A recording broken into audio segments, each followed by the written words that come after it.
Chapter 169. Sparks flew everywhere, and the alarm lights flashed continuously in the control room. Thankfully, the smoke detector was not activated.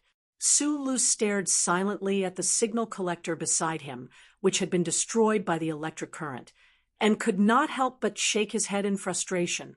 He pulled out those data wires that were stuck to his bare skin, and the low-voltage resistance chips left some round marks on the surface of his skin.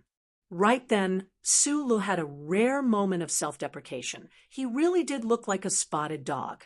He went to the operation room and put on a coat. He threw the pieces of wires and instruments that had been shattered into pieces by his own power into the waste disposal chamber. Then, he lowered his head and moved closer to the light screen. He began to carefully observe the data records of the 4 monitoring devices that he had previously assembled.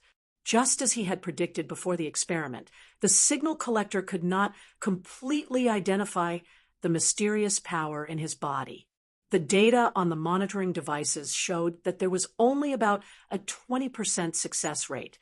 And when Sulu had finally increased the output of the power in his body, that signal collector had already been overloaded and had been destroyed in a shower of electrical sparks.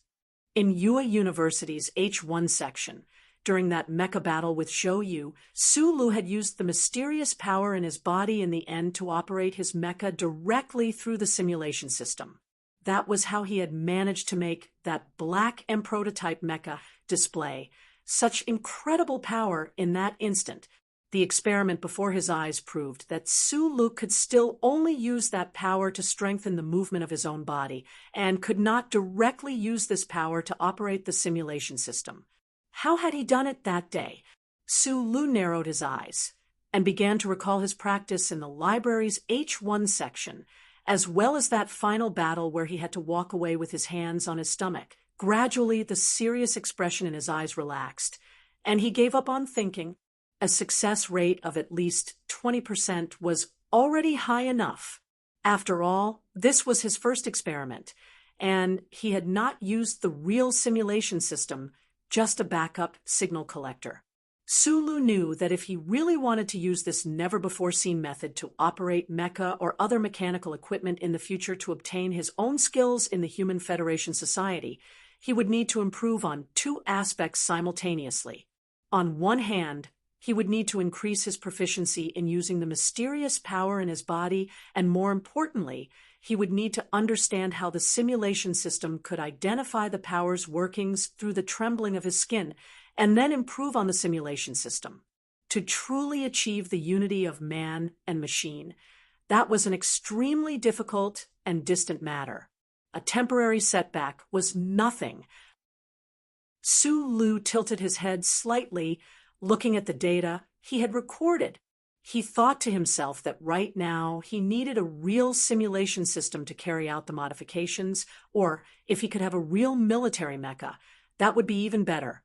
Mecha control simulation systems had long been abandoned by the experts of the Federation. It had already been several decades since there had been a research project on this topic. However, those simulation systems left in the warehouse were still in good condition, and were sometimes even sold to mecha enthusiasts as part of their collections. Sulu had once ordered a set of simulation equipment from the Shell Motor Company as a collector, and had personally used it. It could be said that he was one of the very few people in the Federation Society who was familiar with simulation systems. The problem was that research in this area had long been abandoned. If the Federation Research Department wanted to modify the original system now, they would already be missing a large portion of the engineering support. Furthermore, Sulu was just one person.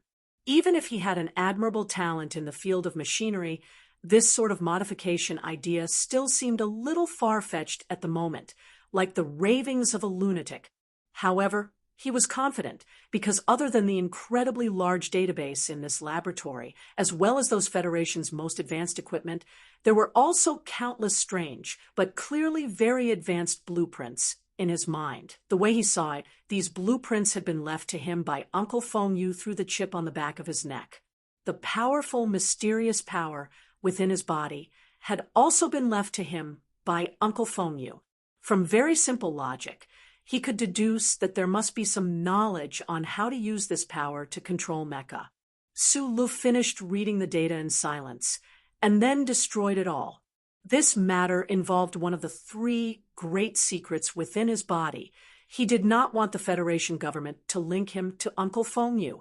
Right at this moment, a gentle beep suddenly sounded from the holographic screen outside the operations room. Su Lu was slightly taken aback. He buttoned up the buttons on his military uniform and walked out of the operations room. At this time, those small tools that could block out all electronic surveillance were no longer glowing with blue light, and he had put them away into his pocket. On the holographic screen was an email sent out by the head of the 3rd Division of the Research Institute. The markings on the email clearly showed that this email had been sent to every independent laboratory in the 3rd Division of the Research Institute, and its confidentiality level was S level. Su Lu read the contents of the email, and his eyes gradually narrowed. Just like the news he had heard in the cafeteria at noon, this email said that the new mecha recently developed by the Shell Motor Company Engineering Department had encountered some kind of problem and required technical support from the Research Institute. The higher-ups of the Research Institute did not impose any rigid requirements on the various laboratories. They only listed a few problems that the engineering department had encountered in the email and hoped that the researchers in the various laboratories would be able to provide some feasible ideas. Su Lu quickly finished reading this email and sank into deep thought. After entering the Husk Institute, he had signed a confidentiality agreement, so he was not worried that he would know too much that he should not know. On the contrary, he knew the background of this matter. The Shell Motor Company Engineering Department was currently developing a new mecha temporarily named MX. Last autumn, this mecha had been successfully developed, but after that, during Whitewater Security Company's experimental use of the mecha, they seemed to have encountered some extremely difficult problems. The Shell Motor Company was a huge company. Other than its deep background in the government and the military, its industry was involved in every corner of the industry related to machinery. Just like the company's slogan, where there was metal, there would be shells. However, the most cutting-edge engineering research and development was still in the area of battleships and mechas. These highly refined engineering results could often be used for civilian use. However, these various types of machinery that came out of the laboratories and engineering departments, no matter how many times they had been tested under harsh laboratory conditions, had to be put into practical use in the end. Before they were fully formed, there had to be certain departments that specialized in conducting experiments on these new weapons and tools. The huge Shell Motor Company's various new weapons needed to be tested in actual combat. It was precisely for this purpose that the board of directors of the Shell Motor Company established the Whitewater Security Company, which was directly responsible to the board of directors and the Ministry of National Defense. The Shell Motor Company did not have the intention of generating profits for the Whitewater Company.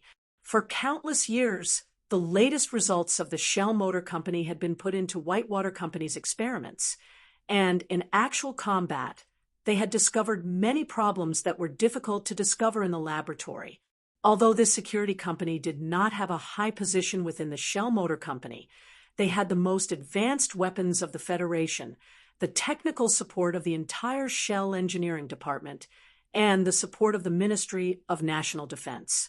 Of course, the combat power they displayed was also very strong. In today's Federation, the Whitewater Security Company was on par with Black Hawk and Bluebird. They received nonstop business, and their profits were gradually increasing. This made the Shell Motor Company's board of directors and shareholders who only knew how to collect dividends very happy. Su Li's gaze had long since moved away from the email. The latest model of the MX mecha developed by the engineering department had been exposed during an armed operation by the Whitewater Company at the edge of the Triangle Zone. This had directly led to the failure of this mission, which had angered the Ministry of National Defense and the Shell Motor Company's board of directors. The engineering department was under great pressure. So during the spring recruitment exam, the engineering department's human resources manager, Jose, had personally come to the scene to snatch people away. This was mainly to deal with the mecha's research and repair work. Sulu did not know much about the Whitewater Company, but he knew the predicament the engineering department was in now. He stared at the several block schematics downloaded onto the holographic desktop and narrowed his eyes slightly. After the experiment just now, he had been thinking that he needed a simulation system and a mecha. He did not expect the opportunity to come knocking on his door.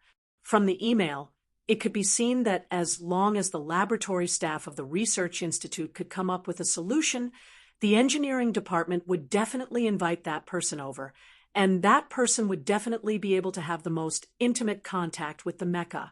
This was an opportunity, and Sulu knew that he had to seize it.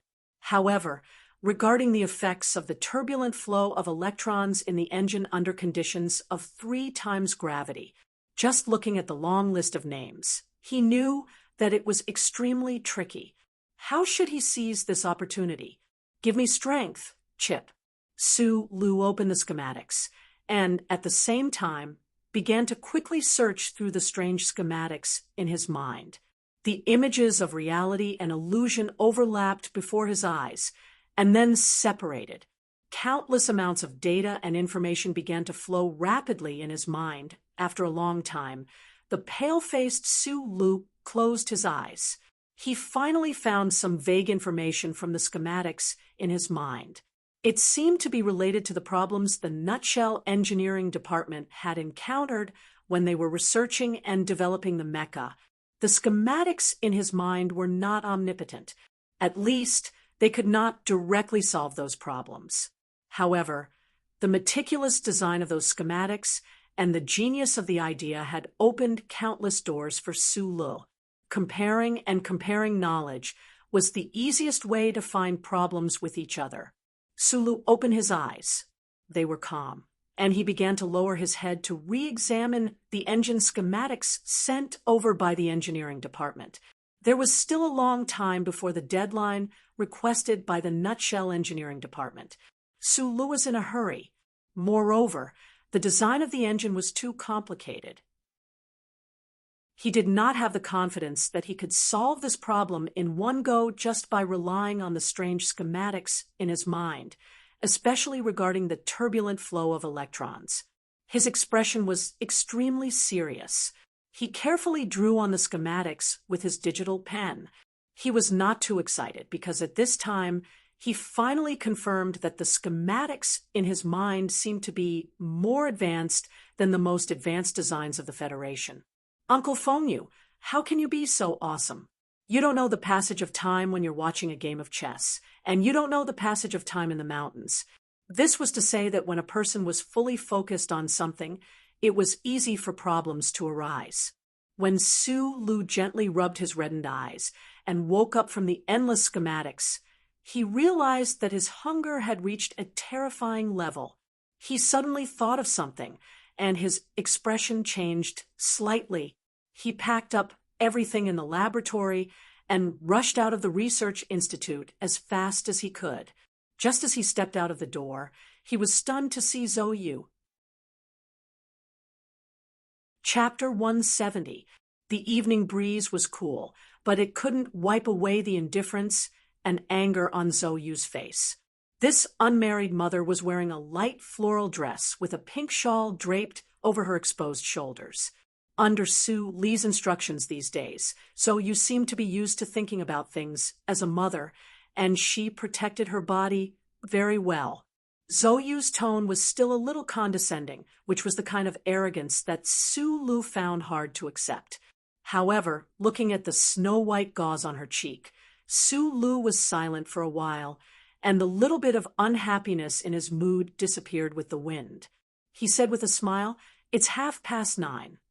Hearing his answer, Zoyu, who had been accumulating anger for several hours, was stunned. Her delicate eyebrows slightly furrowed, and she said impatiently, "Why, aren't you going to eat yet?" Sue Lu was slightly surprised. He took the bag in her hand, turned sideways, and asked, "You didn't eat at home?" The eldest daughter of the Zhou family lowered her head, showing a trace of shyness, and whispered, "I don't know how to cook." Su Li's expression was calm, but in his heart he was cursing Shi Qinghai, who had disappeared without a trace. He had a one-night stand, and in the end, he had to take care of such an idiotic pregnant woman. Last night, he took Zhou Yu to the hospital for bandaging, and at the same time, he made an appointment with the clinic for a pregnancy checkup today. Originally, Su Lu and Zhou Yu had agreed that he would rush home as soon as possible after work today, and then pick her up to take her to the hospital. However, he didn't expect that the laboratory would become his exclusive zone today. Those thoughts that had been hidden for a long time couldn't help but jump out. In the afternoon, he saw the email again.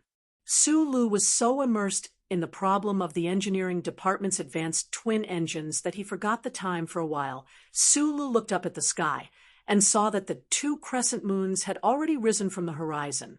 He knew that it was very late, and the appointment with the hospital had already passed. This matter was indeed his fault. He laughed at himself, but then thought of another matter. He looked at Zhou Yu curiously and asked, "Why are you here alone?" "I'm starving at home." In the past, Zhou Yu's facial features were deep and cold, but now her eyebrows were gradually soft and delicate. It was probably the effect of pregnancy. She said coldly, "You don't care about me. Of course, I have to find food. I can call for a taxi. I'm only thinking of one question. Lady Tai likes you so much to be her daughter-in-law. I always thought that after all these years, your family would at least let you practice your cooking skills." Su Lu carried his bag and held her arm as they walked to the parking lot. After Zhou Yu heard this, the expression on her face froze. After a moment, she sighed softly and didn't say anything. Instead, she covered her mouth with her hand and retched. Su Lu frowned slightly and gently patted her back. According to the information he had checked, after a month of pregnancy, the nausea would not be as strong. Why did Zhou Yu have such a strong pregnancy reaction? Zhou Yu angrily pushed his hand away.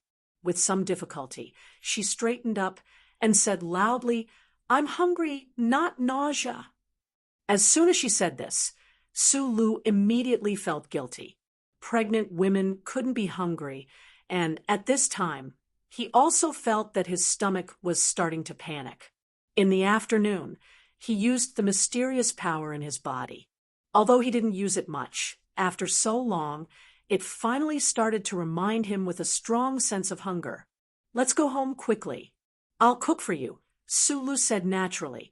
"No, it's rare for us to come to the city. Of course, we have to eat something good." Zhou Yu replied coldly.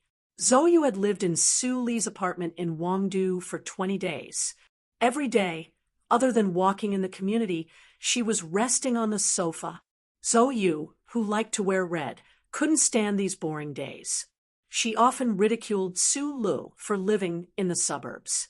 At this time, the two of them were at the entrance of the first military academy, so of course they were in the city. Su Lu was silent for a moment. In his heart, he also understood that it was not a good choice to let a pregnant woman stay at home, especially an unmarried mother like Zhou Yu cut off all ties with her previous luxurious life. "You pick a place." Su Lu felt for the bank card in the pocket of his military uniform and confirmed that it was on him. "Lin Yuan, do you know how to get there?"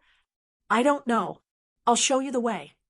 Zhou Yu naturally sat in the passenger seat. She didn't expect that a commoner like Su Lu would know the gathering points of her social circle. However, when Su Lu carefully fastened her seatbelt and gently closed the heavy door, a touch of warmth quietly appeared in her cold and mocking eyes. Lin Yuan was not a garden, but a clubhouse. It was said that it was originally a guest house of the HTD Bureau's Forestry Department of the Federation. Later, because of poor management, it was bought by a tycoon named Lin. A black car without a logo slowly stopped in front of the clubhouse. Sulu narrowed his eyes and looked through the large iron gate and the seemingly endless lawn behind the gate at the quiet courtyard shrouded in lights in the distance. He never would have thought that the place Zhou Yu chose would be so luxurious. Earlier on the road, he already knew the origin of Lin Yuan. However, when he saw the rare scenery of the forest in the city, his heart slightly moved and he had some more ideas. Just based on this oil painting, the business of the HTD Bureau's guest house couldn't have been bad. Everything in the world had a price, but the scenery was priceless. The tycoon named Lin could not have bought this place just because he had too much money. His identity and status were definitely not ordinary. What surprised him even more was that in the distance, under the night vision lights, there were a few protruding mountain peaks.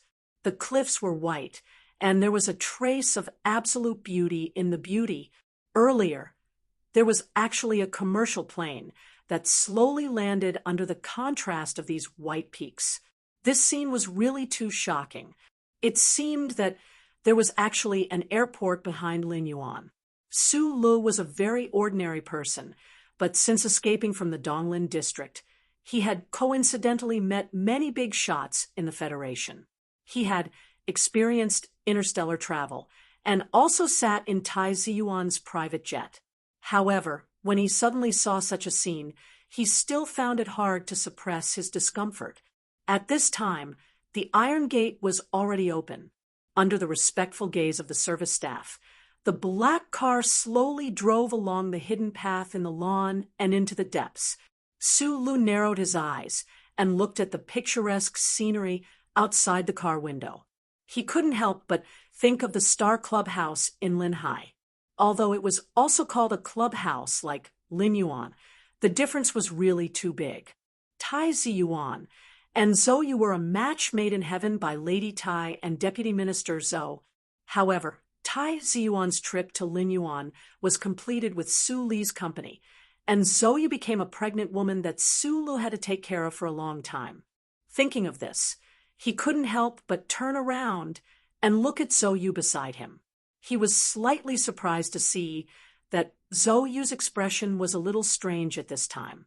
She quietly looked at the scenery outside the window, but her hands were in front of her chest. Her slender fingers were tightly grasping the hem of the red shawl. She looked a little nervous. As the daughter of the Deputy Minister of National Defense and the future daughter-in-law of the Tai family, Su Lu obviously knew that she couldn't be like him, a country bumpkin who couldn't adapt to the luxurious atmosphere of Lin Yuan, so he was a little strange. He lowered his voice and asked, "What's wrong?" Zhou Yu's face was a little pale. Her unpainted eyebrows were extremely delicate. She slightly frowned and said, "I suddenly thought of something." Su Lu didn't answer. He waited. "I'm pregnant." Zhou Yu's slightly pale face showed a touch of embarrassment and anger. She turned her head and stared fiercely at Su Lu. She said in an extremely cold voice, "How can I meet people like this?" Su Lu was slightly startled. He immediately understood what she was worried about. Every circle had its own way of life. He might not be able to understand it, but when a proud and cold girl in red returned to her former circle and suddenly became an unmarried mother, no matter which social class she was in, it was not something to be proud of. He narrowed his eyes and straightforwardly said, "Let's go back." Just as he was about to turn the steering wheel, Zhou Yu fell into silence. Her face gradually returned to normal. Immediately, a cold and ruthless light flashed through her eyes. She slowly said, "No need. I also understand that this matter can't be hidden from anyone forever. I just want to give birth to this child. It has nothing to do with you, and it has nothing to do with those people." Su Lou was silent. He didn't know why, but he suddenly found himself admiring the girl beside him more and more. Lin Yuan's hall was extremely spacious. The brightness of the lights in the hall was controlled very well. The diners could just look through the transparent floor-to-ceiling glass and admire the dreamlike scenery of mountains and rivers that was illuminated by the lights for who knows how many kilometers behind Lin Yuan. Through the glass, Su Lu looked at the lake and the white cliff on the other side of the lake. He sighed in his heart. Just the large searchlights that illuminated the mountain peaks cost a lot of money every night. That tycoon surnamed Lin was rich and overbearing, but he also had some guts in his heart. Zhou Yu stubbornly and proudly chose the most conspicuous seat in the hall. She silently sat across from Su Lu and elegantly and calmly took small bites of the exquisite food. The Tai family was definitely the most mysterious family in the Federation. However, Zhou Yu, who was used to wearing red, wouldn't deliberately keep a low profile, especially after her father suddenly took over the position of Deputy Minister of National Defense at the end of the year. The relationship between the Zhou family and the mysterious Tai family was very clear in the eyes of some people. Those who could eat in Lin Yuan weren't ordinary people. They knew who the girl in red by the window was, but they didn't know who the young man in civilian military uniform sitting across from her was. At least, they weren't stupid enough to think that the young man was the crown prince of the Tai family. Therefore, they were very curious. When they saw Zhou Yu's slightly bulging stomach, they couldn't hide their shock. Fortunately, the guests who came in and out of Lin Yuan were all very shrewd people. They quickly wiped the shock from their faces. However, the scene was unavoidably awkward, so no one came up to greet Miss Zhou. Chapter 171. This afternoon, CCTV Channel 6 was showing The Truman Show. I watched it again and wasted a lot of time. However, my writing is much smoother now. This chapter is 7,000 words long, which is more than enough to complete the mission. Tomorrow, I will do something big. I have watched this movie so many times, but it still makes me feel cold. Good. I wrote Su Lu because I wanted to write about a different person, a person who should only be preaching. I hope I can do it. Amen, amen. I hope you are not deliberately trying to embarrass your father. Su Lu lowered his head and cut the synthetic beef on his plate. I am not interested in playing with these things. Zhou Yu took a sip of red wine and looked at him with a complicated expression. I just want to make the pregnancy a real reality. My father is a very standard soldier. I can't rely on you or scratch my face to fight against him to the end. If the entire Capital Special District knows that I am pregnant, maybe things will be easier. I don't want to talk about me anymore. Zhou Yu put down the wine glass and looked at him. She said softly, "Tell me about your days at the Research Institute. I am more curious about this. Why did you get off work so late today?" Su Li's fork stopped on the porcelain plate. He thought about it silently for a while. He picked out the things that happened in the laboratory today that did not involve the confidentiality regulations and gave a simple explanation. Zhou Yu lowered her eyes slightly and suddenly said, "I heard you say before that the Nutshell Engineering Department seemed to want to recruit you from the beginning, but you chose the Research Institute. If that is the case, why did you take this opportunity to go to the Engineering Department this time? If I go directly to the Engineering Department, I can only start from the bottom. I won't be able to touch the things I want to touch. If I can help the Engineering Department solve their current problems in the Research Institute, then I can at least make my requests in the Engineering Department in the future." Su Lu started his hand again and answered vaguely with his head lowered. "Is it a mecha?" Zhou Yu suddenly looked at him slyly. "It's a secret." Su Lu didn't even raise his head. Zhou Yu looked at the boy in front of her thoughtfully and said, "I've been with you for almost 20 days, and I've never seen anyone who cherishes their time more than you. Every night after washing the dishes, you study in your room until late at night. I don't understand. What exactly are you chasing? Or perhaps, what exactly do you want to do? Don't tell me it's because you want to stand out. If it's because of these things with your relationship with Brother Crown Prince, the Tai family can pave a golden path for you at any time. Su Li's fingers stiffened. He never thought that Zhou would ask such a direct question. After a moment of silence, he forked a piece of synthetic beef into his mouth and slowly chewed. His brows furrowed tighter and tighter. He drank a mouthful of water and raised his head to look at her seriously. The synthetic beef here is all wild beef. Su Li said, I really hate the Wildlife Protection Act. I once went to the black market to buy meat, but the average citizen of the Federation can only use this method to secretly taste the meat. But this restaurant can openly sell it, and it even says on the menu that it's synthetic beef. This is your life. You take more resources, and you're always so hypocritical. Normal people will never know what methods you're using to encroach on their benefits. To be honest, I don't really understand these things, but I know you're doing it.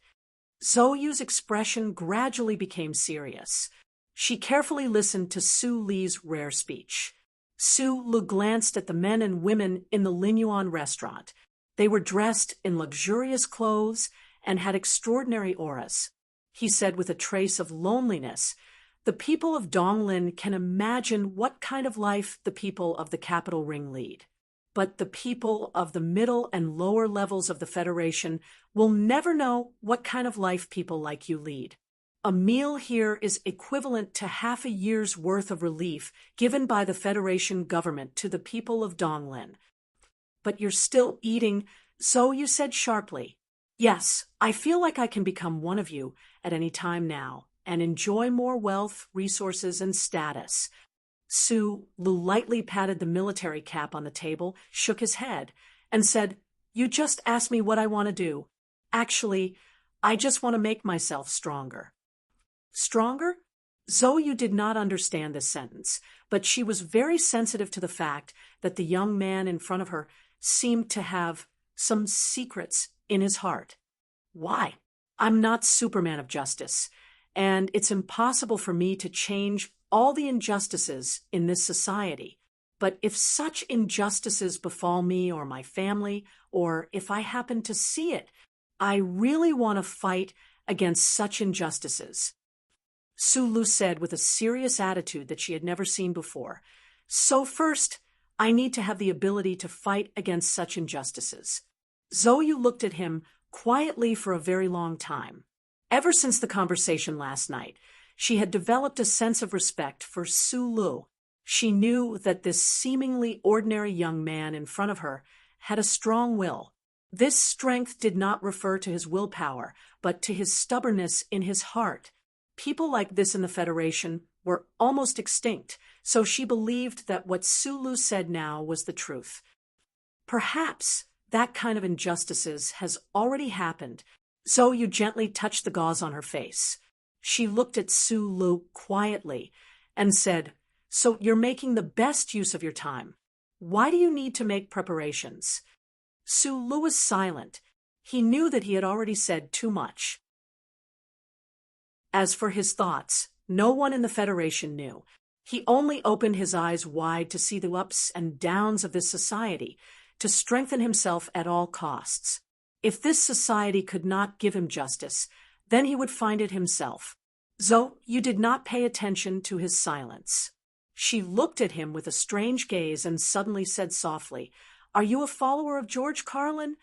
No, but I feel that the things he said are not wrong. You're always talking about people like us. I'm indeed not a good person, but I believe that in the class of vested interests, there will always be people who meet your moral standards. So what I'm targeting is not class, but fairness. The problem is that society is unfair to begin with. If you want to fight against this kind of unfairness, then you have to fight against society.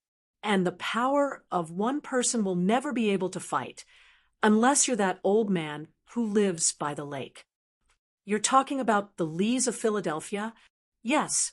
Sulu smiled slightly.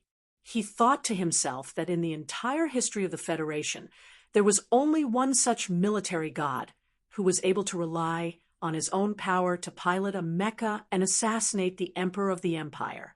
Perhaps in the future history of the Federation, such a person would never appear again.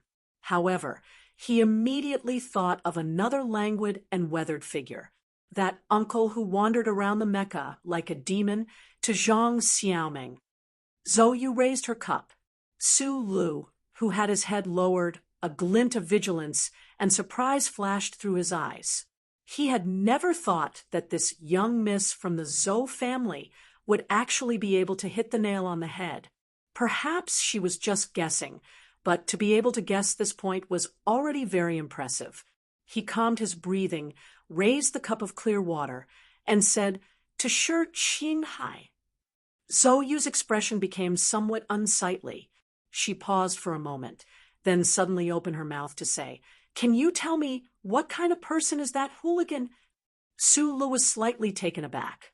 He quietly watched the trace of unerasable sadness on Zhou Yu's delicate and beautiful face. He suddenly remembered that she and Shi Qinghai had only had a one-night stand. She had no idea what kind of person Shi Qinghai was, and perhaps in the future of her life, she would never have any sort of relationship with the father of her child. From this perspective, the present Zhou Yu was indeed worthy of pity. Su Lu even thought that he had only wanted Mr. Shi to leave behind his bloodline in the Federation. Was this in itself unfair to Zhou Yu? Mr. Shi is an orphan. You must know by now that he is a spy for the anti-government forces, the most outstanding kind. As for why he became a spy for the anti-government forces, it all started from the unfairness of the Federation. His father. After a moment of silence, Su Lu began to explain everything about Shi Qinghai to Zhou Yu, from his birth to his glorious achievements in the first military academy, and his work in the Linhai field office. Perhaps he wanted to make up for something to Zhou Yu, or perhaps he wanted her to have a clearer understanding of Shi Qinghai so that she would no longer be a blurry shadow. Su Lu was not as quiet as he usually was. He began to talk nonstop, and he presented everything he knew about Shi Qinghai in full, including his little tricks, his addiction to alcohol, his amazing capacity for alcohol, and the 27 glasses of wine he sang in a melancholy voice in the middle of the night. After he got drunk, he combed his hair in a 37 parting and smoked 37 brand cigarettes. When he was drunk, he liked to say, "I'm not drinking wine, I'm drinking loneliness." Su Lu was immersed in his memories with Mr. Shi. He subconsciously took out a cigarette, but then he remembered that there was a pregnant woman in front of him, so he put it back in the cigarette box. Disgusting to the extreme, Zhou Yu heard Su Li's words, frowned deeply, and said softly, "She definitely did not like Shi Qinghai." On the snowy night after the Double Moon Festival dance party, it was only because of her complicated emotions that she fell into the irresistible eyes of that beautiful and bewitching man. However, as she listened to Su Li's description, the man who was so beautiful that he didn't look like a normal person, who was so affectionate in bed, gradually became clear in front of her eyes. Her right hand gently stroked the bulge on her abdomen, as if she could feel the growth of that little life. So you lowered her eyes slightly and thought to herself, "So your father is actually a guy with a pitiful background, but also a hooligan." Aside from his identity as an anti-government military spy, Shi Qinghai appeared to be very sincere in front of Su Lu. The two men drank a lot. Although Mr. Shi could not get drunk, Su Lu basically knew his friend's life very well, including what he did when he was young.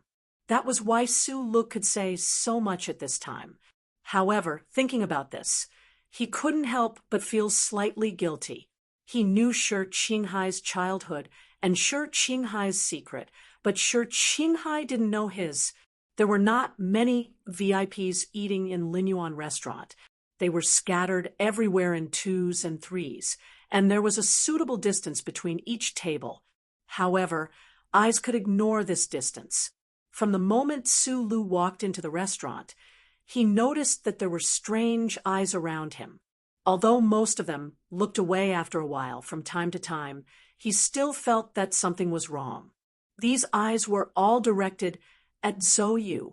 Deputy Minister Zou's daughter was pregnant, and there was a piece of gauze on her face.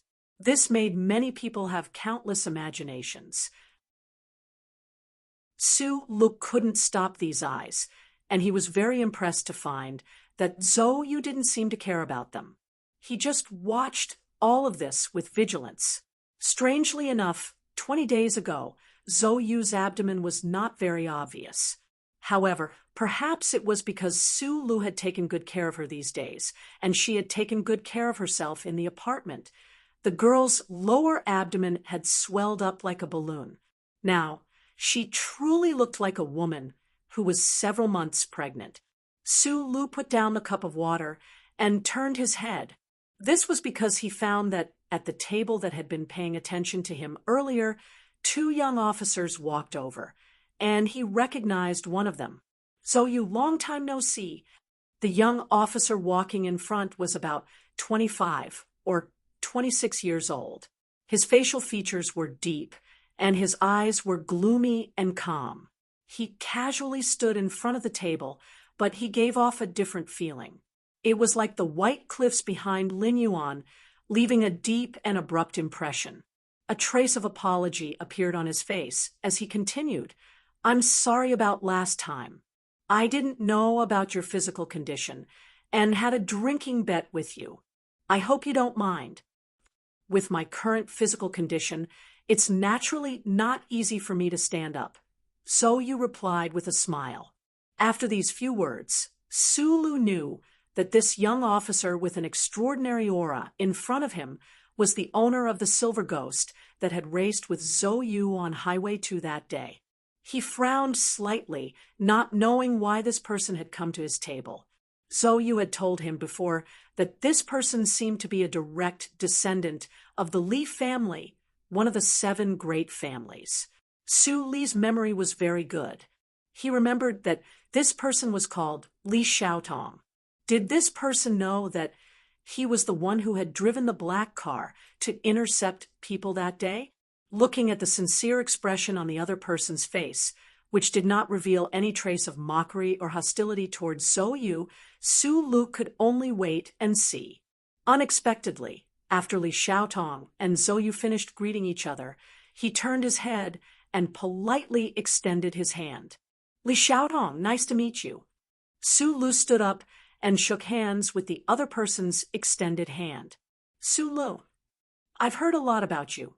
Li Xiaotong looked at Sulu with a faint smile in his eyes and said, "Let's get together some other time." At this time, another young officer who came with Li Xiaotong also extended his hand to Sulu. Sulu looked at the blond and handsome officer and said with a smile, "Hello." Park Ji-ho nodded and did not say anything. The one who drove the black car that night was this Sulu. "I've investigated this person. He's a very rare and interesting guy." Li Xiaotong and Park Ji-ho walked out of the Linyuan, followed by 2 subordinate officers. The smile on his face was very strange. When he saw Zoyu and Sulu walk in, he had already sent his subordinates to the Linyuan parking lot to take a look. He did not expect to really find that black car without a logo. Park Ji-ho was slightly stunned. He did not expect that this noble young master would be interested in Sulu and even sent someone to investigate him. Although Sulu was in the limelight during the spring recruitment, Park Ji-ho did not think that a simple engineer could attract the attention of the 2nd generation of the 7 great families. Guessing what his companion beside him was thinking, Li Xiaotong's lips curved into a slightly mocking smile. This 2nd generation of the Li family did not have a good impression of the young master of the Tai family, who liked to pretend to be mysterious.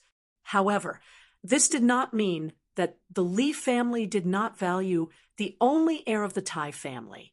The Li family had always used money to pave the way. The relationship between Su Lu and the young master of the Tai family, as well as this person's stunning performance in the Linhai incident, could not be hidden from the seventh young master of the Li family, who had deliberately investigated him. That was why he said, "I've heard so much about you." However, he did not plan to explain this to Park Ji-ho. He always thought that Park Ji-ho was a bit too confident. If this person was really stepped on by Su Lu in the future during the Linhai incident, perhaps it would be a kind of training for him. Who would have thought that Zhou Yu was actually pregnant? Li Xiaodong's eyebrows suddenly darkened at this moment. He had met Zhou Yu last year. At first, he did not care about the daughter of this kind of nouveau riche. However, when he heard that the Lady Tai saw Zhou Yu as her future daughter-in-law, he started to have some feelings for the red-clothed girl. In this world, the only thing that could not be touched was one's heart. Once it was touched, it could not be stopped. He actually started to like her. That was why he had raced and gambled. However, he did not expect that before he could do anything, the red-clothed girl had already become an unmarried mother. Even with his shrewdness, he could not help but feel a bit confused. After a moment of silence, Park Ji-ho said, "With your personality, I did not expect that you would leave immediately. I like women, but I do not like to offend others for women. Our family is a business, so we have to be more careful." Park Ji-ho was silent. He thought that the Li family, one of the 7 major families in the Federation, would not be afraid of offending others. As if he had guessed what he was thinking, Li Xiaotong looked at him seriously and said, "I also want to beat that Su Lu up, but I don't know what kind of position he has in the eyes of the young master of the Tai family. And I always feel that this person is not simple. Since I am not willing to take the risk to step on him, maybe I will not be able to step on him in the future. If that is the case, why should I offend him at this time?" Park Ji-ho was silent again. He could not understand why the 7th young master of the Li family would be so wary of an engineer in a research institute. Li Xiaotong looked at him and did not explain any more. In the future, he would be the support of the Li family in the military. If he still could not understand why he took the initiative to be friendly, then he was equivalent to a useless person. "I am not my big brother. He seems to be a playboy, but in fact, he can be angry for a woman." Li Xiaotong closed his eyes and began to rest. He thought that if his big brother really got together with that national idol girl, it would not do him any good in the future. "The little madman of the Li family is here." Park Ji-ho looked at the off-road car parked at the entrance of Linyuan and suddenly frowned. Li Xiaotong did not open his eyes and shook his head. He thought that if he did not know that madman Li was coming, he would definitely sit at that table for a while. He wanted to see the real relationship between the young master of the Tai family, Zhou Yu, and that guy named Su Lu. At the very least, he wanted to know who the child in Zhou Yu's belly was. I can see that the young master of the Li family was not lying. Zhou Yu's eyes lit up. She looked at Su Lu and said, "Regarding the incident in Linhai, the madam, father, and brother did not tell me the details. I only know that the situation was very dangerous, and you happened to be there. Could it be that you played a very important role in it?" Su Lu lowered his head and ate. He did not answer her. He used the power in his body in the afternoon, so he was very hungry now. The only thing that surprised him was that Li Xiaotong was so gentle. This was completely different from the mysterious image of the 7 great families in the Federation. The 7 great families in the Federation each occupy the most important areas in the society. They are very calculative, and their main area of control is the financial industry. Soyu did not care about Su Li's silence. She gently stroked her belly, and said, "In terms of wealth, no one in the Federation has more than the Leaf family. I just did not expect that this young master of the Leaf family also has a position in the military." "What does the Zhong family in the West Woods rely on?" Sulu suddenly asked. He had mixed feelings about the small watermelon family. On one hand, the uncle died under the main cannon of the ancient bell, but he did have a very close relationship with the small watermelon family. "The military," Zhou frowned and said, "the 4th military region belongs to the Zhong family in the West Woods. It has been like this since before the constitutional era. There is an old saying, 'The high mountains are far away from the emperor.' The West Woods region is too far away from the capital ring. Furthermore, the Zhong family's reputation in the West Woods is too high.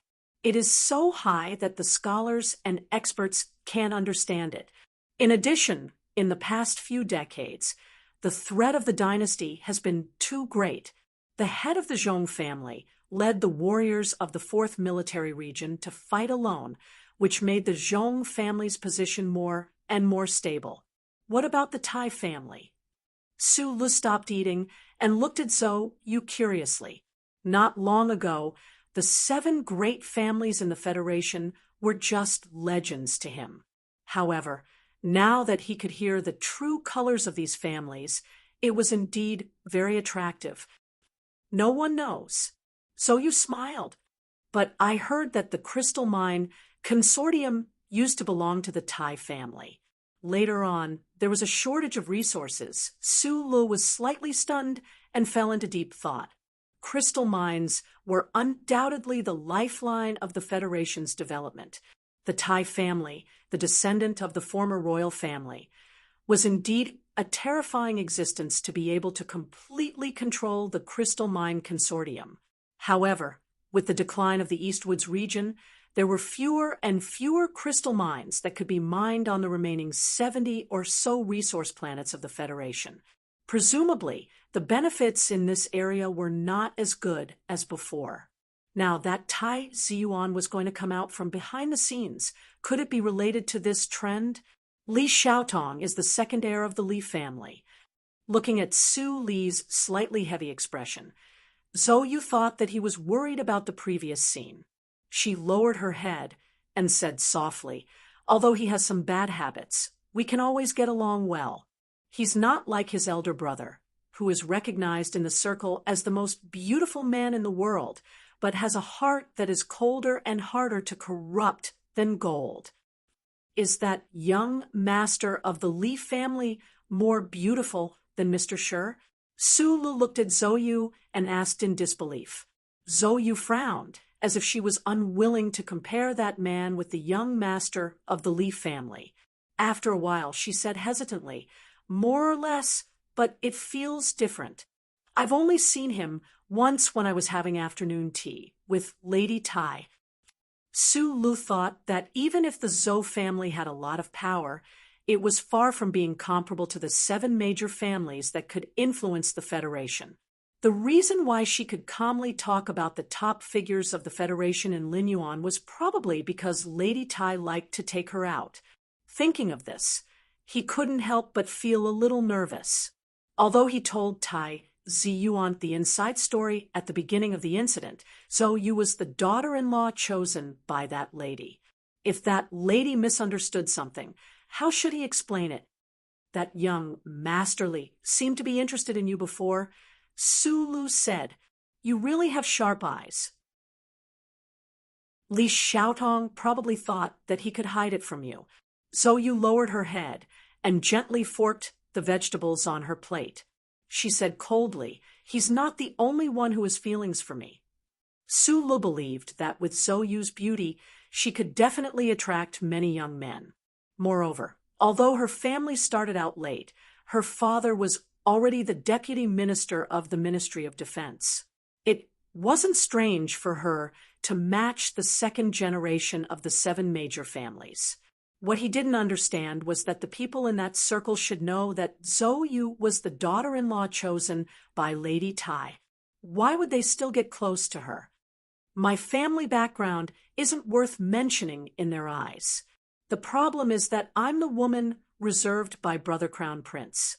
This kind of identity is, without a doubt, a great attraction to them. They can't find Brother Crown Prince, so they can only try to show off the feathers on there, but by pursuing me. Soyu's voice was a bit cold. There was a faint sorrow in her words. Even Sulu felt a bit moved. I'm not that kind of person. Yuzi, I'm not that kind of person. A thunderous roar resounded throughout the dining hall of the Lin Yuan. Everyone's eardrums were slightly shaken by this sentence, and the floor-to-ceiling glass beside Su Li's table actually started to buzz and tremble along with this violent roar. Zhou Yu immediately covered her ears. Her face was somewhat pale, judging from the nimbleness of her movements. This definitely wasn't the first time that she had been attacked by this kind of sudden sound wave. An angry officer had appeared beside the table at some unknown time. It was unknown how long he had been listening, and it was also unknown why he was so angry.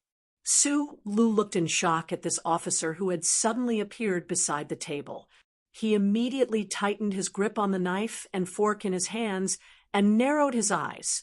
Regardless of whether it was this person or that previous roar, they both made him feel an unprecedented sense of danger. Moreover, the other party had actually appeared beside him without him noticing at all. This was something that rarely happened ever since he began practicing with Uncle Feng many years ago. This officer looked very strange.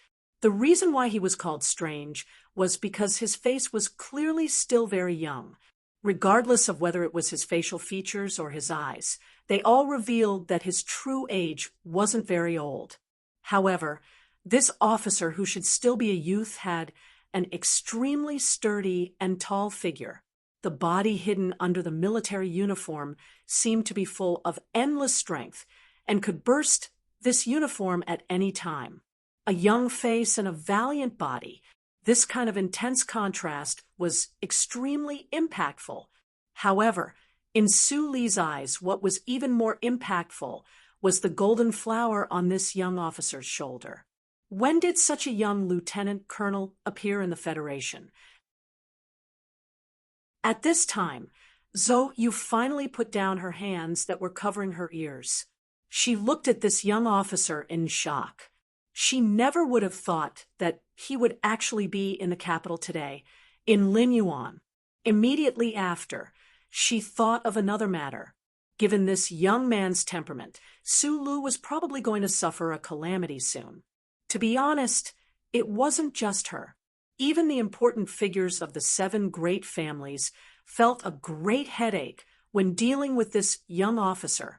This was because no matter who it was, if they encountered a madman who didn't follow the rules of the circle and had an astonishingly powerful backing, they would all feel incomparably troubled. Zhou Yu, how did you get pregnant? The young officer's eyes widened as if he had seen the most inconceivable scene in the world. He stared at Zhou Yu's bulging stomach, and his expression immediately became incomparably terrifying. He gritted his teeth and said word by word, "Is it Tai Ziyuan? Are you guys going to get married? If he dares to not want you, I will kill him." Madman Li. When Zhou Yu heard this, she knew that the day was over. She was afraid that he would suddenly hurt someone. With a slightly pale face, she quickly said, "This matter has nothing to do with Brother Crown Prince." Chapter 172. A youthful face, an angry expression, and a body that hid endless power. All of this was concentrated on this young officer. When he had first shouted, he had referred to Zhou Yu as Yuzi, but after that, he had changed to Zhou Yu. Su Lu analyzed the situation at the table. He felt that this strange young officer always wanted to act mature in front of Zhou Yu. As soon as the 3 words "madman Li" entered his ears, Su Lu began to guess the identity of this person.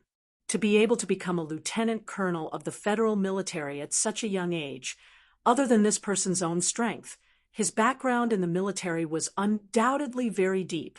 A big shot with the surname Lee in the federal military.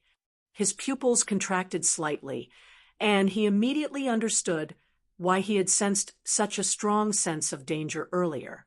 Unfortunately, before he could confirm the true identity of this young officer, the situation seemed to have turned to him. Madman Lee was 16 years old this year.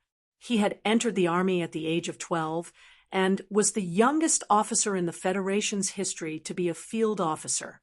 As for how he was able to enter the military at his age, it was naturally because of the family behind him.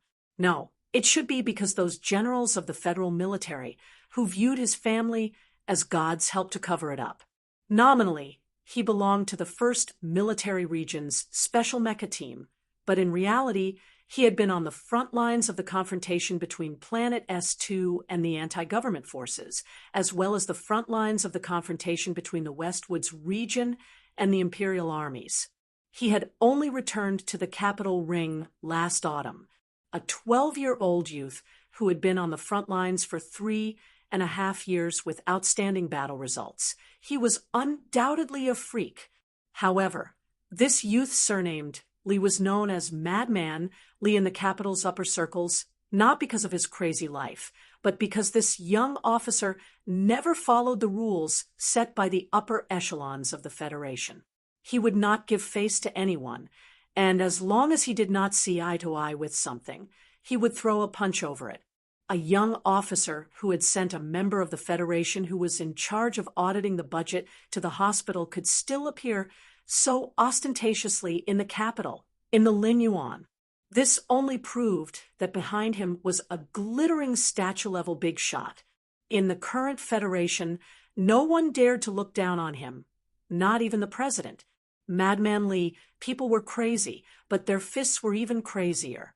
From the front lines to the Capitol, from the recruit camp to the Parliament, and then to the nightclubs where the sons of the Federation's nobles frequented, he had fought his way here and was actually invincible. The second-generation descendants in the Capitol who had suffered a loss, especially those from the 7 great families who were not afraid of this person's background, only found out later that this person had obtained the title of Invincible in the Army at the Sillon front lines when he was 14 years old. After careful consideration, they could not help but sigh sadly. That old Lee family had produced monsters after all, and no one had the luxury of using violence to regain their face anymore. Madman Lee, no one dared to provoke him. Li Xiaotong, who had previously left the Linyuan, knew that this madman was coming, so he left early. He knew that this madman was like him, also interested in Zhou. If Madman Lee saw that Zhou was pregnant, he would probably really go crazy. Facing Madman Lee, the 7th young master of the Lee family could only hide far away, afraid that he would be implicated by that terrifying feeling. Madman Lee's slightly young eyes stared fixedly at Zhou's bulging stomach. The anger on his face gradually receded, and he asked in a low voice, "If it's not Taiziyuan, then who is it?" Even though these words were said in a low voice, it still shook the eardrums of the people around him. They didn't know what kind of structure this young officer's chest was made of. It was like metal and stone. The expressions of the officers behind him were somewhat ugly. They vigilantly watched his hands hanging by the side of his military uniform, ready to go forward and stop him at any moment. They had received orders from their superiors to ensure that this young officer did not cause any more trouble in the capital. But at this moment, seeing the young officer's expression, they knew that this person was truly angry. And if they did not use weapons, how could they stop his anger? The relationship between the Tai family and Madman Lee's family had always been good. Zhou naturally knew what kind of terrifying strength this 16-year-old young officer had, as well as what kind of violent temperament he had. Madman Lee's expression at this moment seemed calm, but she knew that this was the true source of the storm. "This doesn't seem to have anything to do with you," Zhou Yu's heart was incomparably worried. Her face was slightly pale, but her tone was still calm as she retorted. According to the agreement she had with Su Lu, if there was no other choice, Su Lu could only pretend to be the father of the child in her womb. But at this moment, facing Madman Li's suppressed anger, Zhou Yu could not possibly push Su Lu in front of her. That would really cause someone to die. Madman Li might be crazy, but he was definitely not an idiot. For him to be able to live until now, after joining the army at the age of 12, and still live so impudently, his brain was much better than the average person's. In just an instant, he had already noticed the worry in Zhou Yu's eyes. That worry seemed to be directed at the little man beside her. Since you are pregnant, there needs to be a man. Yuzi, although I haven't been to school for many days, but I still know this matter. Madman Li looked somewhat sadly at Zhou Yu, and then slowly turned his head. The sadness in his eyes turned into a domineering coldness as he stared at Su Li's face beside the table. Previously, he had not noticed this ordinary-looking young officer at all.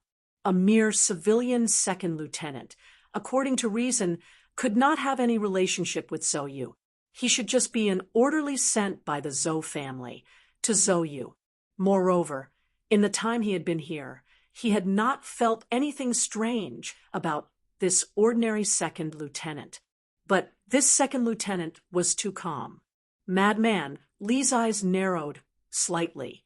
Thinking of the trace of worry that had appeared in Zhou Yu's eyes earlier, an extremely cold light appeared in his narrowed eyes.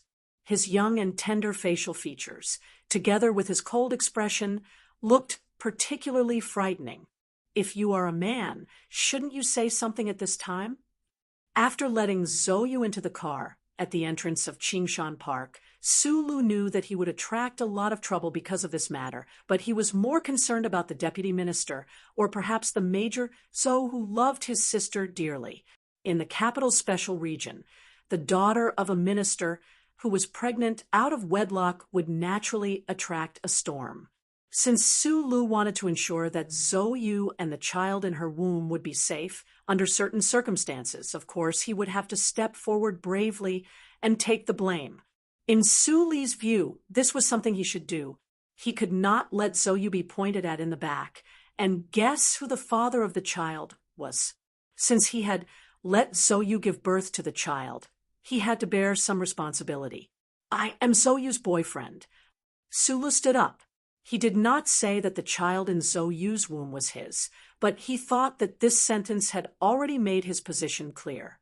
In the process of standing up, his right hand had stealthily reached for the edge of the table, which was only a very short distance away from the knife and fork beside the plate. His 10 toes in the military boots also began to slightly exert force, ready to grasp the ground and explode with a blow at any time.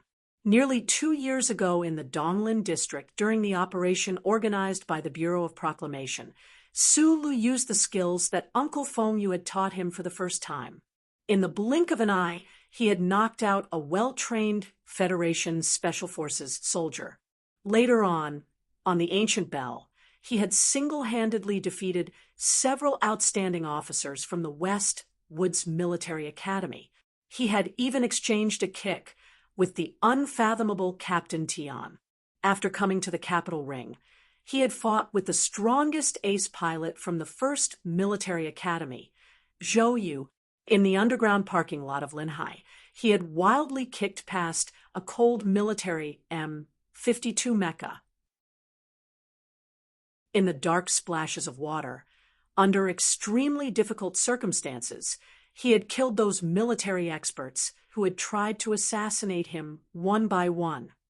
Su Lu had not had many opportunities to fight in these past few years, but every time he had fought against the elites of the federal military, he had never truly lost, so he had enough confidence in himself in this aspect. However, at this time, he was so vigilant and careful. This was because from the moment before, he had felt a different kind of aura from this young officer in front of him. an extremely strong and terrifying aura. This was the most dangerous person Su Lu had ever encountered in his life. It was more dangerous than the countless times he had been pointed at by a gun barrel. He even suddenly thought that he would rather face that heavy and terrifying alloy mecha alone than face this young lieutenant colonel with tender facial features in front of him. The 16-year-old madman, Li, was already very strong, especially the murderous intent hidden under his calm expression at this time. It was like a monster lurking in the forest, causing people to naturally feel a sense of fear. Love and marriage are free. There's nothing wrong with getting pregnant before marriage. If anyone dares to say anything strange about Yuzi, I'll twist their head off. Madman Li looked at Su Lu seriously, as if he was looking at a soldier under his command. It was just that this young officer was really too young, so the current scene felt a little strange. Within the strangeness, there was a chill of unknown origin. You're already so old, but you're still only a second lieutenant. You're doing very badly, but our Oldley family is not people who judge people by this kind of standard, so this is not a problem. Su Li's gaze lowered slightly. He thought to himself that he had entered the nutshell maneuver and been directly promoted to a civil service second lieutenant. Normally, this was already very good, but compared to a 16-year-old Federation lieutenant colonel, he was naturally doing very badly. He didn't understand why this young officer with terrifying strength would say these things. He only noticed that the other party's 16-year-old height was already half a head taller than him. That type of oppressive feeling seemed to have already become real along with these words. At this time, those officers who had followed Madman Li into the Linyuan came forward, wanting to say a few words of advice. Unexpectedly, Madman Li suddenly turned his head, glared at them, and roared loudly, "I'm explaining! All of you move out of my way." This was an officer his family had specially sent to keep an eye on him. Otherwise, he might have already kicked him over. In the entire universe, Madman Li wasn't afraid of heaven or earth, not even his own father. However, there was always someone who was afraid of him. What was there to explain? Zhou Yu, whose face was slightly pale, didn't know. Su Lu, who stood silently in front of her, didn't know either. They only knew that Madman Li's roar made the glass cup on the table begin to vibrate again. Madman Li didn't pay any more attention to those officers who had no choice but to retreat.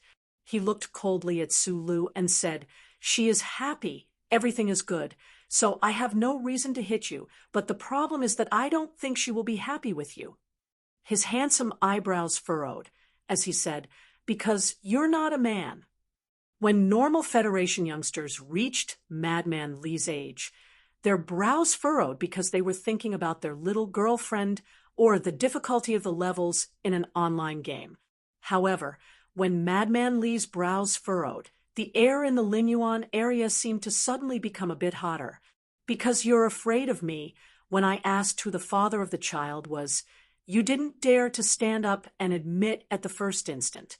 This is very shameful, very unmanly, so you deserve to be hit. Yuzi is pregnant, so you should take good care of her. You actually dared to let her drink? So careless, you're not a man. You deserve to be hit. She wants to drink, but you don't dare to control her? You can't even control your pregnant girlfriend. What kind of man are you? You deserve to be hit. Your girlfriend drinks, but you actually fucking drink plain water. Of course you're not a man. Of course you deserve to be hit." The young officer spat out a string of words. Quite a bit of his angry spittle landed on Su Li's face. The more he spoke, the angrier he became. However, even he himself didn't know if these explanations were for the sake of explaining to his family through the officers behind him, explaining to them why he had hit him, or just finding a reason to vent his anger. Su Lu stood silently and calmly in front of him. He wasn't distracted by these words. He only gently raised his hand and wiped his face. You don't deserve Yuzi, so I want to beat you to death. After Madman Li finished saying these words, his mood seemed to become much more relaxed. To the side, Zoyu's face had long become deathly pale. She knew that this little lunatic really dared to beat someone to death, and seeing the smile on his face at this time, she was afraid that she wouldn't be able to stop him. She picked up the wine cup on the table and splashed the red wine over. When Madman Li said that he wanted to beat Su Lu to death, the last word had just left his mouth. While the tip of his tongue was still pressed against the gap between his teeth, his arm was raised without any warning and smashed down towards Su Li's head. It was hard to describe this strike, but it really did smash down. Just like that, it was sparse, ordinary, and impermanent. The young lieutenant colonel's right arm turned into a whip that could split open boulders or a staff that could sweep away thousands of soldiers, and it smashed down calmly and resolutely. The distance between the two people was extremely close. Madman Li's arm under his military uniform arrived near Su Li's head with a whistling sound. If this strike landed, Su Li's head would definitely become a watermelon that fell from a high altitude to the ground. This was a very ordinary strike. Madman Li clearly didn't take Su Lu seriously. However, when Su Lu saw this vertical hook strike commonly used by the Federal Military Special Forces, his eyes narrowed. He felt an endless sense of danger. At the entrance of the nightclub, Hook had once used the same method to smash Su Li's head. At that time, Su Li's left hand blocked half of the force, borrowing the momentum to close in. But at this time, Su Lu absolutely could not use this method. This was because from the sound of the wind carried by that iron-like arm, he was certain that if he still used this method, the fist of this young military officer in front of him would absolutely be able to make him lose his ability to fight in an instant. This was only a momentary intuition reaction. There wasn't even time to think. In this world, no one's reaction was faster than Su Li's. Without even thinking, the left hand that was wiping his face slid back along his cheek. Like lightning, he raised the tip of his elbow and bent his hand. His palm firmly protected the back of his head. Meanwhile, the upper arm that blocked the side of his head was like an iron bar, firmly protecting his temples and eyes. He only had time to make this move before Madman Li's arm had already arrived. This ordinary attack smashed fiercely into Su Li's arm. Meanwhile, the fist that followed the momentum and struck the back of his head solidly landed on the back of his hand. A muffled sound rang out. An extremely powerful and tyrannical force sank down along the area where the two arms made contact. With a ripping sound, the sleeve of Su Li's military uniform suddenly split open, revealing the skin below. Meanwhile, the back of his hand that was protecting the back of his head began to miserably fall off a few strands of hair. What terrifying strength! Su Li's upper body felt as if it had been struck by a huge rock. Although his upper arm and the back of his hand were like iron casting and blocked this smash, he couldn't withstand this huge force. His body tilted towards the side of the dining table. With a pa sound, Su Li's empty right hand supported himself on the thick wooden dining table. He didn't fall. Madman Li's eyes lit up. He didn't think that this seemingly ordinary second lieutenant girl would actually be able to block his first smash. His eyes stared fixedly at Su Li's right palm that was supporting himself on the dining table. A wave of numbing pain immediately spread through Su Li's arm. He didn't think that this madman Li's strength would actually be even more terrifying than what he had previously estimated. However, the other party was only 16 years old. How did he obtain this kind of strength? The 5 fingers supporting himself on the dining table suddenly exerted force. His left arm was still protecting his head. Su Li's eyes already began to slightly light up.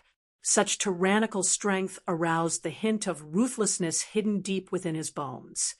However, Madman Li didn't give him any chance to counterattack. Just as Su Lu was about to exert force with his right palm, that extremely ordinary, yet extremely terrifying smashing fist once again smashed towards Su Li's head. There seemed to be no pause in between the two consecutive punches. It was like a high-speed, rotating Darlin standard gun barrel, continuously spitting out 2 bullets at the fastest speed possible. The angle of Madman Li's smash was the same as before. The attack location didn't change, and it was extremely accurate and fast. Su Lu simply didn't have time to react. His left arm, that was still protecting his head, forcefully blocked another heavy punch.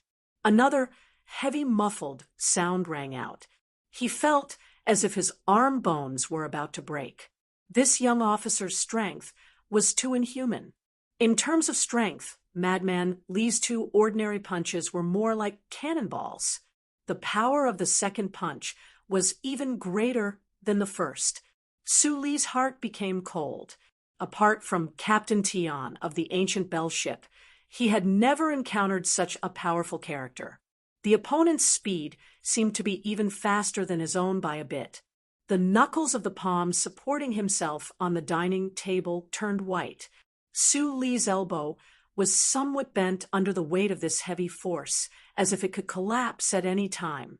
Right at this time, Madman Li's unreasonable and exceptionally terrifying third smash arrived in an instant. At this time, Su Li's body was somewhat unbalanced. His gaze was slightly lowered, and he simply didn't have the time to look at this punch. To be more precise, from the moment Madman Li's punch began, he didn't have the opportunity to raise his head. However, he had a pair of ears, and he was listening. He heard something strange. The third smash didn't carry the slightest trace of wind. Although Su Lu couldn't see it, Madman Li's expression had already become extremely grave. At this time, the military uniform on his forearm had already been torn into pieces. However, he could still feel an unprecedented sense of danger. Was it strength? Was its strength and speed so strong that even the deformation of the air would be slightly delayed?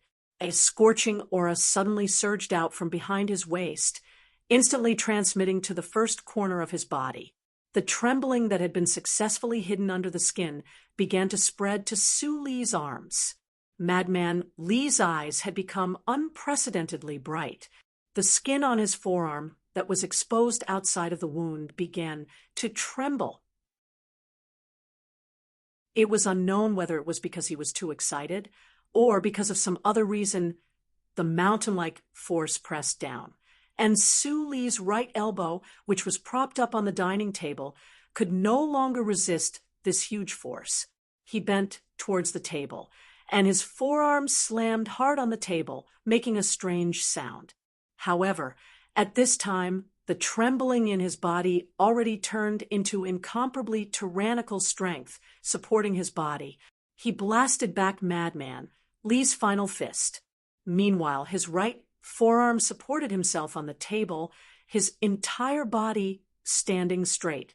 At this moment, Su Lu finally saw clearly Madman Li's young face, his eyes carrying a crazed expression. However, his eyes were incomparably calm. It was because the instant he stood up, he already took a step in Madman Li's direction. A foot stepped between Madman Li's legs, a head smashing towards Madman Li's chin, while a thigh fiercely smashed towards Madman Li's crotch. This was the most ferocious of the 10 stances Uncle Feng Yu taught him. In past battles, Su Li's feet were like roots on the ground. As long as he bravely advanced, no matter who it was in front of him, they would fall under his continuous close combat techniques like broken trees and rotten branches. However, what was shocking was that when Su Lu took a step forward with lightning speed, his fist entering the middle, Madman Li also took a step forward. Moreover, just like Su Lu, it was purely a type of battle instinctive reaction. It was extremely natural. The two of them stepped forward at the same time, as if they were doing some kind of coordination. It appeared that harmonious. However, the harmonious two of them had already reached the most dangerous juncture. How could Su Lu, who had taken the risk of using the mysterious power within his body, let go of this opportunity? Even though Madman Li stepped forward just like before, preventing him from injuring the other's vital points, the left arm that had always been protecting his head, and the right hand that shot up from the table like lightning already broke through the middle, directly striking towards Madman Li's throat. In this instant, Madman Li really went crazy. His young and tender face was abnormally pale. His eyes that didn't even have time to blink after the 3 punches were filled with a berserk intent. His left palm flipped over, directly sealing the front of his own throat. Meanwhile, his right hand, while carrying an intense trembling, directly struck towards Su Li's head. The young military officer was half a head taller than Su Lu, but he was actually prepared to use a single palm to block Su Li's 2 fists. It seemed like he believed in the strength of his own body, and even more so believed that his palm that could split mountains would be able to strike down the other party. At this moment, every single muscle fiber in Su Li's body was grinding against each other. The powerful strength made his eyes and ears exceptionally sharp, especially the speed of his reaction, which was already extremely fast. His left palm flipped over, directly meeting the palm that was striking towards his head. Meanwhile, his right arm followed the instincts of his body, following Uncle Feng Yu's teachings. At the final moment, the middle finger of his tightly clenched fist protruded slightly, and then he smashed down viciously. 2 muffled slapping sounds rang out. Madman Li's palm fiercely struck Su Li's head, while the tip of Su Li's fist also struck a third of the area below his throat. However, under Madman Li's palm, there was Su Li's steel-like palm facing the sky. Under the tip of Su Li's fist, there was Madman Li's lightning-fast left wrist that blocked over. The 2 of them separated at the same time. The torn pieces of cloth on the sleeves of their military uniforms fluttered between the 2 of them, and then fell to the ground. Right at this moment, a cup of bright red wine was splashed onto Madman Li's face. This young expert, who was known to be invincible in the army on the Westwood's front lines, allowed the red wine to slowly slide down his tender face. He stared fixedly at Su Lu, who was not far in front of him, as if he couldn't understand no matter how he thought about it. For Su Lu and Madman Li, the previous 3 smashes and 1 exchange was an extremely long and dangerous struggle. However, this was only for people like them, who had extraordinary reaction speed. The customers in the Linyuan restaurant, who had different expressions, saw a completely different scene. They only saw Madman Li use a terrifying speed to smash the second lieutenant 3 times. Then, the 2 of them approached each other for a moment and then separated in the end.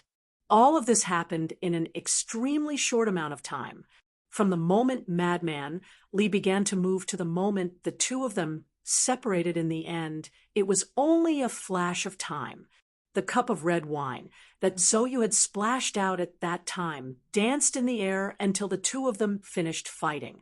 Only then did it land coldly on Madman Li's face. Su Lu glanced at Madman Li and silently walked past him.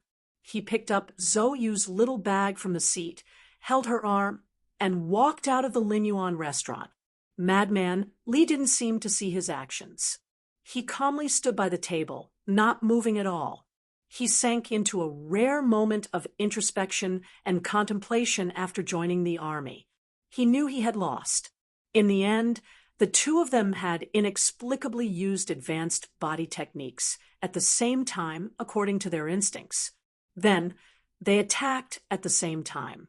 However, in the final moment, the second lieutenant's fist was lowered by 3 centimeters. It was precisely this 3 centimeters that made the fist leave the base of his palm, which had the strongest defensive ability, and land on his wrist. That wave of power that was even more tyrannical than his own broke through his defense and injured him. Madman Lee took a deep breath and calmly looked at the empty table in front of him. He looked at the leftovers, knives, and forks on the spotlessly white tablecloth. In the beginning, he only wanted to vent his anger. He didn't want to beat the second lieutenant to death at all. Putting aside the strict control his family put on him after punching the counselor, just because the second lieutenant was the father of Yuzi's child, he couldn't really beat him to death. However, when his first fist smashed out, only to be blocked by the second lieutenant, Madman Lee knew that he couldn't hold back today. Just like how Su Lu felt.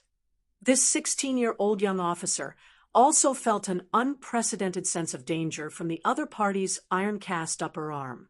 The reason why Madman Lee was even more vigilant and used all of his strength was because Su Lee's hand was propped up on the table. At that time, Su Lee's 5 fingers were slightly curled, as if he could grab the table knife at his side at any time. Under his powerful attacks, he was still thinking about counterattacking, moreover, already preparing a plan beforehand. Just how calm and terrifying of an opponent was this? He couldn't give that second lieutenant the slightest chance to catch his breath. This was the first time Madman Lee felt danger in a one-on-one battle. That was why his second fist was even faster and more ferocious than the first. Meanwhile, that second lieutenant actually blocked it again, further deepening Madman Lee's vigilance, also successfully stirring up his surging fighting intent. For the third fist, Madman Lee already used a strange technique that was strictly forbidden at home, but that second lieutenant still blocked it. Moreover, the speed of the other party's counterattack was even faster than his own. His counterattack technique was even more incisive than his own. The other party seemed to know how he would respond, breaking through his attacks in such a natural manner, successfully striking the only vital point in his stance. Madman Lee lost, but he didn't feel any sense of defeat, only excitement and curiosity. He believed that there would be a day when he would fight against that strange second lieutenant again. He quietly stared at the dining table in front of him. Suddenly, the dining table collapsed. The sound of cold air being sucked in came from Linyuan restaurant. Apart from Su Lu and Madman Lee, no one could understand the true meaning of their exchange, especially that final fist and that final simultaneous attack. For the customers in Linyuan, they didn't believe that second lieutenant was Madman Lee's opponent at all. They only thought that Madman Lee was hurt by the matter of Zhou and was troubled by love. In the end, he casually threw out 3 punches to vent his anger, sparing that second lieutenant. Naturally, they didn't understand that this incomparably sturdy dining table had long collapsed from the inside, after bearing the dual power of Madman Lee and Su Lu. Madman Lee didn't eat. He led a few officers out of Linyuan. Only when they got into that extraordinarily large off-road vehicle did he break the silence and say, "Go to the general hospital." The officers following him didn't understand the meaning of the previous battle at all.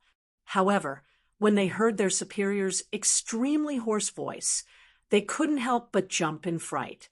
Madman Lee tightly closed his mouth, not letting a single drop of blood gush out from his throat. He felt as if there was a knife in his throat at this moment. Madman Lee wasn't afraid of pain, but he didn't want to die, and he didn't want his voice to become like this. After forcefully swallowing a mouthful of blood, he angrily cursed at his subordinates in a hoarse voice, "I'm not a real King crazy person. If I don't go to the hospital for surgery, do you want me to change my voice again and then die in the car?" A black car without a logo drove on the quiet streets of the Capital Special District. The pale-faced Su Lu closed his eyes and sat in the front passenger seat.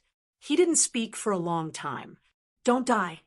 Zhou Yu's expression was bleak and cold. She felt apologetic in her heart. Her pregnancy originally had nothing to do with Su Lu, but this young man had to bear so much unreasonable harm because of her. I'm not going to die. Su Lu opened his eyes and forced a smile at Zhou Yu. His smile was still as bright as the sun, but his exposed teeth were stained with blood. He blocked that palm, but the powerful shock still traveled to his head. It shook his gums a bit, and his gums began to bleed. You're the only child of the Lees of Philadelphia, right? He asked softly. Yes. Sulu narrowed his eyes. He recalled the familiar yet somewhat different trembling feeling that came from Madman Lee's body at the last moment. His mood became a bit strange. Today, he had exposed the greatest secret of his body. He didn't know if that young officer named Madman Lee discovered it or not. After all, it had only been a month since it merged into his body.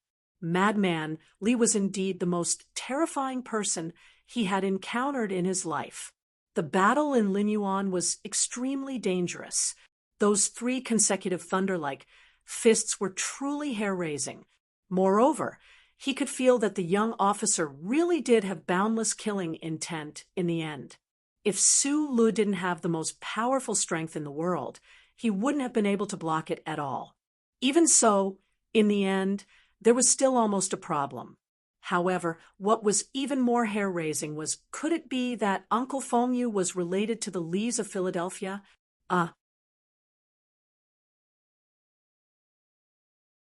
Chapter 173. Madman Lee, who was known to be invincible in the military, was secretly admitted to the Army General Hospital that night. Of course, he was using a nickname. This 16-year-old military officer had never suffered any setbacks in his life. Whether it was because of his youthful vigor or his arrogance, he was not willing to let this embarrassing news spread throughout the world. The fight between the 2 people in Linyuan was actually extremely dangerous. In that kind of situation, whoever held back would only end up dead. In the end, both of them survived. Nothing serious happened. It was purely a matter of luck. Su Lu and Madman Lee's 3 hits, and one burst was extremely violent. In the last moment, because of a strange feeling of harmony, their limbs collided, and the 2 people were knocked away. Both Su Lu and Madman Lee knew that if the situation at that time had been changed to any other situation, one of them would have probably left on the spot to deal with the aftermath. Because of the commotion in the Lin Garden, the news of Deputy Minister Zhou's daughter being pregnant before marriage spread like wildfire. It was as if the news had wings attached to it, and it instantly spread throughout the upper class of Beijing. While people were shocked, they also couldn't help but have a bit of rumination. They wondered how Deputy Minister Zhou was going to deal with this matter, and whether or not the always low-key and mysterious Tai family would tolerate this kind of humiliation. Most people had forgotten about the existence of the young civilian 2nd lieutenant. In the eyes of the upper echelons of society, this 2nd lieutenant was only the trigger point of the incident. There wasn't much that was worth paying attention to. There were many people who didn't have foresight, but not everyone didn't notice the conflict between Madman Lee and the civilian 2nd lieutenant. The boss behind Linyuan, Lin Banshan, was naturally someone who knew how to judge goods. While he was out of town, after seeing the surveillance video of that day through the internet, he just smiled and said, "I didn't expect Madman Lee to be at a disadvantage in a fight. That's really surprising." What kind of person was Lin Banshan? He was the most famous wastrel among the 7 major families in the Federation. His pair of eyes that specialized in examining aesthetics in the starry sky had long been recognized by everyone. This comment spread back to the capital a few days later, and it couldn't help but cause many people to look back at Linyuan that night. People began to pay attention to the civilian 1st lieutenant. Although a few forces knew his name through investigation, this 1st lieutenant was still a nameless person. However, It was possible that he could become the future son-in-law of Deputy Minister Zhou, steal the future concubine of the Tai family's son, and fight to a draw with the crazy Lees of Philadelphia. No matter how nameless he was, he would eventually become famous. The upper echelons of society in the Federation consisted of the 7 major families, politicians, and professional soldiers. They looked at the law with contempt, avoided the Constitution, and controlled the majority of human society's resources and information. This circle was the ruler of society. For tens of thousands of years after the beginning of the constitutional era, the entire Federation society was under this kind of control. This situation had been stable for tens of thousands of years. The civilian second lieutenant, named Su Lu, was like a small stone that suddenly broke into a bagel. It was a bit abrupt and a bit conspicuous. However, at this time, Su Lu was still only a topic that the upper echelons of society would occasionally talk about after a meal. Over the countless years, who knew how many outstanding talents had appeared among the citizens of the Federation? These outstanding figures, who had climbed up from the bottom of society, would in the end throw themselves into the circle they belonged to, be accepted, and then assimilated, becoming a part of this circle. In the eyes of the upper echelons of society that controlled the Federation, if Su Lu could really marry Zhou Yu, then he would naturally also enter this circle in the future. Even so, this was only one of countless examples. Naturally, they didn't need to pay too much attention to it. They didn't know the true relationship between Su Lu and Zhou Yu at all. Those truly important figures wouldn't care about what happened in Lin Yuan. At the very least, the powers in the Federation's upper echelons who supported Jingzhou Governor Ross and Senator Macklin didn't pay attention to him, even though Su Li's name had already begun to appear in a lot of information. If one day Su Lu displayed abilities that were worth paying attention to based on his relationship with the Tai family and the Zhou family, perhaps the huge power that was lurking in the shadows would begin to suppress him. However, to those important figures, the scene in Lin Yuan was just a boring competition between young people who had eaten too much. No matter how amazing Su Li's combat power was, it wouldn't change their calm emotions at all. After all, he wasn't Madman Li. Behind the crazy power, there was a family and a god behind him, Feiqing by the side of the calm lake, in front of the snow mountain. A middle-aged man, wearing glasses and a black retro double-breasted suit, was chatting with an old man. Some inauspicious light brown spots had begun to grow on the old man's face. Every time he saw these spots, the middle-aged man's mood would become a little lower. No matter how strong a human was, no, it should be said that he was the strongest human in the Federation, in the face of time, he would still appear so weak. He was a major general in the Federation. However, when he was at home, he never wore a military uniform. This was because this was his father's rule. Ever since the end of the war with the Empire more than 10 years ago, his father had personally sealed up the marshal's uniform. After that, he never wore a military uniform again. Instead, he always wore a rather ancient long gown. How are Muzi's results? The highest rank in the Federation's military was a general. Other than during wartime, the president would wear the title of marshal in the name of the commander-in-chief of the 3 armed forces. Since the 37th constitutional calendar, the only exception was this old man.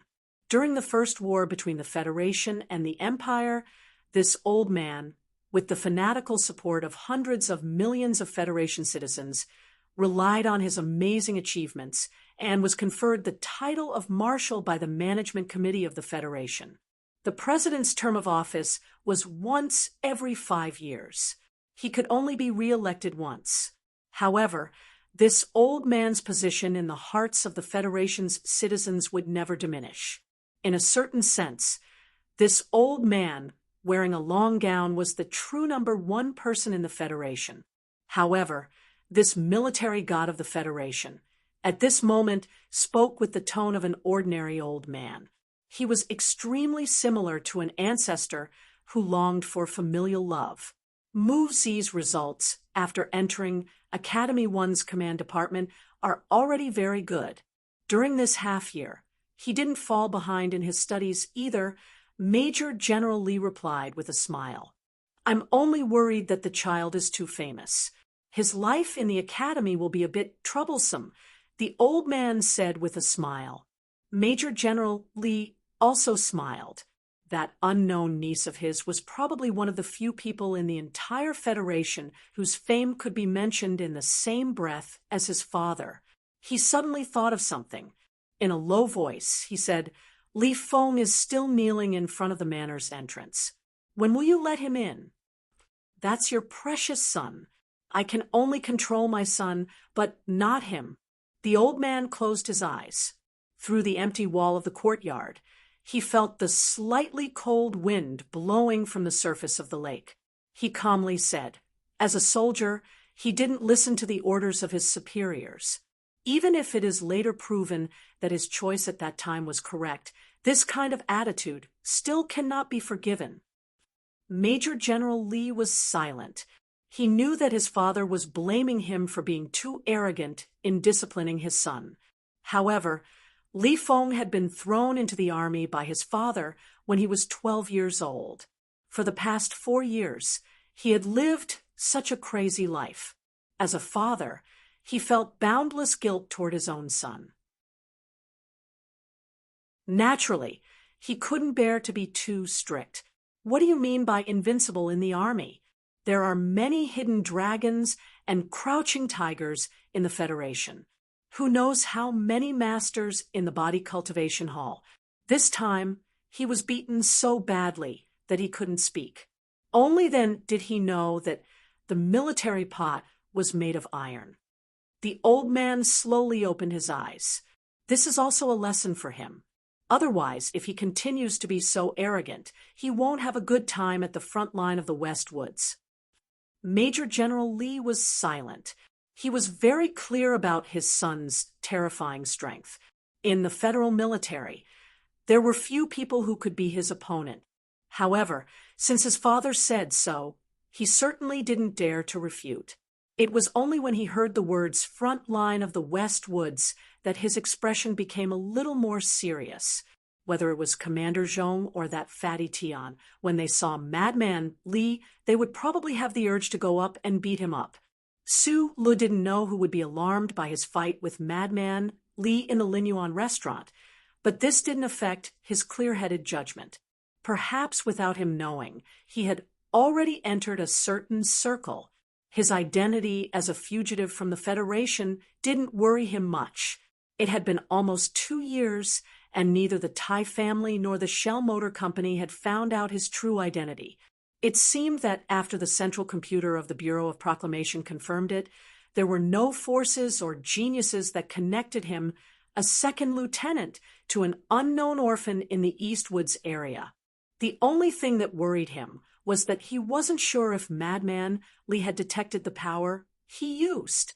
Madman Li was able to obtain the title of Invincible in the army, and the strength he displayed in the Linyuan restaurant was indeed exceptionally terrifying. Under these circumstances, he, who wasn't at a disadvantage, should have attracted some people's attention. The Lees of Philadelphia, could his secret be hidden from the eyes of the Federation's god of war? Besides, Su Lu always had a vague feeling that Uncle Feng, you might have an unclear relationship with the Lees of Philadelphia. Because of this vigilance, after returning from the Linyuan restaurant that night, Su Lu started to get busy. From the utility room in the apartment, he took out a lot of standard wires and some common equipment that he ordered online and started to assemble and decorate as fast as he could. Sitting on the sofa, Zhou Yu thoughtfully looked at Su Lu, who was busy. She didn't know what this guy was busy with outside the apartment building. The weather in the late spring was finally hot, and Su Lu couldn't stay at home to be exposed to the cold air. Sweating profusely, he simply took off his coat. Zhou Yu looked at his well-proportioned body and exposed muscles, and her beautiful, Nose twitched slightly. It's just well proportioned. That's all. How can this body contain so much strength? He can actually fight to a draw with Madman Lee? Zhou was puzzled. At the entrance of the Linhai nightclub, she already knew that Su Lu was very good at fighting and could fight to a draw with Hook, a former Special Forces soldier. But what kind of person was Madman Lee? The only heir of the Lees of Philadelphia, the crazy young military officer who had never met a worthy opponent. What are you busy with? At this time, Su Lu broke open the wires in the walls of the apartment.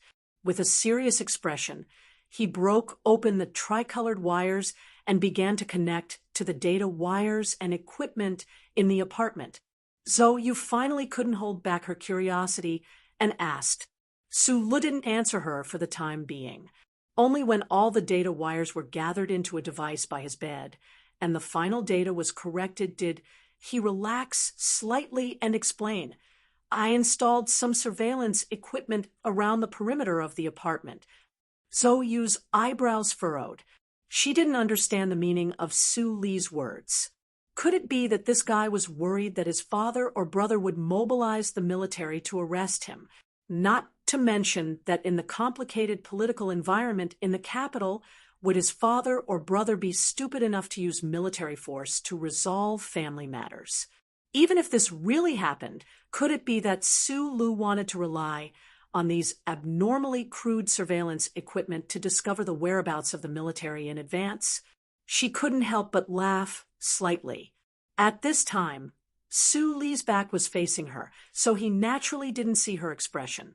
He seriously pulled out an extremely thin holographic screen from the device and looked at the different colored dots on the holographic screen. He lightly sighed. This was the equipment that Shi Qinghai gave him before he left, when he was escaping from the Federation Investigation Bureau's pursuit. In Linhai State, this set of surveillance equipment played a very important role. The range of the surveillance was about 500 meters around the apartment building. The main principle was to obtain the power of the Federal Military or Investigation Bureau's communication device, and then distinguish it. Su Lu used the materials he ordered online to supplement the periphery of this set of equipment. It should be able to barely achieve the effect that Shi Qinghai used it before. He turned his head and looked at Zhou. He suddenly became silent for a moment because he wasn't worried about the Zhou family, but the Lees of Philadelphia and the entire Federation. The original purpose of living with Zhou was to ensure the safety of her and the child in her belly. However, because of the Linyuan incident, Su Lu fell into a state of vigilance. He realized that Zhou wasn't very safe with him. These 2 days, there hasn't been any reaction from your family. After a moment of silence, Su Lu said, "It seems that your brother is very frightened by your actions." According to the Federation's law, the fetus after 6 months has the corresponding human rights. I think, after a while, your family will be forced to accept this fact. When that time comes, you should go home, right? Zhou's eyes lit up, but it was the kind of cold light that reflected the light of the 2 moons like ice. She quietly stared at Su Li's face, and a cold smile gradually appeared on her face. She opened her mouth and said, "What? It hasn't even been a month, and you can't take it anymore?" Su Lu knew that she misunderstood something. He lowered his head and explained, "It's my problem. I'm worried that you won't be safe with me." Shi Qinghai was the only person in the world who could see at first glance that Su Lu was hiding a heavy secret under his sunny face. It was very obvious that the mother of his unborn child didn't have this ability, but seeing Su Li's abnormal behavior today, as well as these words, and then thinking about the tenacity and calmness that Su Lu had displayed these past few days, so you finally discovered a trace of a problem. You have a secret, and it has to do with Madman Lee. Zhou gently supported her bulging belly and slowly stood up. She calmly looked at him and said, You're ready to run away at any time." Su Lu was silent, not knowing how to answer her. "No wonder even Madman Li couldn't smash you to death.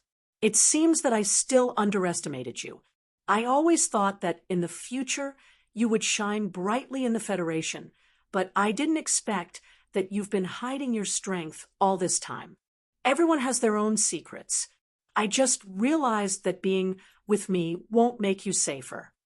Su Lu sincerely advised. "So you quietly looked at him. After a long time, she suddenly opened her mouth and said, 'It's very late. I'm going to sleep.'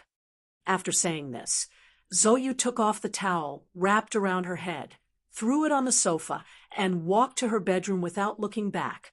It wasn't until she closed the bedroom door and sat on the bed that Zhou felt a trace of disbelief about her previous performance. She looked at herself in the mirror without makeup and slightly frowned. She was becoming more and more accustomed to her face without makeup, although when she had afternoon tea with Lady Tai, she only wore light makeup, but how many years had it been since her face was so clean? Just as Su Lu said, with the heroic spirit Zhou had displayed in the tea house that day, whether it was Zhou or that big shot from the Ministry of Defense, there was nothing they could do. They could only watch as Zhou gave birth to the child. However, Zhou didn't want to leave this simple apartment.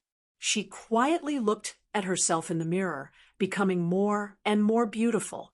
She thought to herself that staying in this apartment to block trouble for Su Lu was not something she would do in the past. When did she become a good girl who was willing to be considerate of irrelevant people? Was it because of the child in her arms, or was it because that guy washed her hair? Perhaps she was just used to this kind of peaceful environment where she didn't have to worry about anything. Outside the bedroom door, Su Lu stared blankly at the closed door. Although Zhou didn't say anything, from her previous words and actions, she definitely wouldn't leave. He very sensitively guessed the thoughts of this unmarried mother. Zhou didn't know what his trouble was, but she knew that as the daughter of the Deputy Minister of Defense and a girl who had a good relationship with Lady Tai, any trouble in the Federation would always be more powerless when she was with Su Lu. He walked into the bathroom and happily took a cold shower. Wearing a bath towel, he walked in front of the mirror and began to carefully shave. He began to more carefully shave the fine hairs between his eyebrows. He gently stroked the cold metal bracelet on his wrist and confirmed the location of the new stun baton. He raised his head and looked at his knife-like eyebrows in the mirror. He was silent for a long time. Zhou had changed. In the mirror, Su Lu smiled happily, giving birth to a trace of warmth and happiness. The next few days were the complete opposite of Su Li's vigilance. It was as calm and peaceful as usual. It was as if the battle with Madman Li and Lin Yuan didn't have any negative effects at all. Every morning, Su Lu made breakfast and wrote a note to remind Zhou where the microwave food in the freezer was stored. Then, he drove the unmarked black car through Highway 2, past Hawking Avenue and the Ministry of Finance, and drove towards the first military academy. Professor Shen was still in the hospital. He didn't know what illness he had. With this old professor's age, it was probably a sad time for him to be plagued with hundreds of illnesses. Sometimes, Su Lu thought that as Professor Shen's only research assistant, he should go to the hospital to visit. However, he didn't have Professor Shen's contact information, and the officials at the Research Institute didn't reply to his emails. After finishing a day of work at the Research Institute, Su Lu drove the black car back to his simple apartment in Wangdu. He started to cook dinner, prepare the ingredients for tomorrow's lunch, do the housework, and search for the things and information he needed on the civilian internet. Sometimes, he even washed Zhouyu's hair. Her smooth black hair twirled between his steady, slender fingers. Now he and Zhou would occasionally chat, and the atmosphere between the two of them was getting better and better. However, After Zhou Yu asked Shi Qinghai for the nth time about interesting childhood stories, Su Lu suddenly realized that he couldn't find anything new to talk about. Or rather, between the two of them, they didn't need to talk too much in the first place. Life passed by just like that, day after day. It seemed normal and boring, but in reality, it was peaceful and quiet. In this peaceful life, the only thing that made Su Lu feel excited was that now, in the laboratory that was exclusively for him, he could finally fully display his mechanical talents. His research on the signal acquisition system for the simulator had reached a critical juncture. With the help of the all-encompassing blueprints in his mind, Su Lu was sure that as long as he was given enough time to experiment, he would definitely be able to complete the modification of the simulation system and use the power in his body to directly operate mecha. If he could really succeed, it would undoubtedly be a revolutionary breakthrough in mecha control. Unfortunately, this method could only be used by Su Lu alone, or perhaps by Uncle Feng Yu, or perhaps by the Lees of Philadelphia. Su Lu was able to accomplish this because, other than relying on Professor Shen's laboratory's enormous database and its rich material inventory, more importantly, he had built an extremely solid foundation of practical experience under the subtle influence and guidance of Uncle Feng Yu over the years. More importantly, of course, were those strange blueprints in his mind. Those structures and designs that were vaguely beyond the current level of the Federation's technology were not necessarily perfect. In fact, many of them were completely unfeasible.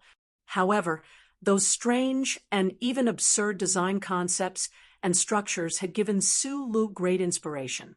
Without the inspiration and help of these blueprints, he definitely would not have been able to complete the full modification of the signal acquisition system for the simulation system by himself. It should be known that any research in the Federation's field of study had to be built on the basis of a large number of experiments and design simulations. No expert had ever been able to completely modify a system by himself. In a situation where no one knew, in a laboratory in the Husk Institute's 3rd Division, there was a young civilian second lieutenant who had produced results that were destined to shock many people. However, Su Lu needed the opportunity to experiment that would require him to interact with a mecha alone for a long period of time. And this was relatively difficult. The Federation mecha was an absolute secret. With Su Li's current level of secrecy, although he could access the information, he could not reasonably request to come into contact with the actual mecha. In order to convert his virtual designs on the holographic screen desktop into reality, Su Lu needed to be able to solve the several difficult problems in the engineering department. Only then would he be able to enter the core area of the engineering department and experiment with his own things. However, the problem of the twin engines was not something the current Su Lu could solve. He stared blankly at the blueprints on the holographic screen desktop, his brows furrowed tightly.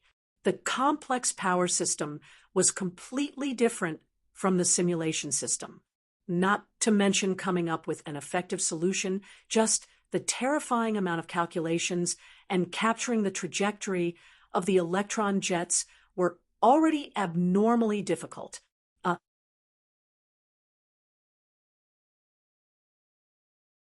Chapter 174. Thank you, thank you. I can only say thank you. Rushing to 4th place at the last moment was all thanks to everyone's support. I'm just a loser. I thought for half an hour this morning and decided to seriously solicit votes this month. I need to write well and definitely satisfy everyone. But this chapter is a little boring. Sob sob, I won't write such difficult and dry things in the future. Today is the first day of the month. I don't know what rank I'll get this month, but last month I was already 4th. I'm still scared of Chiu. Anyway, everyone can just throw your monthly votes at me. I won't let everyone down. Let me say something fierce. This month, I'm going to write 200,000. Sob sob. Even that bastard Finhua wouldn't dare to set a word count. I'm scared of Chiao. The newest generation of mecha developed by Shell Motor Company had yet to be named. Internally, it was temporarily known as the MX. This generation of mecha had been developed for over 10 years. Compared to the previous series of M52 mecha, the MX mecha had a decisive breakthrough in terms of power. The MX mecha still used Jingnong's high-energy batteries as its power source. However, 2 of the newest jet engines were installed at the back of the mecha's waist. These engines could instantly increase the mecha's power output to 4 times that of the M52 mecha. This design was undoubtedly a bold and genius idea. After 10 years of research, after overcoming a series of material and microelectronics difficulties, the multi-engine technology of a warship had finally been successfully transplanted into a mecha. The realization of this idea not only made the engineers of the entire Shell Motor Company rejoice, the federal military also felt an unprecedented excitement. 2 times the normal power in a steady state, 4 times the normal power in an instant. This was an indicator of leapfrogging development. If placed on the battlefield, the MX mecha with 4 times the normal power could completely rely on its powerful mobility to treat the old mecha like a clumsy child. What made the military most excited was that if the multi-engine technology matured in the future and the mobility of the military mecha increased once more, then in a situation where the energy consumption of a warship was decreasing by the day, typical long-range weapons on the battlefield, such as self-propelled cannons or fiber-optic guided rockets, would find it very difficult to hit a mecha that was evading at extremely high speed. If that day really came, then in a war between the Federation and the Empire, other than the warships suspended in space as a deterrent, these extremely mobile military mecha would no longer be used for special operations. They could also be placed on the battlefield as the main force for advancement. Without a doubt, this would be a fundamental change in the nature of war. Currently, only 14 prototypes of the MX mecha developed by Shell Motor Company Engineering Department and the federal military had been produced. However, the production speed demonstrated in the laboratory had already satisfied all parties. It would take at least 2 years for this new batch of mecha to undergo mass production and become a true fighting force. Moreover, the federal military did not know whether the Empire had made any breakthroughs in the multi-engine technology of the mecha. Thus, the federal military had given the Shell Motor Company an exceptionally strict time limit. Between the Federation and the Empire, no matter which side was the first to possess this type of high-performance mecha and throw them into battle, they would definitely win the initiative of the war. The Federation had an old saying, "Lose a nail, break a hoof, break a hoof, break a war horse, break a war horse, wound a knight, lose a battle." This type of mythical battle, which could only be seen in movies and novels, had never appeared in the history of the Federation. However, this demonstrated the importance of details and logistics in war. Moreover, the new generation of the MX mecha could change certain forms of war using the power of technology to bring about changes in the strength of war. Therefore, when the Department of National Defense gave the Shell Motor Company a strict time limit, the head of the engineering department and the engineering staff were not at all surprised. They also understood the significance of the mecha they had developed. If they wanted to leave their name in history as an engineering staff, then the development of the MX mecha this time would definitely be the best opportunity. Time was of the essence. After 10 years of research and development had ended and standard laboratory parameters had been obtained and simulated, the Shell Motor Company Engineering Department sent the 4MX prototype mecha to the Whitewater Company for its subordinate Whitewater Company to use in the regional conflicts in the Bermuda Triangle Star region to obtain first-hand data on the battlefield. The regional conflicts in the Bermuda Triangle Star region had never stopped, and the experimental weapons planet chosen by the Whitewater Company was also far from the parts of the empire where spies could infiltrate. All of this was for the sake of secrecy. Even so, the federal military still sent out the most powerful warship of the 3rd Military Region to follow the Whitewater Company's combat team from afar and enter the Bermuda Triangle Star region. On one hand, it was to cooperate with the Shell Motor Company Engineering Department in collecting data, and on the other hand, it was naturally for the sake of secrecy. On that barren mineral planet, all the refugees and thugs who could come into contact with the new MX prototype mecha had to die in the end. For the birth of a new generation of mecha to require the protection of a fleet, this fully demonstrated the importance of this matter to the Federation. The small group of thugs on that barren mineral planet was eliminated by the Whitewater Company's combat team in 7 days. Under the lockdown of the 3rd Military Region's fleet, this news was not leaked and did not attract the attention of any other forces. However, when the engineers of the Shell Motor Company Engineering Department carefully calculated the data of the new mecha on the battlefield, they discovered a very fatal problem. If this problem was not solved, the Federation's new generation of mecha, the MX, could only stand quietly in the laboratory forever and never become a powerful weapon in the battle between the Federation and the Empire. This difficult problem alarmed all the senior executives of the Shell Motor Company's board of directors and engineering department. It angered the federal military, who had been waiting excitedly for the results of the experiment. Everyone was waiting for the birth of a new generation of mecha, but in the end, they were greeted with such terrible news. The Federation's new generation of MX-type mecha was a top secret among top secrets.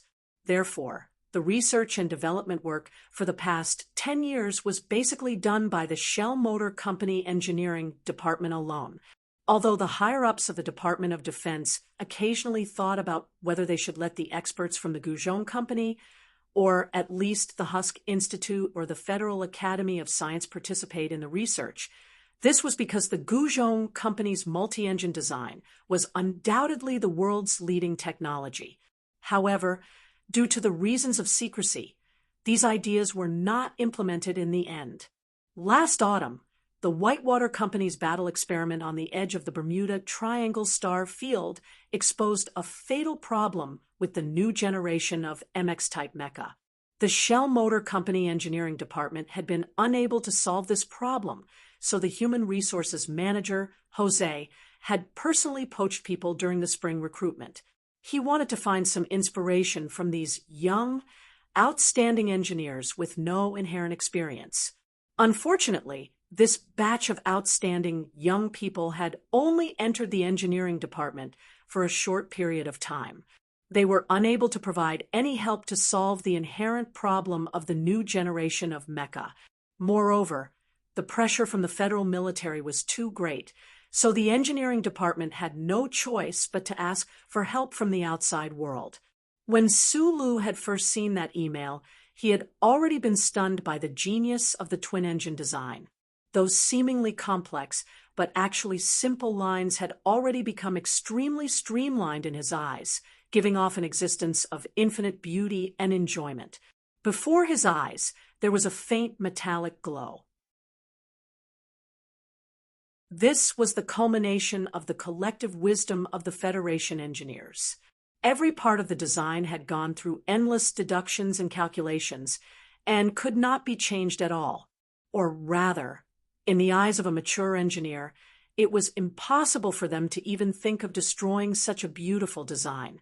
The Research Institute had officially joined in the research and development of the new generation of mecha, mainly to solve the problem that the new generation of MX mecha had exposed in battle. However, this was still the Federation's most top-secret and cutting-edge technology, so researchers like Sulu could only obtain the relevant data and blueprints through email. They were unable to fully understand the power model of that prototype mecha. Suli's life interest was in this aspect. Moreover, he now had some hidden reasons to enter the engineering department and have an independent space to research mecha.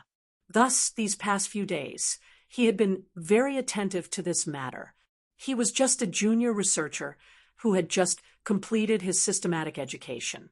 How could he solve a problem that even the best engineers of the Federation could not solve just by relying on these schematics that were as simple as a leopard skin?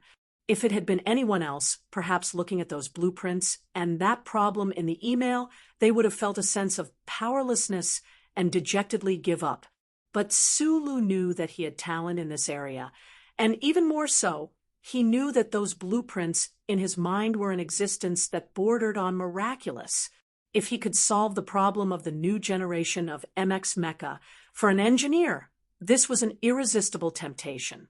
Thus, in these past few days, Suli's attention was completely focused on the laboratory, using an unimaginable speed to carry out design simulations, calculations, and inferences. The new generation of MX Mecha was a groundbreaking dual-engine design, with one main engine and one auxiliary engine. The main engine was like the power output system of previous mecha, driving the mecha's movement speed. Meanwhile, the auxiliary engine was the crux of this system. If the jet design was combined with small wings to assist with balance, the mecha could instantly increase its speed in battle, raising the performance of the entire mecha to a terrifying degree. In the engineering department's laboratory, the dual-engine design transplanted from warship multi-engine technology perfectly fulfilled the designer's original intentions. The new generation of mecha's mobility was fully demonstrated. However, in Whitewater Company's experimental use, after 1.5 minutes of continuous battle, the dual-engine system of the 4 new generation mecha would completely fail. There was even one new generation of mecha that had experienced an irreversible explosion in the midst of an experimental battle. The investigation report after the incident pointed out that there was a major difference between the data collected by the Nutshell Engineering Department in the experiment and the actual battle, resulting in this accident. The new generation of mecha's dual-engine design would enter the full power stage at the end. When both engines were pumping out maximum power, the internal Z-force suction electron jets would experience severe instability in their trajectories. This would cause cracks to appear in the high-strength material of the engine casing, and these cracks would even spread throughout the entire mecha.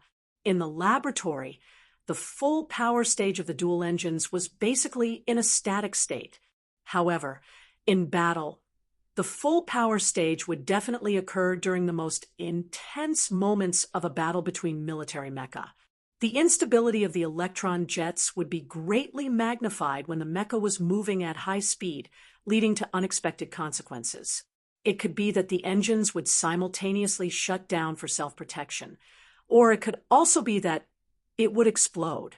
Problems occurring were not scary. After all, this was a new generation of mecha that was epic-making. Just the adjustments in the laboratory alone could not accomplish everything. The key was to discover the problem.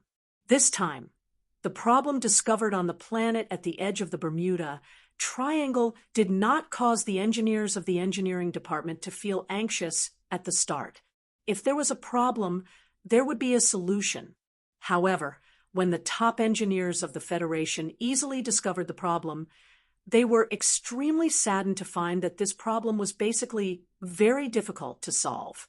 The power source of a mecha was a high-energy battery. The electron jets converted the power in the power source into electron jets that traveled at close to the speed of light. These electrons would then be shot into the space of the engine, where they would be converted into usable energy. Through the mecha's complex transmission system, the mecha would move. The electron jets were the most intricate part of this system, and also the least eye-catching part. The engineering department's design was still based on the old design. From their perspective, the twin engines only added an additional electron jet channel. There was no fundamental difference. No one would have thought that this normally inconspicuous electron jet would become a dangerous bomb in the new MX-type mecha. Reducing the wave interference between the twin engines was easily accomplished by the engineers, but they had no way of completely dissipating this type of interference in such a tight system. As long as there was a single point of interference, those electron beams inside the normally silent electron jets would suddenly become as sensitive as a virgin. They would either turn their heads shyly or run away, or silently stroke a willow, or tear apart their own clothes in anger with a red face. The problem lay within the Z4 electron jets. With the current level of technology of the Federation, there were many ways to control the trajectories of the electron beams. However, those methods required the use of large-scale equipment, so they could only be installed on a battleship and could not be used on a mecha. Once the high-speed electron beams diverged, they would enter a kind of vortex state. Under the control of a field, they would flow in all directions. If they could figure out the trajectories of the electron beams during the full power phase of the twin engines, then the engineers of the Federation would definitely be able to design the corresponding sensing equipment to redirect these electron jets back into the space of the engines. However, the problem was that the trajectories of the high-speed electron jets could not be measured.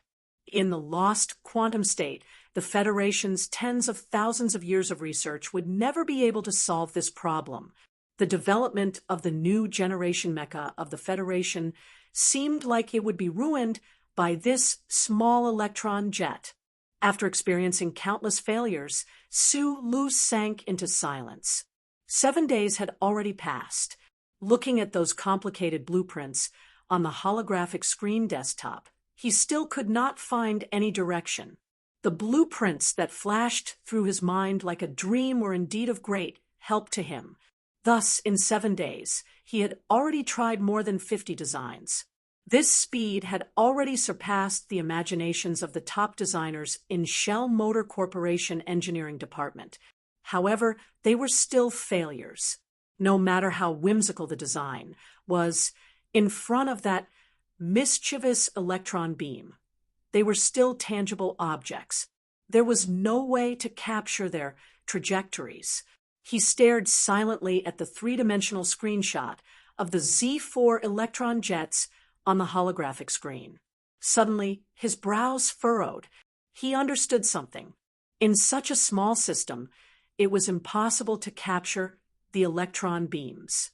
To solve this problem, they had to predict the trajectories of these electron beams in advance from the moment the electron beams were interfered with. However, the problem was, according to the theories of the Federation's scientific community, the trajectories of high-speed electron jets should be random.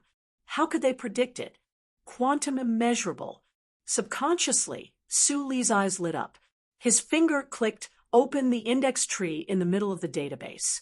He opened Professor Shun's research results that had not made any progress over the years. Quantum immeasurable dynamics. Old Professor Shun's papers had been published before. The chief editors of the academic journals, as well as the highly respected people in the academic community, only wrote some replies out of respect for this Nebula Award winner. However, no one supported old Professor Shun's views. Su-Lu silently and quickly checked the research results of old Professor Shun over the years.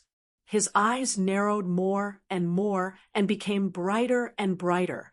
As the scientific community of the Federation said, the unpredictability of quantum dynamics was basically an axiom. Although old Professor Shun's theories seemed simple and beautiful, there was not the slightest possibility that they could be proven. Speaking from the opposite side, they could not even be proven false. It was just a beautiful and illusory bubble. However, this bubble was so real in front of Su-Li's eyes. He simply moved a chair and sat in front of the table. He forgot about the simulation system modification and began to seriously and interestedly learn Professor Shun's theories from the beginning. A beam of electrons traveling at close to the speed of light within a certain order of magnitude after being disturbed by a fixed wave band. What kind of trajectory would it follow? What kind of beautiful flower would it turn into? While Sulu was alone in the laboratory, constantly guessing what kind of flower that beam of electrons would turn into, there were countless researchers like him in the Federal Academy of Science, Shell Motor Corporation Research Institute, and the engineering department. All of them were fully immersed in the battle to solve the Z4 electron jet. Most people did not know that this problem was related to the Federation's newest generation of military mecha. After experiencing countless failures, many people gave up. However, Sulu did not give up. This was because he knew that this was a critical moment for the Federation's newest generation of mecha. Speaking of which, it was strange. It seemed that he had a much higher security clearance in the research institute than the average researcher. However, an unexpected incident disrupted the rhythm of Suli's life. Seeing the man in the military uniform walk into the elevator with a gloomy expression, Sulu put out the cigarette in his hand, held it in his hand, and walked into the ward. He looked at the pale and nervous girl on the bed, smiled, and said, "Did your family ask you to go back?" Zoyu nodded tiredly and said, "Since the doctor said there's no big problem, I don't want to go back for the time being. You know, the most important thing for pregnant women is their mood." "Since you know, then you should make yourself feel better," Sulu advised. For some reason, Zoyu found herself bleeding a little in the bathroom last night. Amidst that scream, Sulu rushed in anxiously and sent her to Wangdu Hospital immediately. After the doctor's examination, it was confirmed that Zoyu was at risk of miscarriage. Sulu was nervous, but also a little surprised. Zoyu's health was excellent. Recently, she had completely stopped smoking and drinking. For her to have signs of miscarriage, it could only be something else. Could it be that she was frightened at Linyuan restaurant that day? He looked at Zoyu on the bed. After a moment of silence, he said, "I can understand. You're very nervous right now." Zoyu stared blankly at the snow-white ceiling above her head. After a while, she said, "You don't understand. You men will never understand. When a mother finds out that once the child in her womb is born, it can only be an illegitimate child pointed at by others, how terrible her mood is." Sulu was a careful and sensitive person, but it didn't mean that he could read all the thoughts of the people around him. After hearing these words, he was stunned and his mood became heavy. This was indeed a problem that Zoyu and the child in her womb would have to face. If others asked now, he could still say that he was the father of Zoyu's child in her womb. But what about the future? The child would grow up eventually, and sure Qinghai, he still didn't know if he was still alive. Zoyu retracted her gaze and looked coldly at Sulu. She said, "You said that you would be responsible for me and the child in my womb on behalf of Shi Qinghai. How are you going to take responsibility?" "I don't know," Sulu answered honestly. Zoyu closed her eyes and was silent for a long time. After a long time, she said softly, "Forget it. This has nothing to do with you. If I hadn't insisted, maybe you wouldn't have wanted this child in the first place. This is my child. It has nothing to do with you." Sulu suddenly realized that when he was with Zoyu, he would talk more and more. Did this mean that he already saw her as a friend? Looking at the pale-faced Zoyu on the bed, his mood suddenly became gloomy. He subconsciously thought of the words he said to Zhang Xiaoming when they were planning the future. "When the child registers in the future, put my name in the father column." Sulu was a guy who didn't hesitate once he made a decision. In this regard, he really didn't act like a 20-year-old young man. He was more like an old man who had weathered the hardships of life and seen through everything. Zoyu slowly opened her eyes and looked at him with a very strange gaze. After a while, she said softly, "Are you really crazy? You can pretend to be the child's father, but you're really going to—" Sulu smiled and didn't say anything. In the quiet limuon of Wangdu Hospital, Su Lu retracted his gaze from upstairs. The lights in Zhou Yu's room were turned off. He stood alone in the darkness. Looking up at the starry sky, he saw 2 bright moons. It wasn't the double moon festival, so there was no ball. He once loved someone, but that person was already dead. He thought in his heart that he would probably never fall in love again. He walked to the trash can and was about to throw in the cigarette but in his hand when he suddenly stopped. Su Lu slowly tore open the filter and tore the sponge inside one by one. He tore the sponge into a thin and fluffy mess. He thought in his heart, Uncle was right back then. The life of the people in the Federation was indeed like a mess. What kind of shape will this beam of electrons turn into after it dissipates? In the quiet laboratory, Su Lu narrowed his eyes and looked at the constantly changing image on the holographic screen table. The trajectory of the electron beam in the theoretical model was like a child who would never settle down. It was riding a roller coaster with different curves. Sometimes it protruded, sometimes it turned back. Sometimes it was like a flower, but most of the time it was like a cloud of fog. It will turn into a mess. An old voice sounded behind him. An old finger reached over and slowly entered a few extremely unfamiliar parameters into the theoretical calculation model on the holographic screen table. At the same time, a simple formula was added. The finger seemed to have magic. As the parameters and formulas were entered, the chaotic fog of the electron beam on the holographic screen table gradually gathered and overlapped. It became clear and turned into countless fine and uniform lines that stretched and fell. It seemed to have no pattern, but in fact, there was order in the chaos. It was like a mess made of a string. As long as the end of the string was pulled, all the directions of the mess could be determined.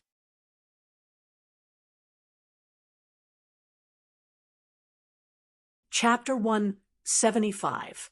This was indeed an inconceivable feat today. In Shell Motor Corporation Engineering Department, the Research Institute, and even the Federal Academy of Science, there were countless experts and scholars working hard to solve the problem of the Z4 electron jets. They could not sleep at night, and their food was tasteless. Who would have thought that an old man who had been away from the Federation's academic center for so many years, and who only had the old story of a Nebula Award winner left to him, would be able to solve this problem so easily? The electron beam composition on the screen desktop had gradually stabilized. It looked like a tangled mess, complex but stable. Su Lu knew that predicting the trajectory of the electron beams in advance did not mean that all the problems had been solved. First, calculations and verification were needed, and then a series of tests and judgments were needed. Most importantly, a lot of time was still needed to make fundamental changes to the structure of the mecha's engine compartment to target the trajectory of the electron beams. However, most importantly, the most difficult part had been solved. The Federation's new generation of mecha would most likely be successful soon. Because he understood the importance of this matter, Su Lu was so shocked that he was speechless for a long time. Only after a long pause did he regain his composure and say respectfully, "Professor Shen, you're back." After staying in the hospital for so many days, he still did not know what illness Professor Shen was suffering from. However, seeing the tired expression on the old man's face right now, he knew that the old man's body had not fully recovered. Professor Shen made a sound of acknowledgement and then headed up to the second floor, seemingly oblivious to the shock that the parameter formula he had entered on the screen desktop would bring to the Federation. Su Lu had always been an extremely calm person, but at this moment, he still could not completely calm the excitement in his heart.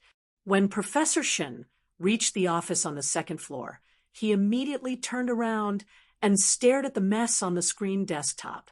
Rubbing his hands together nervously, he immediately began to record and verify the data. He was very afraid that this mess would disappear right before his eyes. Now that they had the trajectory diagram, they would need to modify the MX-type mecha's twin engines to pass through the link.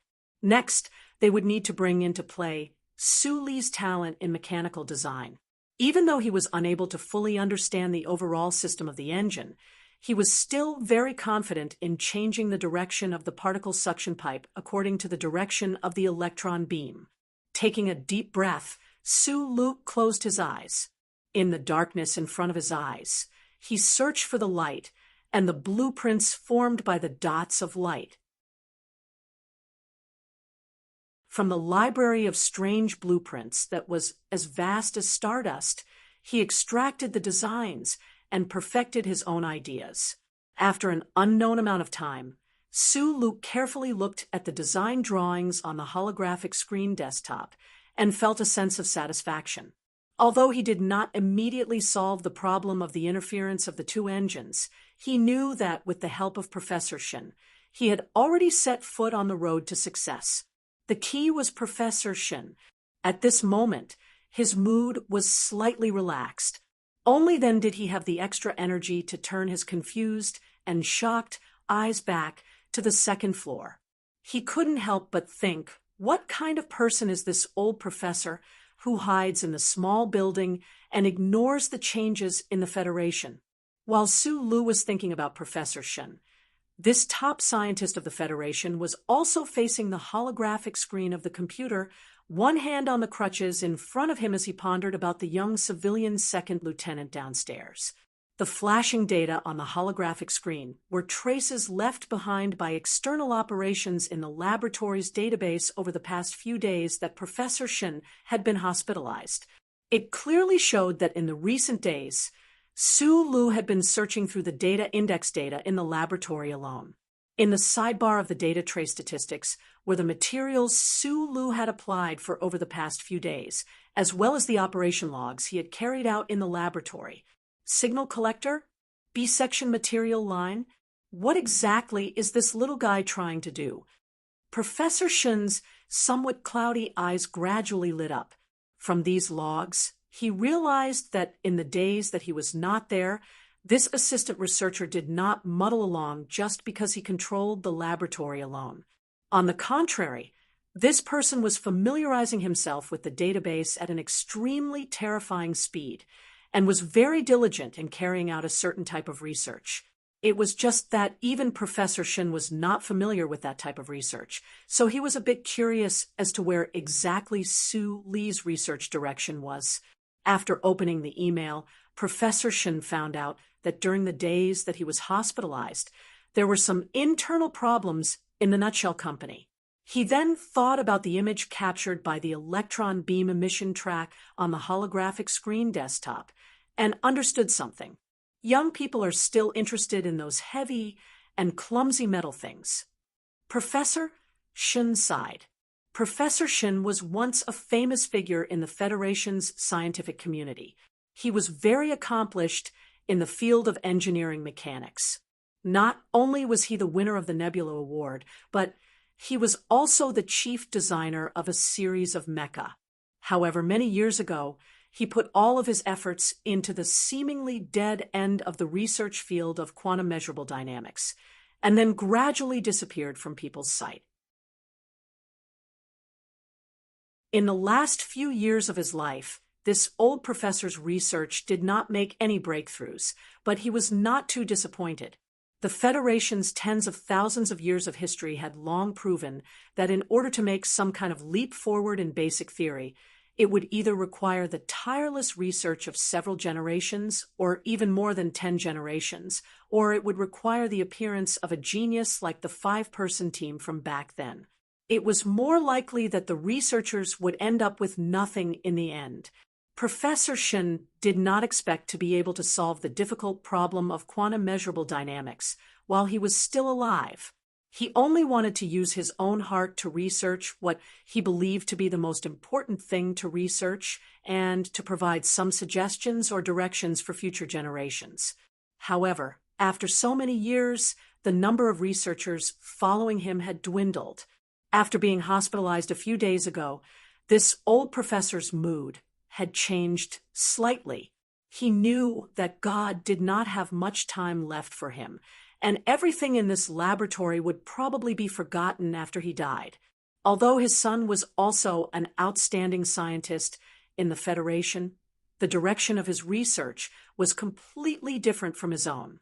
Moreover, Professor Shin knew very well that his son had always held a suspicious and sad attitude towards his research over the years. If he was not his father, perhaps his son would have been more direct and sarcastic with his words. Professor Shin looked at the computer screen. Su Li's learning records and the last 3 days of the design were left behind.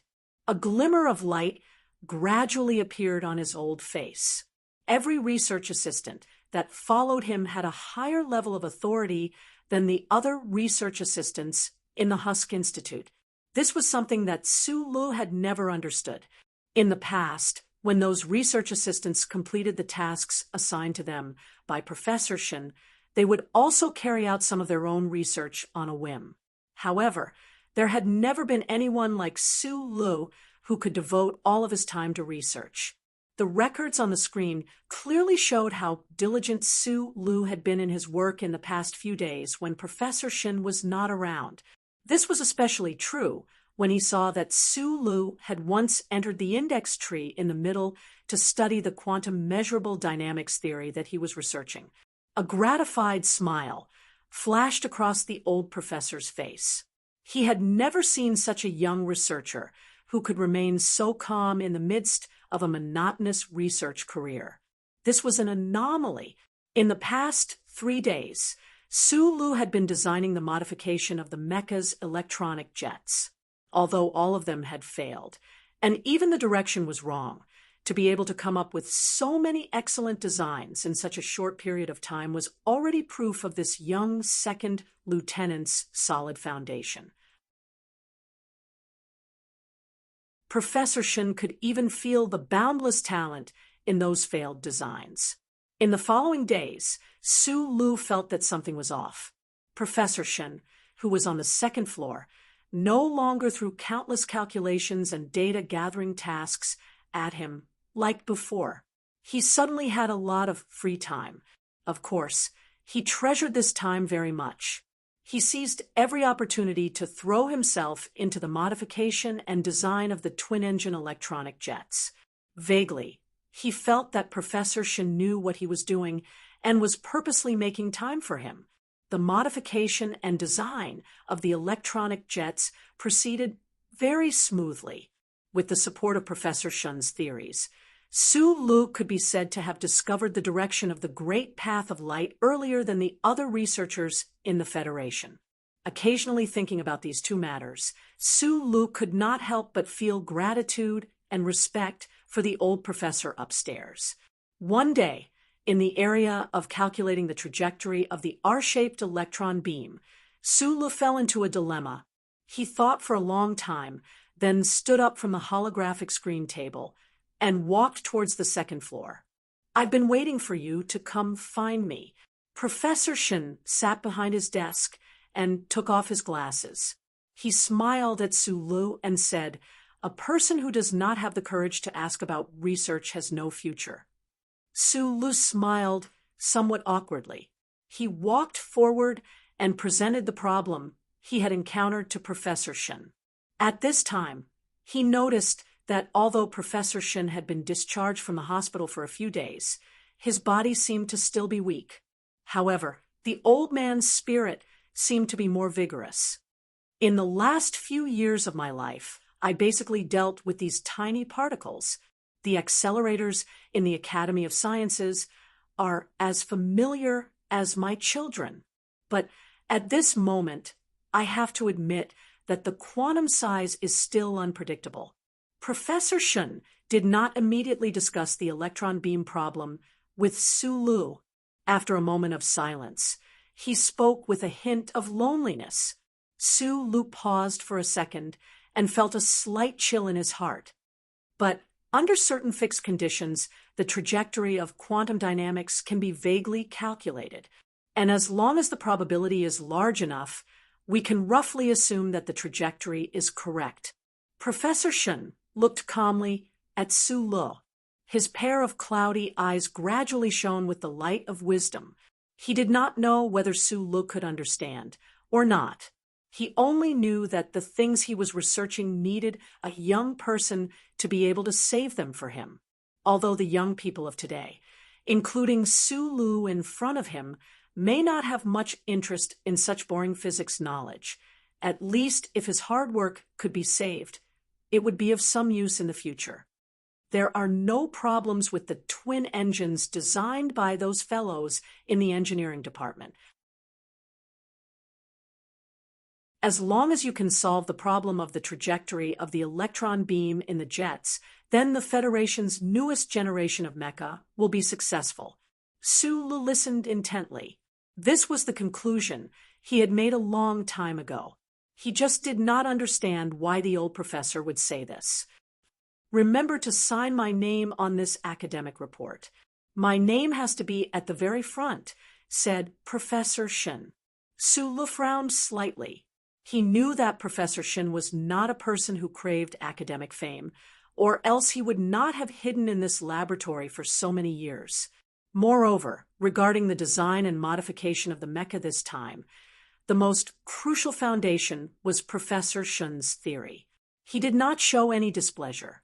On the contrary, he vaguely understood that Professor Shen was trying to protect him. This design that was destined to shock the Federation's academic community might perhaps bring about some unpredictable future for him.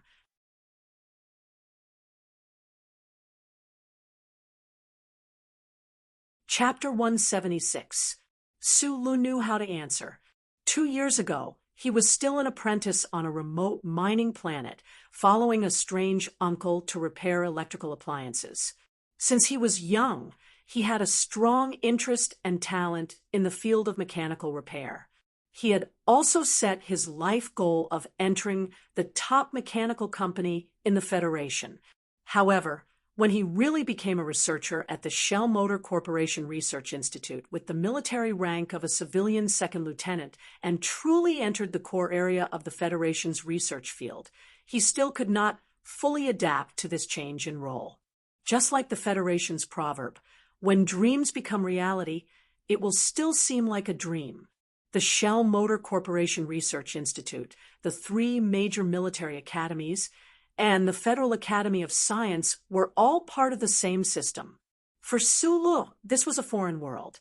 He was familiar with the metal lines and chip components, but he was not familiar with the operating principles of this world. Hearing Professor Shen's slightly mocking and angry words, he fell silent.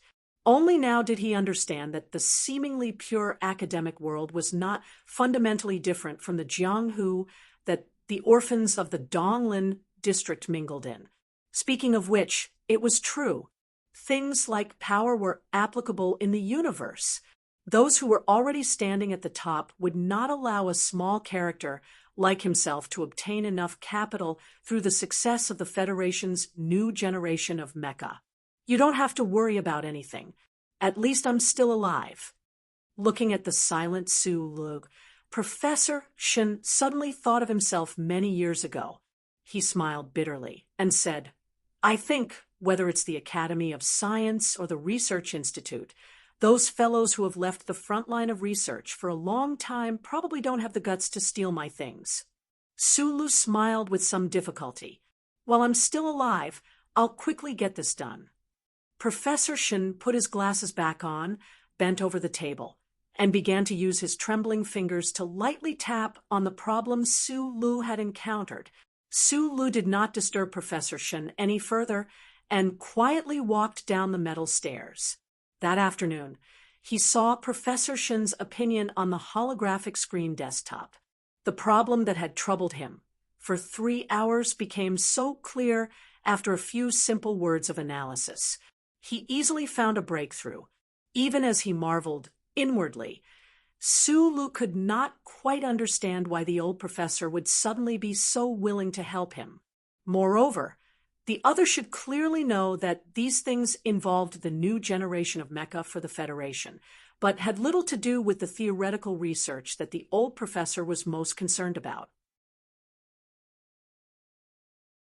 In the following days, Professor Shin and Su Lu, two eccentrics, one old and one young, kept repeating the process of researching, designing, encountering obstacles, inquiring, referencing, and solving problems in a quiet and undisturbed laboratory in the research institute behind the first military academy of the Federation. The main work was done by Su Lu, but Professor Shin was the one who was actually giving them directions. The old professor still spent most of his time in the office on the second floor. He seemed to be sorting out some information. The rest of his time was spent teaching Su Lu. Outside of work, Su Lu and Professor Shin quickly became familiar with each other. Occasionally, they would drink tea and sit together to chat. However, the content of their conversation would definitely be considered rather boring to an outsider. When it comes to studying, you actually have to go to extremes. Professor Shin sat on the stairs on the second floor, a cup of hot tea placed beside him. He said in a trembling voice, "Back then, after I graduated from University 1, I directly entered the Husk Institute as an assistant. Later on, I made some achievements and entered the Academy of Science. I once had many glorious moments. For example, when that generation of mecha officially came off the assembly line, I was also very excited. However, when I got older, I finally understood that the mission of a scientist was not to develop machines that could kill people faster and more efficiently." Professor Shin took a sip of tea and sighed. The development of science will definitely make weapons more advanced, but the goal of scientific development is not to do so. It is to go to extremes. Large to the extreme is the universe. Small to the extreme is the quantum. Professor Shin did not look at the dazed Su Lu downstairs. He continued, "In the field of astrophysics, I am not very good at it. The creation and destruction of the universe will ultimately return to the realm of philosophy.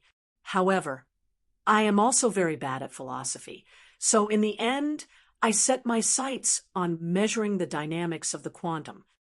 I always thought that everything in the universe should have a pattern to follow, or perhaps it should be said that there is a reason to speak of. However, in the end, I realized that the smallest is the largest.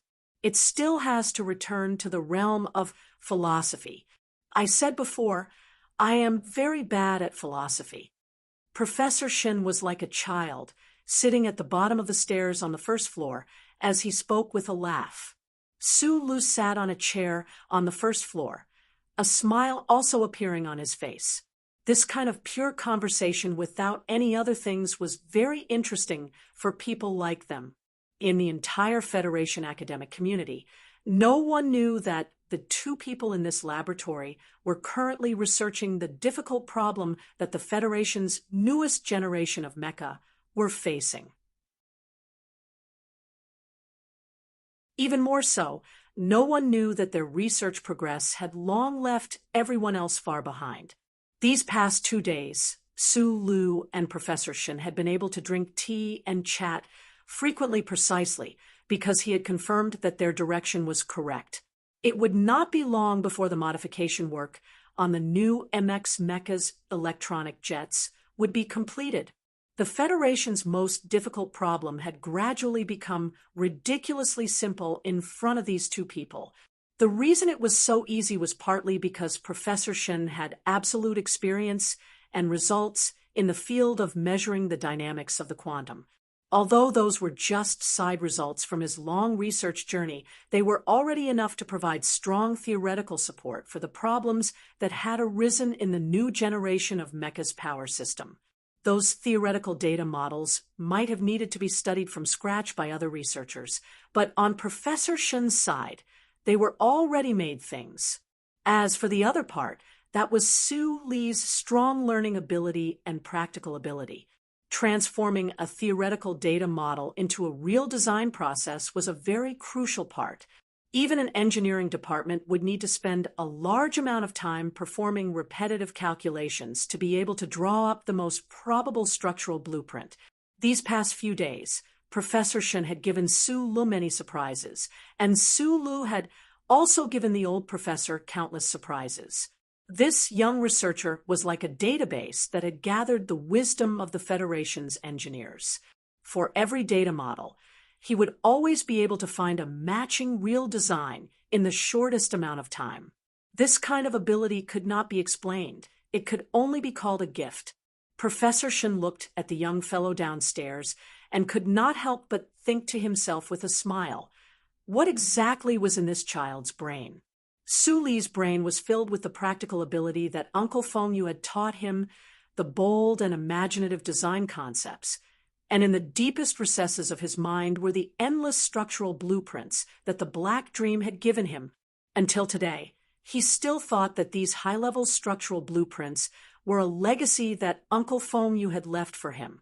He had no idea that these blueprints were actually the greatest existence in the Federation, the most profound wisdom, the central computer of the Bureau of Proclamation, which was located who knew how many kilometers underground, had bestowed upon him this wealth in order to awaken him.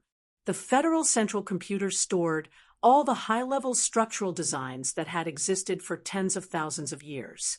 Although these structural designs might not necessarily be able to be turned into reality, the fact that they could appear in the central computer meant that their standards were naturally incomparably profound.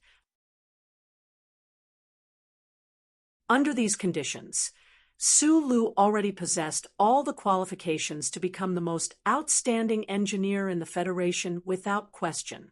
Moreover, these qualifications that he possessed were so unique that they could not be replicated.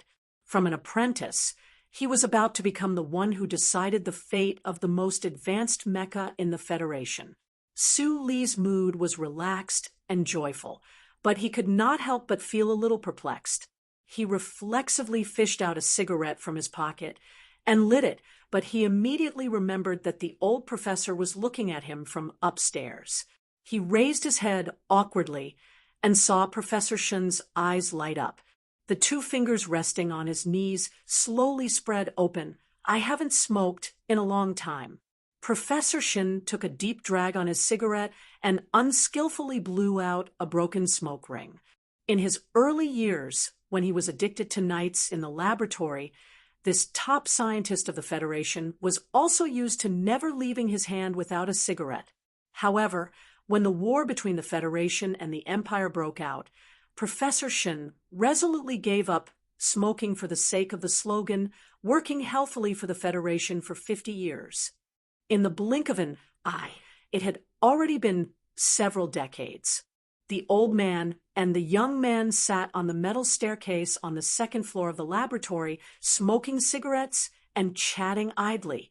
They were very much like the bored passers-by at the entrance of a supermarket in the capital's special district. However, Professor Shen was looking at all the details in the laboratory. Everything here had been pieced together by him, bit by bit. Su Lu was sizing up Professor Shen from the corner of his eyes. The yellowish-brown spots on the old man's face were getting darker and brighter. In the past few days, the professor's spirits had been extremely good, but Su Lu kept feeling that there was a bad omen in his heart. That night, Su Lu returned to his apartment in Wangdu. After washing Zhou Yu's hair, he shut himself in his bedroom and lay on the bed with his eyes open. He stared at the ceiling above his head in a daze. The endless pictures in his mind moved according to his will. It was a map of the Donglin district full of mines and green fields. Naturally, he thought of Uncle Feng Yu. In the past few days, he had spent all day and night with Professor Shen and received a lot of sincere praise. Only now did he truly understand how much Uncle Feng Yu had taught him during his days at the repair shop in the Donglin district, when he taught him how to repair home appliances. Su Lu felt that his luck in life was pretty good. Although his life was a bit messy, starting from the Donglin district, he often met some nobles. The so-called nobles were people who sincerely helped him. Uncle Fengyu was like that, and so was Professor Shen. The next day, he walked into the research institute in silence as usual. However, as he walked in, his mood became strange. This was because the colleagues he met on the way, besides greeting him, all looked at him with a very complicated gaze. In front of the laboratory door, he saw a few officials in military uniforms. They were probably the supervisors of the technical department of the Shell Motor Company. Without the authorization of the chip, these officials could only wait outside the laboratory door. Second Lieutenant Su Lu? Yes. Let me inform you of something. Su Li's hands clenched tightly. He could not believe the news he had just heard. The breakfast in the paper bag in his hand was slightly distorted by his grip. This was a small yellow pancake for Professor Shen. Yesterday, the old professor had said that although his teeth were not in good condition, he really wanted to eat this.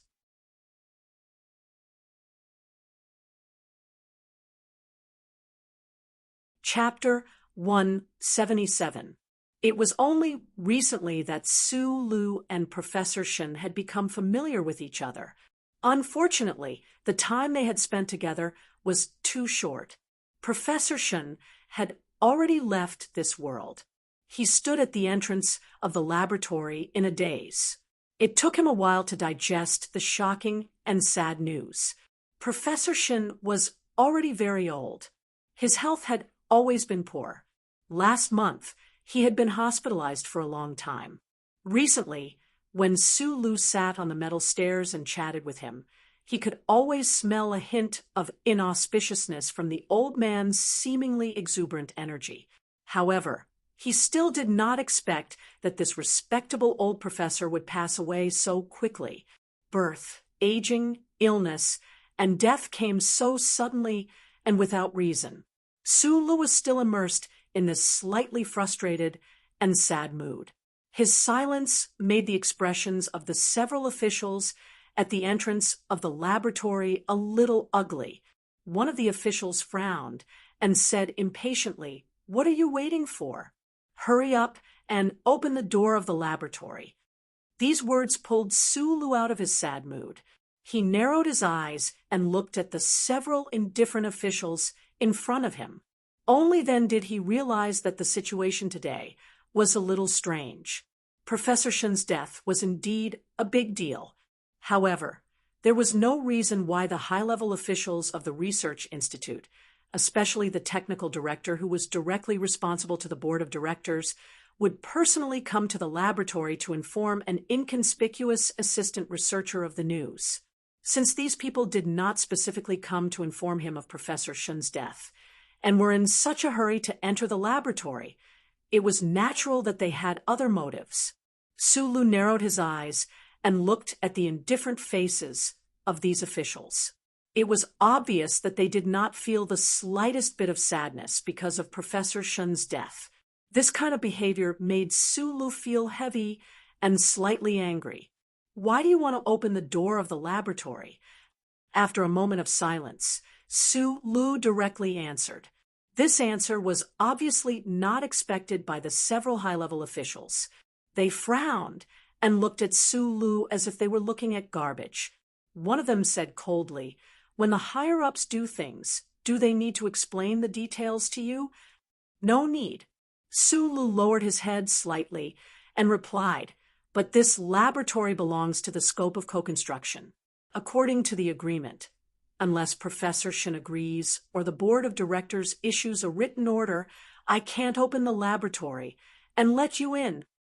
Get your facts straight. I'm the director of the 3rd Division of the Research Institute. This person beside me is the technical director of the board of directors." The official was stunned. He didn't expect the assistant researcher in front of him to reject his request so calmly and confidently. He angrily reprimanded, "Open the door for me."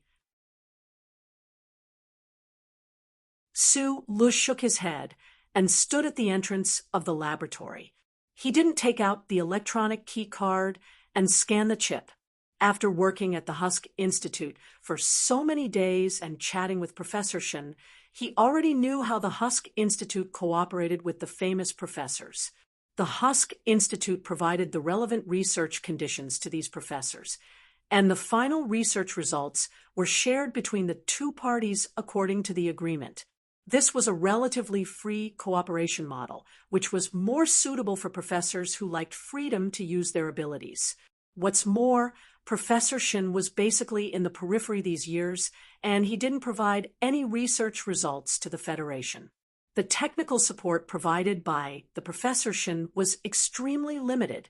Even the tools and materials in the laboratory were privately sponsored by Professor Shin. Without the authorization of Professor Shin or a written order from the company, no one was allowed to enter the laboratory.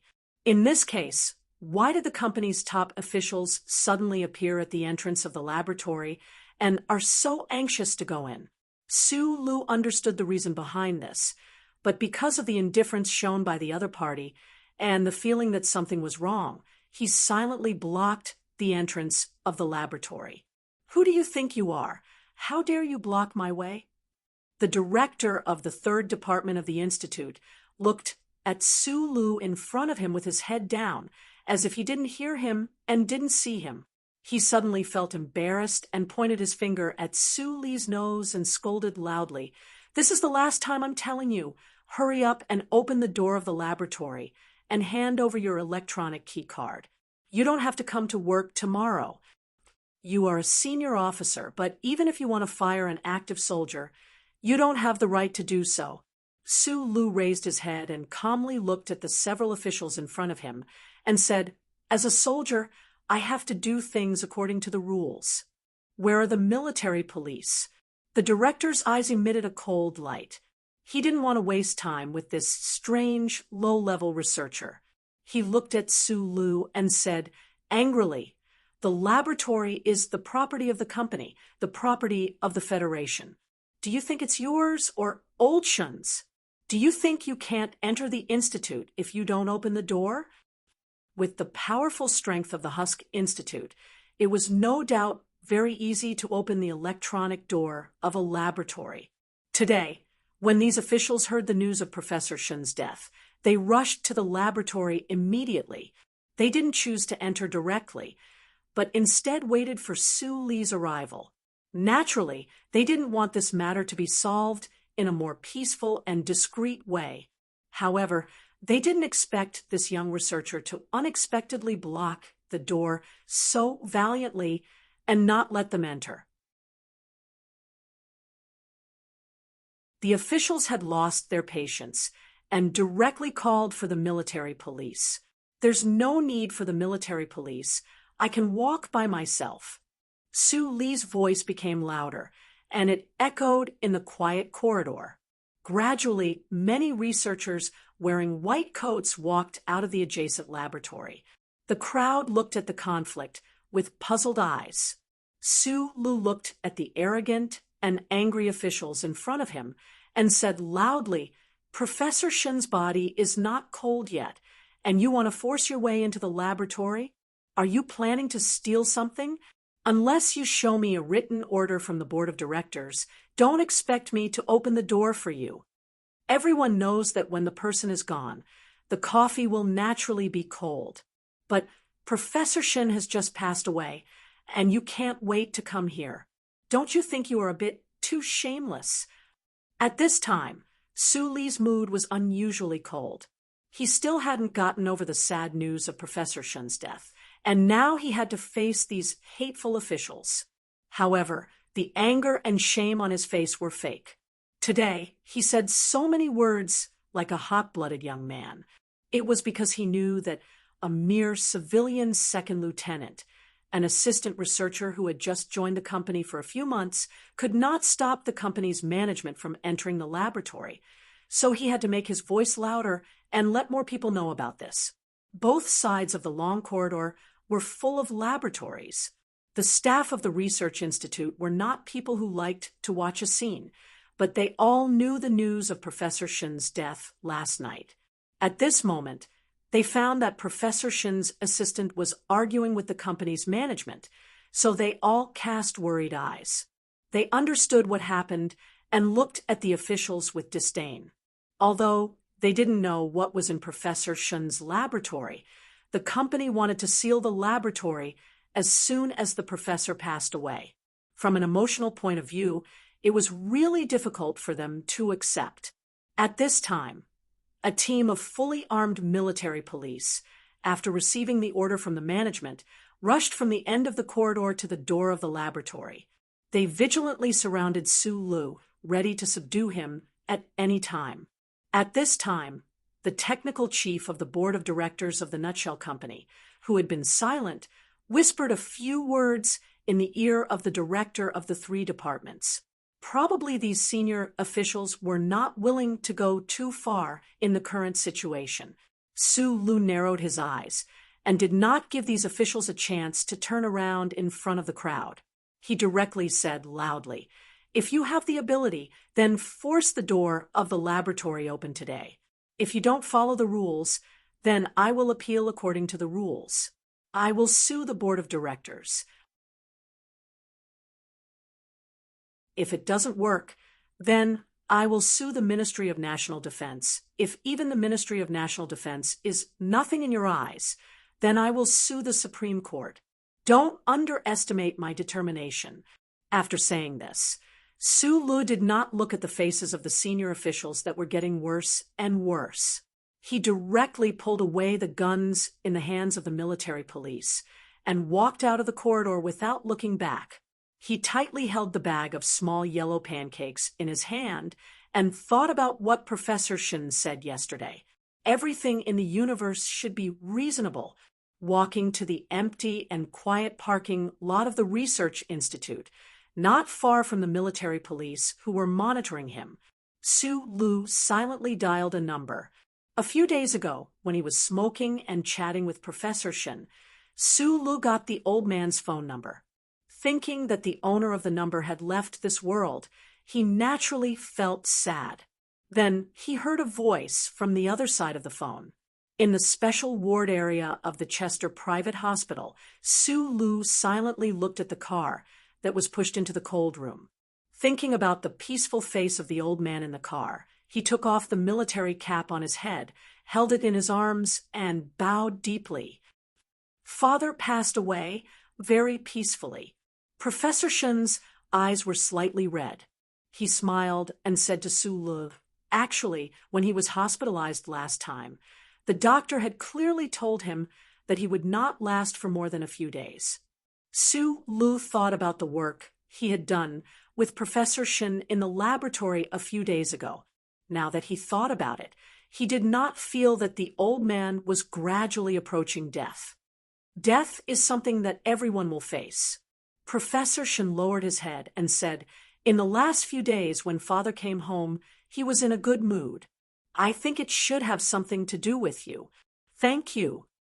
Su Lu did not know how to respond to this sentence, but he fell into a complicated mood. Facing the inevitable death, counting the last bell, the old man still calmly taught him and helped him. What kind of state was this? "My relationship with Father was not very good in the past. It was probably because when he was young, he was always working for the Federation and neglected his family. When Mother died, he was not by her side." Professor Shin raised his head and looked at the closed door. He thought about his father, who was separated by a wall, and his voice became sad. "I used to hate him very much, but later when I was doing the same work, I understood a little. That is why I did not marry.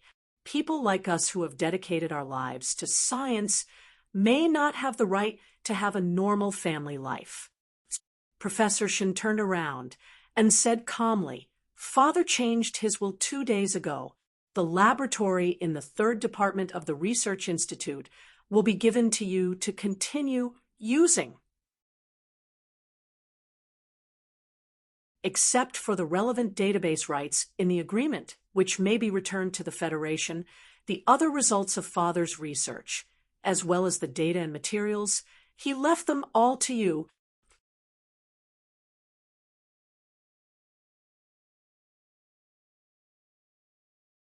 Chapter 178. Why me?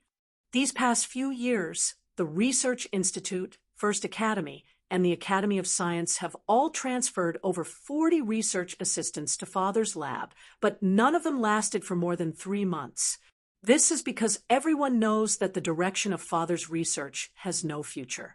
Professor Shen gazed at Su Lu with a gentle gaze and said, other than their daily work, those research assistants were not even interested in Father's research on quantum dynamics. Before Father passed away, he said that in all these years, you were the only one who had taken the initiative to flip through the things he had researched. Su Lu lowered his head in silence, a trace of guilt growing in his heart. When he had first entered the lab, he had not been any different from those research assistants. It was only because he was used to being squeezed dry by Uncle Fengyu that he had been more proactive and diligent in his work. As for the field of quantum dynamics that Professor Shen had researched, Su Lu had not had any interest in it. If it were not for the fact that the Federation's newest generation of mecha had encountered a problem that coincided with Professor Shen's research, he might not have even opened that index tree. Thinking of this, a light flashed through Su Li's mind. Vaguely, he seemed to have guessed why those senior technocrats had been so eager to enter the lab after Professor Shen had passed away. However, he still could not confirm this point. Seeing that the young assistant had fallen silent, Professor Shen thought that the young assistant would not be able to accept the sudden news. He smiled and said, "What I research is deep or veins. The direction of my research is completely different from Father's. The things in that lab are useless even if he left them to me. If he left them to you, at least Father will be able to account for the 10 or so years he spent researching alone." After a moment of silence, Su Lu told the other about what had happened at the Research Institute this morning. After all, the other was Professor Shen's son. Whether it was from a legal standpoint or from a personal standpoint, he needed Professor Shen to give him an opinion on the unreasonable demands of those senior technocrats. "I'm afraid I won't be of much help in this matter." A trace of pain appeared in Professor Shen's calm eyes. Like his father, he devoted himself to research. His father left everything in the laboratory to Su Lu, and he had no objection. However, when he heard that the company's bureaucrats wanted to force their way into the laboratory before his father's body was even cold, he still felt sad and angry even though he didn't know what those bureaucrats wanted. "Here are some files, some of my father's work notes, and some legal documents. I didn't read it carefully, but the agreement that Father signed with the Husk Institute should be in there." Professor Shen handed Su Lu a micro-storage device and seriously said, "If you really want to go to court in the future, let me know. I'm willing to testify for you." People who engage in research are always more naive. The Husk Company represented the will of the entire Federation. At least, the several senior officials who suddenly appeared this morning represented the will of some of the forces in the Federation. Whether it was Professor Shen or Su Lu, in front of this force, they all seemed so small and pitiful. Su Lu believed that if those officials really wanted to enter Professor Shen's laboratory, they would have countless ways and reasons to do so. Professor Shen's request to testify in court would probably never become a reality. The officials simply wouldn't let this matter go to court. A glass of white wine spilled on the table. This was the custom of the Donglin district. Su Lu narrowed his eyes and looked at the wine stains on the table. He remembered what Professor Shen said that day. "While I'm still alive, I'll do it." However, Professor Shen had suddenly passed away just like that. Su Li's eyes narrowed more and more. The conjecture he had in the hospital gradually surfaced in his mind. It became clearer and clearer, more and more realistic. It looked like The researchers of some departments had probably gradually discovered the importance of Professor Shin's research results in the process of developing the new generation of mecha for the Federation. Other than the development of the new generation of mecha for the Federation, what else could make those officials so nervous? They actually wanted to force their way into the laboratory right after Professor Shin's death. Subconsciously, Su Lu took out a thin piece of small yellow pancake from the paper bag beside him. He slowly chewed on it and poured himself a glass of wine. The wine was mixed with the aroma of grains, giving off a spicy and painful taste. He took a deep breath and made up his mind. No matter what those officials thought, and no matter whether he could protect the laboratory, at least the electron jet must be successfully developed in his hands. On the new generation of mecha for the Federation, Professor Shin's name must be written. Su Lu was a calm and collected person. In the past few days, his emotions had been stirred by the new generation of mecha.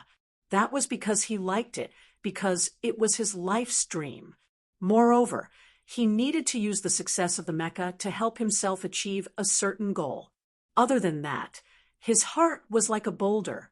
However, the person had already passed away. What belonged to Professor Shin should belong to Professor Shin. What belonged to him should belong to him.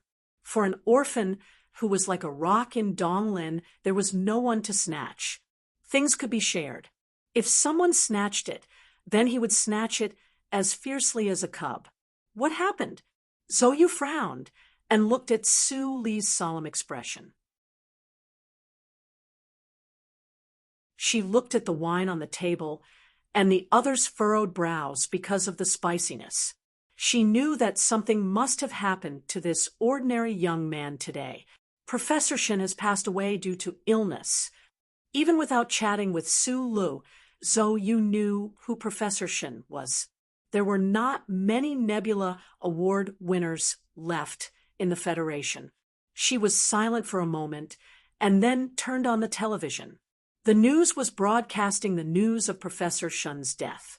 This old man, who was far away from the Federation's academic center and had gradually been forgotten by the citizens of the Federation, had finally shocked the numb world.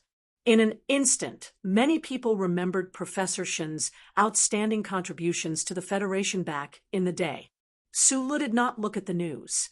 He only listed out his goal and process in detail in his mind, analyzing where he had gone wrong and where he could make up for it. Suddenly, he stared blankly at Zhou on the sofa for a very long time. Zhou was not used to being stared at by him and said coldly, "What's wrong with you?" "Professor Shin has been helping me research something recently. Specifically, this thing involves the success of the Federation's new generation of mecha." Su Lu drank another glass of strong wine and narrowed his eyes. He told Zhou everything that had happened in the past few days. Zhou became more and more engrossed as she listened. Her eyes lit up. As the daughter of the Deputy Minister of National Defense, she was not an ignorant and incompetent person. Of course, she knew that what Su Lu was saying now was of great significance to the federal military and even to the war between the Federation and the Empire. The more important the matter was, the more benefits it would bring and the more attention it would attract. Zhou was silent for a long time before she suddenly said, "Since the Husk Institute places so much importance on your laboratory, it looks like many people already know that the success of the new mecha cannot be separated from Professor Shin's research. The problem is, we don't know how much those people know. Is it because their research has run into problems and they need the information from Professor Shin's laboratory? Or is it because they already know that you are close to success and want to snatch the fruits of your labor?" After so many days of interaction, Zhou had already naturally referred to Su Lu and himself as we. Su Lu thought for a while and said, "It should be the former. No one can protect the laboratory." Zhou looked at him seriously and said, You are an employee of Nutshell and also a civilian soldier directly under the Ministry of National Defense. No matter what your identity is, you are just a small fry. Sulu looked at her quietly. Don't look at me. My father is indeed a soldier with a technical background. He should have some influence on Nutshell, but this matter, the benefits involved are too great. Zoe lowered her eyes slightly and said, even if you ask Lady Tai to help, those people will not give up. You seem to have guessed which important person wants to snatch Professor Shun's things. Zoe hesitated for a long time before saying softly, the Federal Academy of Science. Dean Lin. Sulu frowned. He could not believe his ears. In the hearts of the average citizen of the Federation, the Federal Academy of Science was an incomparably noble and holy place. Dean Lin's prestige was even higher. Back when Sulu was a mechanic, he had also greatly admired the expert who had single-handedly taken on the task of developing the M-52 mecha. Dean Lin is the youngest Nebula Award recipient in history, 11 years earlier than Professor Shun. But there has always been an unconfirmed rumor. Back then, Dean Lin and Professor Shun worked in the same laboratory.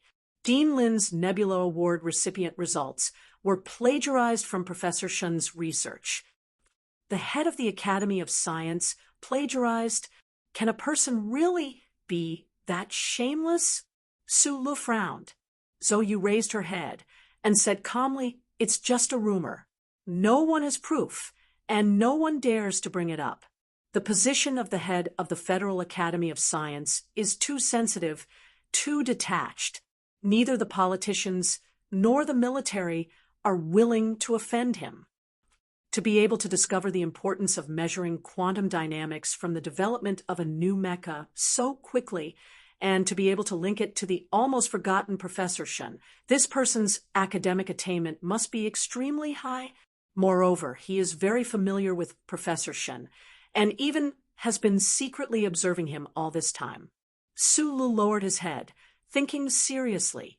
If Zoyu's guess was somewhat correct, then he had to admit that the head of the Federal Academy of Science, such a detached figure who was deeply respected by the Federation and whose students were spread across the various key technical departments of the Federation, if he really wanted to steal the fruits of Professor Shun's research, Sulu would not be able to do anything about it. How far are you from success with the new mecha you're researching? Zoe looked seriously into Suli's eyes. She had always thought that this ordinary small-eyed boy was destined to become someone great, but she really had not expected that this person would shock the entire Federation so soon after entering the research institute. Not far. Give up on the lab. Zoe said straightforwardly. With regards to the darkness of the upper echelons of the Federation, she had a more direct understanding than Sulu, who had come from an ordinary background. Do your best to create the new mecha, as long as it's done. Even if it really is the Federal Academy of Science, you won't have to worry about anything. Sulu knew that she was talking about a more practical method, but he did not want to give up on the lab, because it was the crystallization of Professor Shun's wisdom in his later years. Although I'm not far from success, I still need the database in the lab. Without the lab, I can't do anything. Then you have to think of a way to transfer the database out. Zoe looked at him seriously. Don't have any extravagant hopes. I believe that when you return to the Research Institute tomorrow, you will be transferred out, and in this lifetime, you won't be able to take one step closer to the lab. It was an impossible task to move the huge database in the laboratory from the Nutshell Research Institute, which was heavily guarded and had 3 layers of scanning. Although Sulu trusted Zoyu's sharp judgment as an unmarried mother, he did not think in this direction.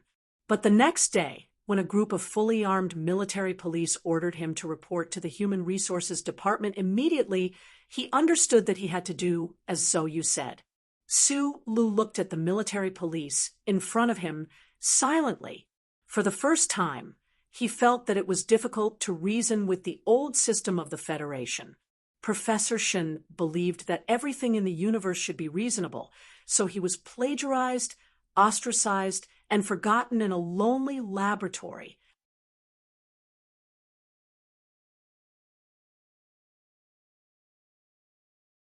Chapter 179. Since when did the Federation have someone like you who doesn't respect his superiors? The director of the 3rd Department of the Shell Motor Corporation Research Institute held the rank of colonel. He sat on the chair in his office and scolded loudly. He looked at the ordinary-looking assistant researcher in front of him and thought about how he was stopped by this person at the entrance of the laboratory yesterday. His heart was filled with anger because his authority was being challenged. From today onwards, you are transferred to the logistics department. The director looked at Su Lu with contempt. The way he used his authority to toy with his subordinates made him feel much better. He threw the documents in his hand at Lu Zhou and scolded, "You'll see how I'm going to play you in the next few years." Su Lu picked up the personnel transfer documents from his feet and opened the folder. He found that he had been transferred out of the laboratory area, and his next office was not far from the parking lot. From a researcher to a handyman, there was no doubt that this was a humiliation and a heavy blow. However, his expression was very calm. This calmness made the director feel that something was wrong. Last night, Zhou had already helped him analyze the situation.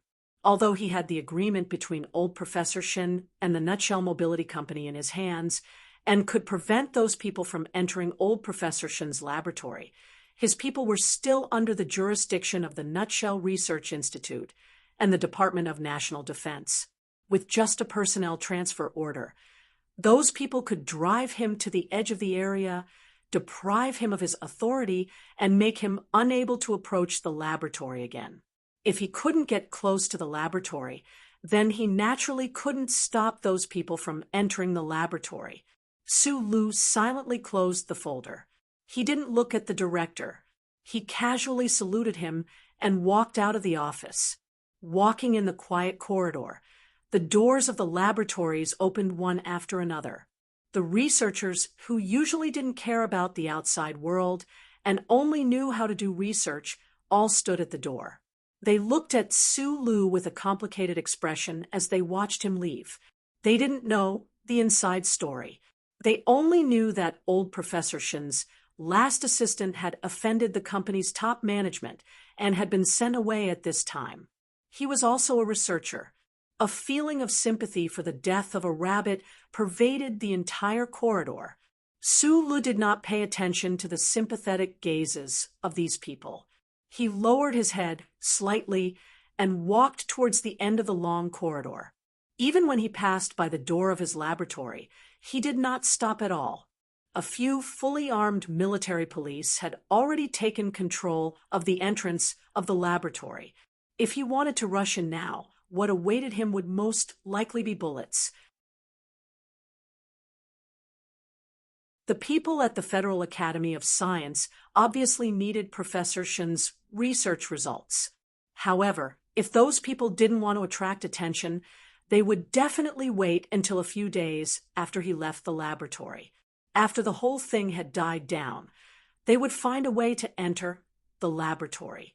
In other words, Su Lu still had some time, but the time was too short, and he had not thought of how to steal the huge database in the laboratory.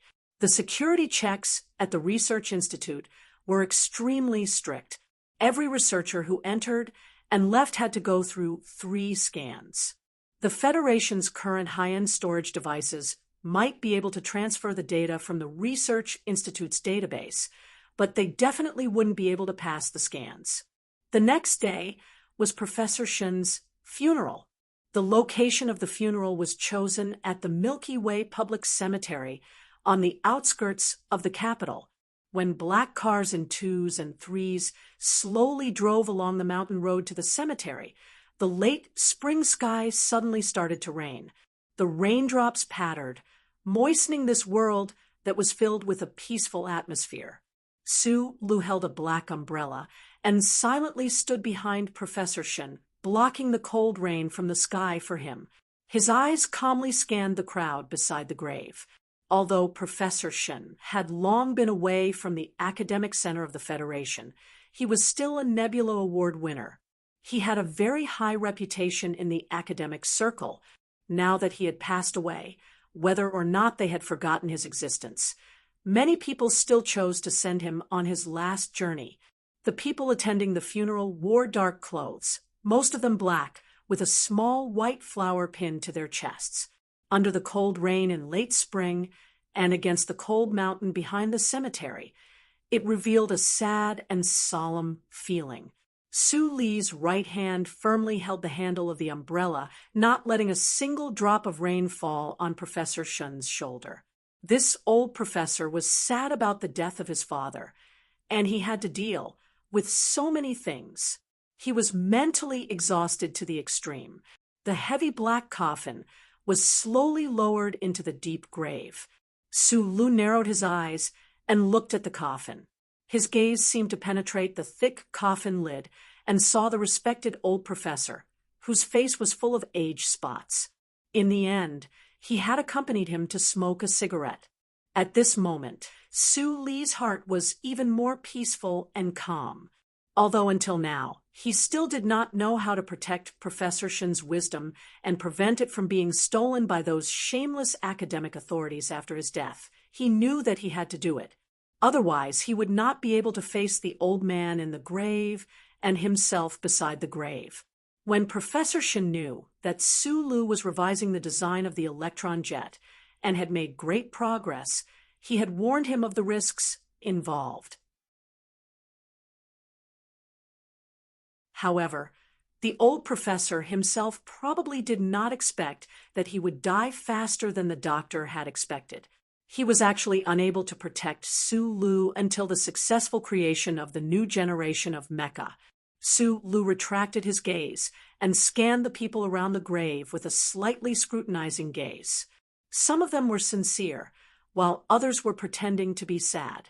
Professor Shen, who was under his umbrella, would not pay attention to this, but he had to. The 3 major military academies had all sent representatives, especially the dean of the first military academy. However, the board of directors of the Shell Motor Company had only sent an honorary director. What made Su Lu feel even colder was that for Professor Shen's funeral, the Federal Academy of Science had actually only sent an office director as a representative. That bald fatty was obviously just a small figure and did not show any respect at all. It seemed that the rumors that Zhou Yu had said were true. Professor Shen had left the Federal Academy of Science in anger a few decades ago, and the relationship between the two had always been extremely cold. All of this might be related to the unwarranted plagiarism incident. The director, who had assigned Su Lu to the logistics department, was exceptionally active today. There were many important people from the 3 major military academies. He acted as if he had done countless things for Professor Shen in these past few years. There was still no dirt. The director glanced at the foot of the mountain from time to time, as if he was waiting for someone to arrive. Su Li's eyes narrowed. He saw 3 black cars earlier than the rest of the people in the cemetery. They were driving along the mountain road towards the cemetery. He did not know who was sitting in the cars. The black cars stopped at the entrance of the cemetery. As if to show respect, they did not drive directly towards the cemetery. A few people who looked like government officials surrounded 2 middle-aged men in the middle. They walked towards the cemetery. The crowd around the cemetery was slightly disturbed, and then moved aside to make a path for them. The identities of these 2 middle-aged men were worth the weight of everyone present. After the president's scientific advisor shook hands with Professor Shen, he stood beside the cemetery and read the president's handwritten letter to everyone with a heavy and nostalgic expression. He praised Professor Shen highly for his important role in the development of mecha for the Federation many years ago. Sulu narrowed his eyes and looked at everyone's expressions in the drizzle. He knew that the so-called funeral was just another form of communication, but when he thought of the old professor's body in the cemetery, he always hoped that this kind of communication would end quickly. The president's scientific advisor was naturally the most respected person present, but Sulu did not pay attention to him. He only used the corner of his eyes to size up the high-ranking officer beside the scientific advisor. The high-ranking officer, who was not wearing his military uniform today. That person was about 50 years old. His hair was white, his face was heavy and determined, and his eyes were calm and powerful. Although he was wearing civilian clothes, he still gave off the unique aura of a soldier. Deputy Minister of National Defense, Zhou Yingxing. He was born a technocrat and had been promoted since the General Equipment Base. He had been promoted 2 ranks consecutively from the Deputy Director of the Logistics Department to the Deputy Minister of National Defense. According to internal news in the capital, if Senator Pabre successfully became the president, this person would undoubtedly be the only candidate for the position of Minister of National Defense. Deputy Minister, Zhou had been dealing with the equipment of the federal military all his life. Naturally, he had a close relationship with the academic community represented by the 3 military academies and the Nutshell Mobility Company. Today was the day of Professor Shun's funeral.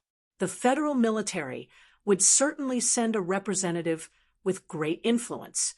It was only natural that he would show up. Sulu glanced at Deputy Minister Zhou from the corner of his eyes. He remembered that when the Deputy Minister shook hands with Professor Shun, he had also looked at him from the corner of his eyes. His mood became a little strange.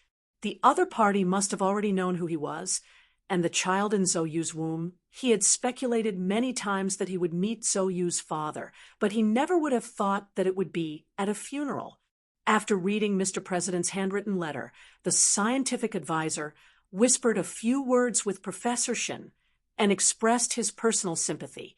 Only then did he take off the white flower on his chest and gently put it into the grave. When there was a beginning, there was an end.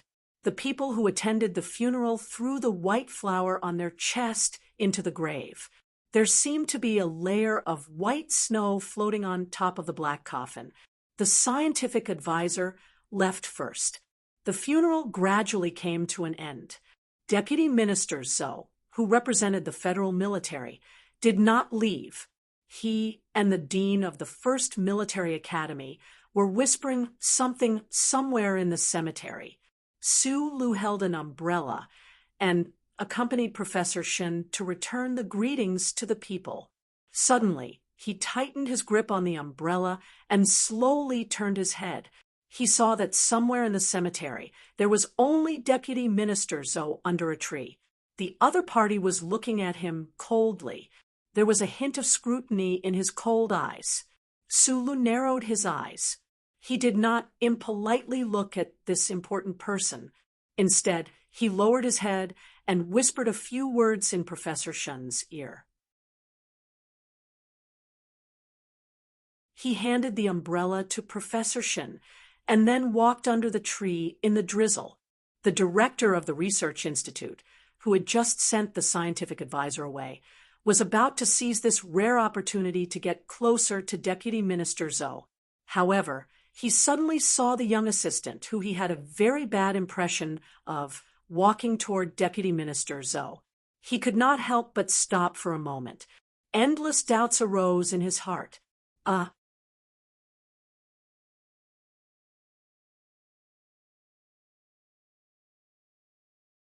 Chapter 180. The drizzle continued to fall from the sky above the Milky Way cemetery. Sulu walked towards the big tree in the rain. The Deputy Minister of Defense, under the tree, coldly watched his every step. When he was about 5 meters away from the tree, 2 officers appeared behind Deputy Minister Zhou and watched him vigilantly. Su Lu knew that the Deputy Minister of Defense must be surrounded by the best soldiers of the federal military as a safety barrier, but he didn't stop. Even Madman Li couldn't beat him. The military, which was considered strong by the citizens of the Federation, couldn't make Su Lu feel too much fear. Su Lu didn't stop at all. Deputy Minister Zhou's cold eyes showed a hint of complexity. He casually waved his hands behind his back. Although the movement was small, the two Federation soldiers immediately retreated to a place far away in silence. Su Lu stood in front of the military boss. After a moment of silence, he said, "Hello, I'm Su Lu." Deputy Minister Zhou looked at him calmly for a long time before he said softly, "I'm Zhou Yingxing." There were many factions in the federal military. This was naturally formed through a long history and war. But no matter how you looked at it, Zhou Yingxing, who had absolute influence in military logistics and was moving from the position of Deputy Minister of Defense to the position of Minister, was undoubtedly one of the most powerful figures in the federal military in recent years. Although he only introduced himself softly, his voice was very clear in the rain. It fully revealed the majesty of this military boss. Su Lu lowered his head slightly. From the corner of his eyes, he noticed the hateful director not far away. It seemed that he didn't mean to, but in fact, he was carefully watching them. He couldn't help but have a thought. Zhou Yu is doing very well now. She doesn't smoke or drink. Her child is also quite good. Su Lu went straight to the point. Of course, it was impossible for such a big shot to stay in the cemetery temporarily, to look at the mountain scenery in the rain. With Su Lu, Deputy Minister, Zhou did not expect the young man to be so direct. He frowned and said after a moment of silence, "Yuzi was hospitalized a few days ago. It was a sign of a threatened abortion, but it's fine now." In an instant, Su Lu felt a strong pressure. The other party might have really thought of him as a hairy son-in-law. If Zhou Yu was not feeling well, then it was naturally his problem. Too much pressure, too nervous. Su Lu said immediately. There was no need to say it out loud. What he meant was that the Zhou family was giving her too much pressure. Since she used her own life to bet that child's life, she should know that this pressure was not given to her by her family, but by herself. Deputy Minister Zhou's cold face did not soften at all. He looked at Su Li's ordinary face and frowned slightly. The drizzle continued to fall. Although it was not heavy, it was enough to wet the clothes of everyone in the cemetery. Some people had already noticed that Deputy Minister Zhou was talking to a young man under the tree. However, they did not know the specific content of the conversation, so they all got into their cars and left. Professor Shen still had to deal with some other affairs. In the empty and quiet cemetery, there were only a few soldiers scattered around, as well as Deputy Minister Zhou and Su Lu under the tree. Of course, there was also the director of the Husk Institute, who pretended to be hiding from the rain, but could not find a suitable place to hide. The rain fell on the brim of Su Li's military cap, making a slight sound. The rainwater flowed down the brim of his cap and onto his face. He could not help but squint his eyes. Deputy Minister Zhou, who was standing in front of him, still had his hands behind his back. He did not care about the rain falling from the sky at all. Today, Su Lu was wearing a military uniform, while Deputy Minister Zhou was wearing civilian clothes. However, in this strange silence, the two of them gave off the opposite feeling. Deputy Minister Zhou was still the real soldier. After a long silence, Deputy Minister Zhou suddenly said coldly, "You knocked up my daughter, and you still dare to stand in front of me without the slightest trace of shame on your face. There are only 3 possibilities. First, you are an extremely stupid guy who does not know how to spell the word death. Second, You are very confident in yourself and shamelessly trying to use this to gain some benefits. However, this is even more stupid. Su Lu stood upright in the rain and calmly looked at the cold face of Zhou Yu's father. However, he gradually began to feel nervous. The person chosen by Tai Ziyuan should not be this stupid. Deputy Minister Zhou looked at him coldly and said, "You dare to stand in front of me like this, so it can only be the third possibility." Su Lu didn't know how to respond. He could only stand silently in the rain, under the tree, and honestly stand in front of this big boss of the military. Deputy Minister Zhou suddenly sighed. He narrowed his eyes in the rain and half turned his body to look at the misty fog at the foot of the mountain. He slowly said, "After all, you did not discipline your own daughter well. I don't care who you are taking the blame for, but since it is not Tai Ziyuan and you took the initiative to take the blame, then you can continue to be the scapegoat." When Su Lu heard the first part of the sentence, he was touched. He thought about how arrogant and cold the Zhou siblings were when he met them in Linhai. As a father, he was indeed a failure in disciplining his children. However, when he heard the second part of the sentence, Su Li's body suddenly tensed up. He suddenly raised his head and stared blankly at Deputy Minister Zhou's face, which had suddenly aged a lot. He did not know what to say. This military boss had actually guessed the truth of the matter so easily. Su Lu looked at him in shock. His hands, which were exposed outside his military uniform, clenched slightly. It was not to be cautious, but to hide the shock in his heart. At this moment, Su Lu finally understood why the most mysterious Tai family of the 7 major families in the Federation had decided a long time ago to fully support the general in front of him. This was definitely not because of the relationship between Tai Ziyuan and Zhou Yu when they were young. Instead, it was because the military boss in front of him had enough ability and intelligence to win the respect and help of the Tai family's wife. Thinking about that Major Zhou, and Zhou Yu, who was now living a pig-like life in the Wangdu apartment, Su Lu couldn't help but feel a little absent-minded. This father was indeed much more powerful than his children. Since you've chosen to take the blame, then continue to do so. Although it's a bit heavy, I'm sure it'll bring you some benefits. Deputy Minister Zhou didn't look at Su Lu. Instead, he stared coldly at the foot of the mountain and prepared to leave.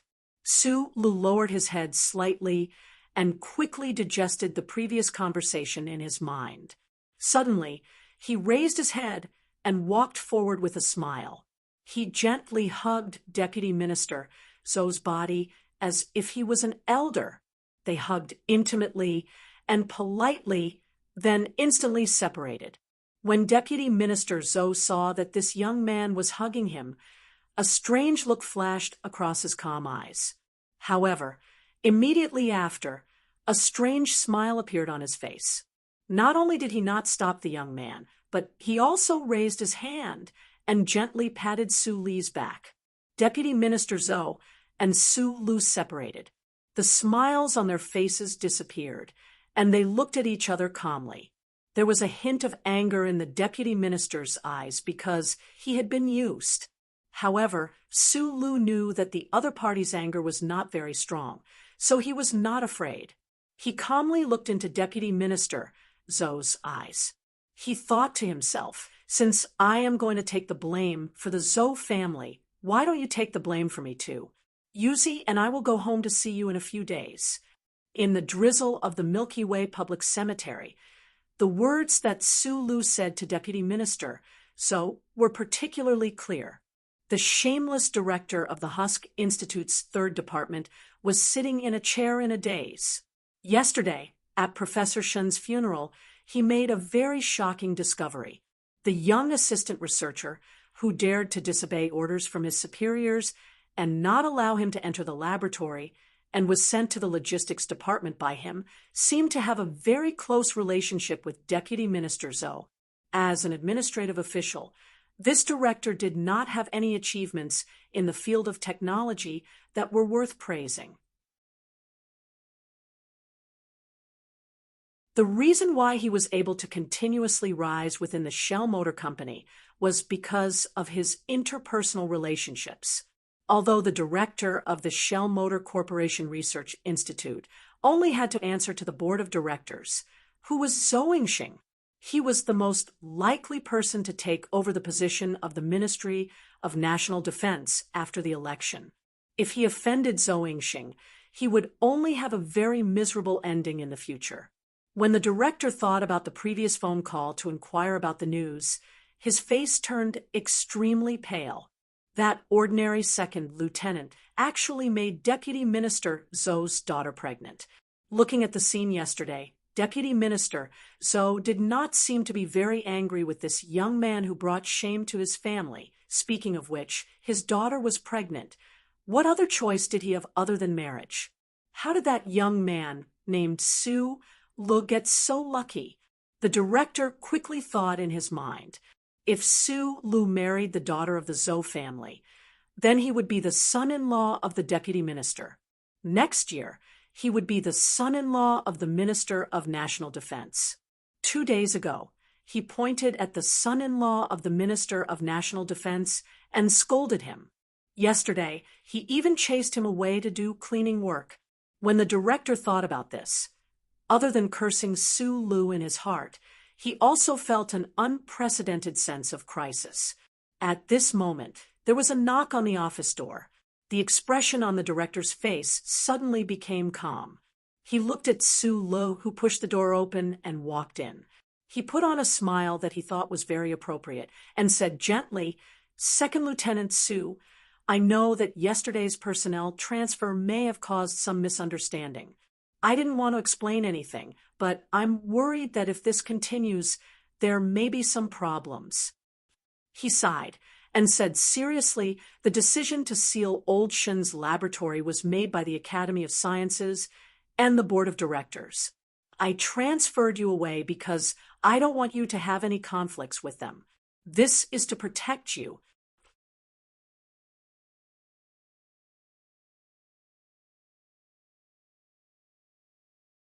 Chapter 181.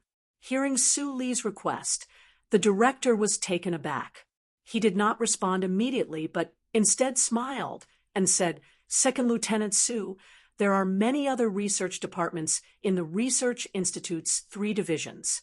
Which one are you more interested in?" Su Li didn't answer him. She just lowered her head and remained silent.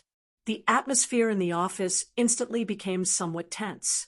The director used a handkerchief to wipe the cold sweat from his forehead and said with some difficulty, "This matter is really a little difficult to handle." Although he did not know the inside story, yesterday morning, the technical supervisor of the company had directly requested that Professor Shen's laboratory be sealed. Moreover, there was also the shadow of those big shots from the Federal Academy of Science behind the scenes. He was just an administrative officer, so of course he did not dare to offend the other party. The problem was the young second lieutenant standing silently in front of him right now did not seem like someone he could offend either. Right then, Su Lu repeated, "I'm just going in to take some personal things." The director wiped away the increasing amount of cold sweat on his forehead, his mind turning quickly. He did not want to offend either side, and even more so, did not dare to offend them. If this son-in-law of the Deputy Minister of Defense only wanted to enter the laboratory to finish up some loose ends, the other side would not be too displeased. The Husk Institute's data security measures were excellent. If this person was allowed to enter the laboratory, he would not be able to cause damage to the database and everything in the laboratory without alerting the security department. Thinking of this, the director made up his mind. He raised his head and said seriously, "The board of directors is currently processing the written order. Tomorrow morning, Second Lieutenant Su, if you move quickly, there should be no problem." Su Lu nodded and left the office. although until now he still had not thought of a way to steal Professor Shun's research results and the repair design of the MX prototype mecha. At least he would be able to enter the laboratory tomorrow. When the time came, he would take one step at a time. If it really did not work out, he would have to use physical methods to destroy all the storage devices. However, if he did that, it would be a pity and a disservice to Professor Shun. In a high-rise building on 7th Avenue in the Special Capital Region, the top floor of the Sanlin United Bank's headquarters was a dome made entirely of high-strength glass. It greedily absorbed the light and heat of the sun, allowing the green plants on the top floor to grow happily. In the spacious top floor of the building, there was only a desk made of black sea wood. Behind the desk was a chair, and in front of the desk was a sofa. It seemed particularly lonely, but the person behind the table was very used to this kind of loneliness. His family had stood at the top of the Federation's financial world for countless years. This kind of loneliness was actually a kind of glory. At the age of 27, he was already the vice president of the Sanlin United Bank and the heir to one of the 7 major families in the Federation.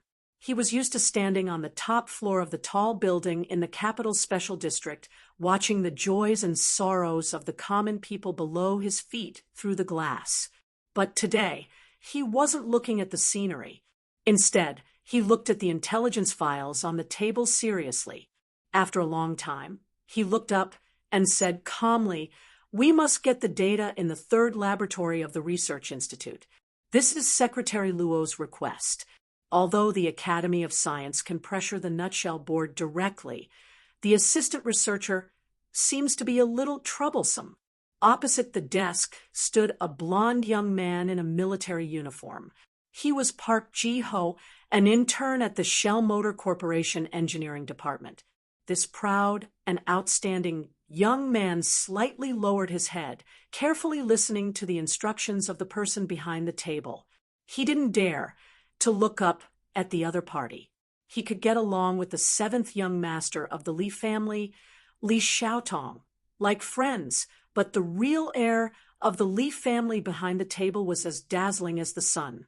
Park Ji-ho even suspected that if he dared to look at the other party, his eyes would be blinded. How could there be such a beautiful man in the Federation? How could he be so dazzling? Li Xiuzhu was the most beautiful man in the Federation. His eyebrows were as clear and bright as bamboo leaves in a painting. The windshield outside the Sanlin United Bank building was blocked by a glass wall, but that pair of bamboo-like eyebrows seemed to be gently swaying in the wind. He smiled and looked at the cautious Park Ji-ho in front of him and said, "If you handle this matter well, I will recommend you directly to the Federal Academy of Science. Maybe you can become Dean Lin's student." The expression on Park Ji-ho's face finally changed. He gently clenched his fists that were hanging by his side. When he entered the Nutshell Mobility Company from the military academy, he had always thought that he was outstanding. However, he did not expect that he would always be suppressed by Zhou Yu from the first academy. Then, during the spring recruitment exam, there was the poacher named Su Lu directly enter the Federal Academy of Science and become the dean's student. This was as wonderful as a dream. The laboratory has been sealed. The written order from the board of directors will be sent the day after tomorrow. I don't understand why you still want to deal with the second lieutenant at this time. Park Ji-ho didn't lose all rational judgment because of this wonderful dream. Li Xiuzhu raised his head, looked at him with a trace of appreciation, and said, "You don't need to understand how I do things. You just need to do it." He didn't explain, but it seemed that the young master of the Li family wasn't unhappy. Park Ji-ho secretly sighed in relief. At this time, Li Xiuzhu lowered his head again and seriously looked at the documents on the desk. He suddenly said, "Since he is the future son-in-law of Minister Zhou, Be careful. Don't kill anyone. After the Lin High Stadium incident, the Tai family is going crazy. I don't want that old lady to go crazy. Park Ji-ho was silent for a moment, then suddenly said, in the Lin Yuan restaurant, that person didn't lose to Madman Li. The meaning of this sentence was very clear. If he didn't use firepower, Park Ji-ho had no confidence that he could take care of that young second lieutenant. Li Xiuzhu didn't explain his thoughts. He just waved his hand. The sunlight seeped in through the glass walls in all directions. The multi-layer glass structure could adjust the angle of the light that entered the building space. The light that entered the building space was not dazzling, nor was it burning. It was just warm and clear. In the empty office, Li Xiuzhu was silent for a long time. Then, he walked to the side of the glass wall and looked at the buildings of different heights in the capital special district. He was silent for a long time. Ever since the young master of the Tai family left Lin High, there was no trace of him. It seemed that after the assassination, the Tai family had become more vigilant and careful. Li Xiuzhu didn't really care about the young master, who wasn't even 20 years old. Although the elders of the family had always maintained vigilance and even respect for the Tai family, he always felt that this kind of family that valued tradition too much was slowly losing its vitality. The Tai family had only one son for 7 generations. This was an advantage, but also a fatal weakness. Li Xiuzhu squinted his eyes and looked at the shadow under his feet on the streets of the capital special district. He couldn't help but feel a little envious. At least that brat Tai Ziyuan didn't have to worry about the distribution of power in the family. However, if this brat died, the Tai family would be finished. Among the 7 families in the Federation, other than the Tai family and the Zhong family, the other 5 families had always faced the problem of the distribution of power. Although these families had a mature inheritance system in the past tens of thousands of years, the conflicts between brothers and sisters wouldn't disappear just because of the existence of the system. Li Xiuzhu chose Park Ji-ho to do this. On one hand, he wanted to remove himself from this situation. On the other hand, he wanted to consider what kind of reaction the 7th son, Li Hyotong, would have when he found out that he used his own people. Everyone has their own fatal weakness. Li Xiuzhu looked at the scenery outside the window. He looked at the reflection of his beautiful face on the window and frowned. In his opinion, the fatal weakness of the Tai family was that Tai Ziyuan alone had to take responsibility for the continuation of the entire family. The fatal weakness of the old director of the Federal Academy of Science was that his reputation was too good. As for the Su Lu that he had ordered to be dealt with, that was his name, right? Li Xiuzhu didn't consider this person. Although this person seemed to have some ability and was gradually emerging, he was still not worthy of his attention. The son-in-law of the Zhou family? Madman Li didn't defeat him? Professor Shun's student? Li Xiuzhu's eyes showed a trace of coldness. He believed that he was very clear about how terrifying that crazy brat Li's of Philadelphia was. How could there be anyone in the Federation who could be Madman Li's opponent? All of this was just a smokescreen. That old man, Li's of Philadelphia, had always had a good relationship with Lady Tai. Who knew if Madman Li's actions at Lin Yuan that day were to create momentum for that chess piece called Su Lu? If it was any other time before he completely understood Su Li's true background, Li Xiuzhu definitely wouldn't have acted rashly. However, the current situation was different. He had to get the data in the Husk Institute's laboratory, especially after he found out that Su Lu and Minister Zhou had a conversation at the Milky Way Public Cemetery yesterday. His actions had to be faster. He even didn't mind using more violent methods. He didn't want to drag this matter out until Lin Banshan returned from the Great Triangle. Lin Banshan was the person he feared the most in the Federation. The birth of a new generation of mecha in the Federation was a great reputation. There were great benefits involved. A chess piece like Su Lu should have the awareness to sacrifice himself for the greater benefits. Father, the matter has been dealt with. Don't worry. The latest by the day after tomorrow, the data will be transferred to the hands of the Academy of Science. We still need you to put in some more pressure on the Nutshell Board. After putting down the phone, Li Xiuzhu informed the secretary downstairs. After a moment of silence, he said, "Don't prepare flowers today. Prepare some delicious and normal food boxes. I'm going to Department 23 to pick someone up in a manor in the southern hemisphere of Planet S1 in the Upper Forest District." An old man put down the phone in his hand. He turned his head and smiled at the two guests beside him. Dean Lin will probably return from the moon base the day after tomorrow. The governor of Jingzhou, Ross, smiled and said, "We will remember Mr. Li's support for us." "You're too kind." The current head of the Li family raised the wine glass in his hand and turned to the other guest. He said softly, "Mr. Medellin, I admire your genius thinking. You're probably the only one who can capture Dean Lin's heart." Senator Medellin remained silent. The head of the Li family held his wine glass and narrowed his eyes slightly. He was extremely impressed by the political wisdom of this old fox. If at this critical moment in the presidential election, the Federal Academy of Science, which had always been apolitical but held an extremely high position in the hearts of the Federation voters, suddenly expressed opinions that leaned towards their side under the leadership of Dean Lin, and even directly joined their electoral camp, what kind of heavy and powerful blow would that be?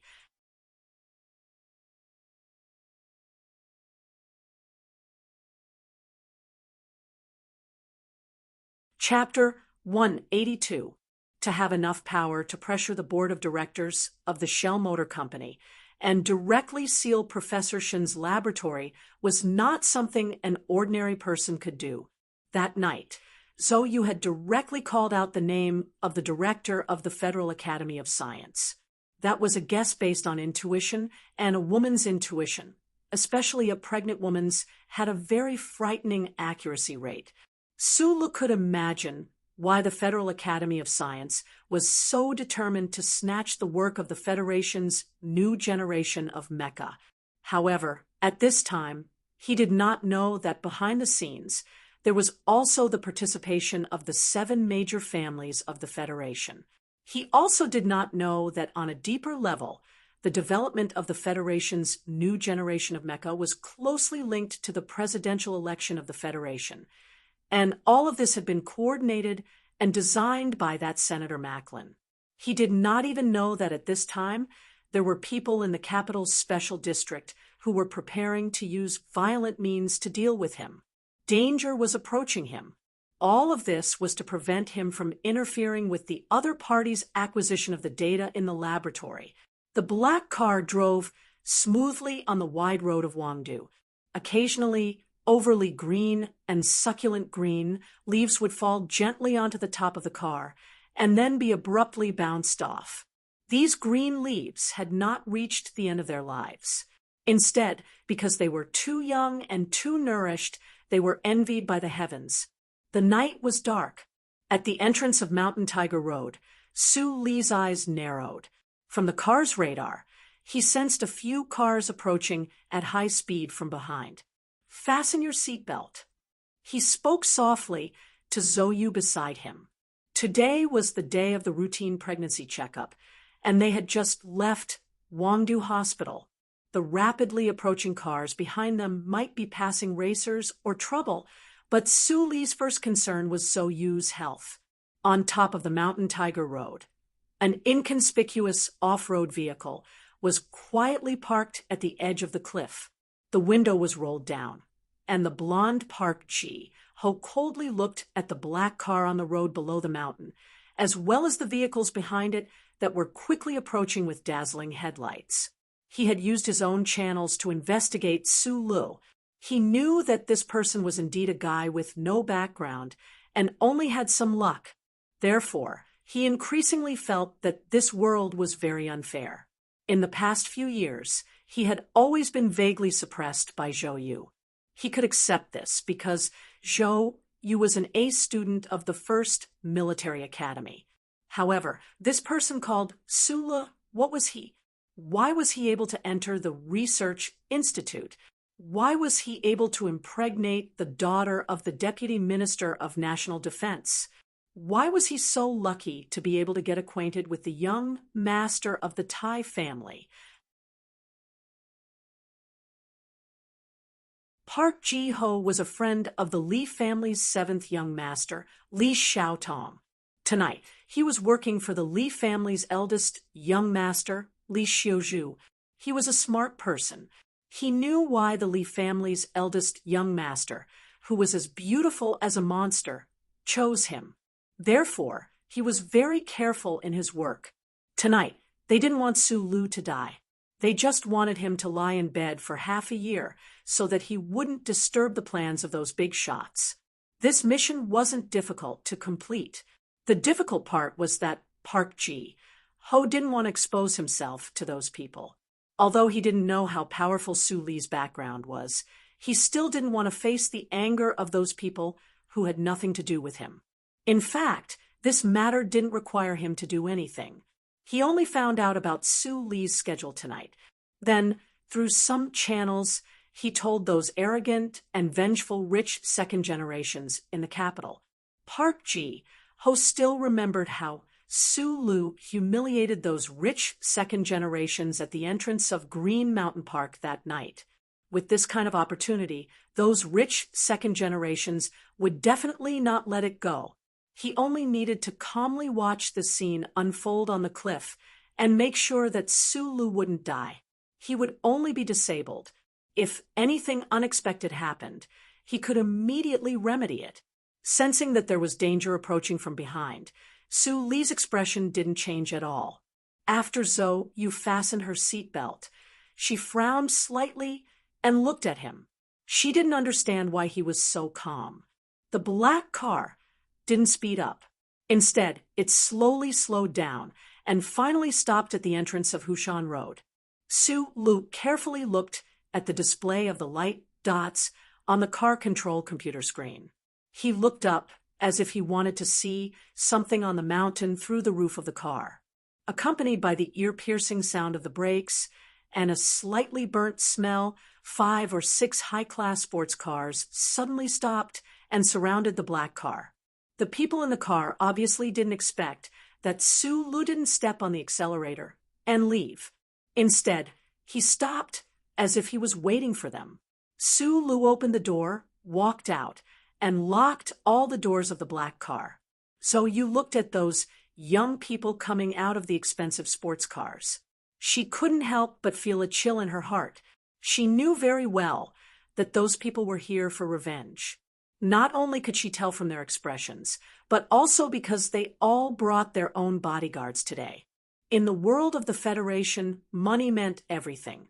No matter what the background of these rich second generations was, their bodyguards were all very powerful people. Looks like I'm lucky today to actually catch you. A young man with a gloomy face and an iron golf club in his hand walked towards Su Lu. He stopped about 5 or 6 meters away and said in a cold tone, as if he was looking at a dead person, "Don't worry, we know what we're doing. At most, we'll break one of your legs." More than a dozen people surrounded Su Lu. Obviously, the valiant men walking at the front were all bodyguards. Su Lu narrowed his eyes and looked at the crowd around him. He could feel the abilities of those bodyguards. At the same time, a trace of doubt appeared in his heart. These people obviously didn't bump into him. They came prepared. The problem was that he didn't have any deep hatred with them. Who would deliberately target him? Su Li's silence seemed a little strange in the eyes of these people. The young leader said with a sullen face, "Don't talk nonsense. Cut his 2 hamstrings. Let's see how he can step on the gas pedal in the future." Su Lu had already forgotten what these people looked like, but when he heard this, he remembered that this young man was the owner of the white sports car that he had knocked into the flood ditch that night. A bodyguard slowly pulled out a knife from his waist. The knife was as cold as water in the night, but there was a faint smell of blood. It seemed that he often saw blood. Su Lu narrowed his eyes. He knew that he was unarmed. In the eyes of these people, he was like a lamb waiting to be slaughtered. He had never figured out the identity of these young masters, nor did he want to figure it out. However, looking at the people the other party had brought today, they were indeed professionals. Especially that saber, 7 sabers. The cold gleam on them did not flash at all, but it made his heart somewhat cold. The Federation strictly controlled firearms. Except for people with deep military backgrounds like the Zhou family siblings, no one dared to casually take out a submachine gun to shoot. Even the Zhou family siblings had to be more careful in a place like the Capital Special District. Whether it was in the underworld or in the court, there was always a need for a good weapon to kill people. And there was no doubt that the 7 knives Su Lu was facing were used to cutting people's hamstrings and other cruel things. No one was an immortal. Madman Li was known to be invincible in the army, but that was only in a one-on-one situation. If Madman Li was facing dozens of shining and cold knives, he would probably immediately turn around and run away. But with that person's fierce reputation, probably no one would dare to chase him. Su Lu was only facing 7 knives, and he didn't have enough fierce reputation to intimidate the enemy, so he didn't run away. He already felt that some people and some forces had already targeted him. At this time, there was no point in running away. Whoosh! A knife chopped down at Su Li's face. There was no fancy move, only ruthlessness and proficiency that had been immersed in for many years. At the same time the knife flashed, Su Lu had already moved. He knew that tonight was dangerous, so he didn't hold back. The bottom of his military boots on the concrete road was like an emergency brake, and the strong friction with the ground provided a strong support for his speed. With a crisp crack before the knife chopped down, Su Lu had already closed in on the bodyguard's arms. He punched the man's armpit, and his right forearm, which was like an iron rod in front of him, actually hit the man's throat. That crisp sound was the sound of the throat cartilage breaking. The bodyguard didn't even make a sound. His body seemed to have been pulled out of his bones, and he softly fell to the ground. The cold knife in his hand had already left his hand and fell to the ground. The faces of the surrounding young masters instantly turned pale. They didn't know that the kid they were going to deal with today was so difficult to deal with. The knife was still falling in the air. Su Lu tightly held the handle of the knife. His feet were still firmly planted on the concrete road, and there wasn't a trace of trembling. Only when his feet were firmly planted on the ground could he use the 10 moves he had learned from Uncle Feng Yu to show the slyness and ruthlessness of his strength. Su Lu believed in his fist, but the knife was always harder than his fist. So he tightly gripped the handle of the knife, lowered his head, and rushed into the snowy light formed by the remaining 6 knives. Rip! The blade cut through his clothes, cut through his flesh, and blood spurted out. Su Li's feet firmly planted on the ground, but his upper body was like a willow branch in the wind, randomly swaying and swaying. He displayed the close combat techniques that had been deeply ingrained in his mind to the extreme. In the light of the knives, he narrowly dodged and rushed forward. He had a pair of eyes that were good at capturing all traces. In his body, he had the most tyrannical power of the Federation. He had the most ruthless techniques. Swoosh, swoosh, swoosh, swoosh. The blade light shattered the night sky. It was only a matter of a moment, and the sound of the cold blade cutting through the air suddenly stopped. During this process, the blade that Su Lu was holding tightly did not make a single contact with the 6 blades. The 7 bodyguards who used knives all fell into a pool of blood. Some of them had their throats broken, some had their thighs severely slashed, and even more had a miserable cut on their chest and abdomen. Some of these bodyguards used long battle knives, while others used extremely vicious military knives. At this time, they all fell to the ground in a mess. Su Lu held the long knife and silently stood in front of the black car. The cut on his back began to bleed.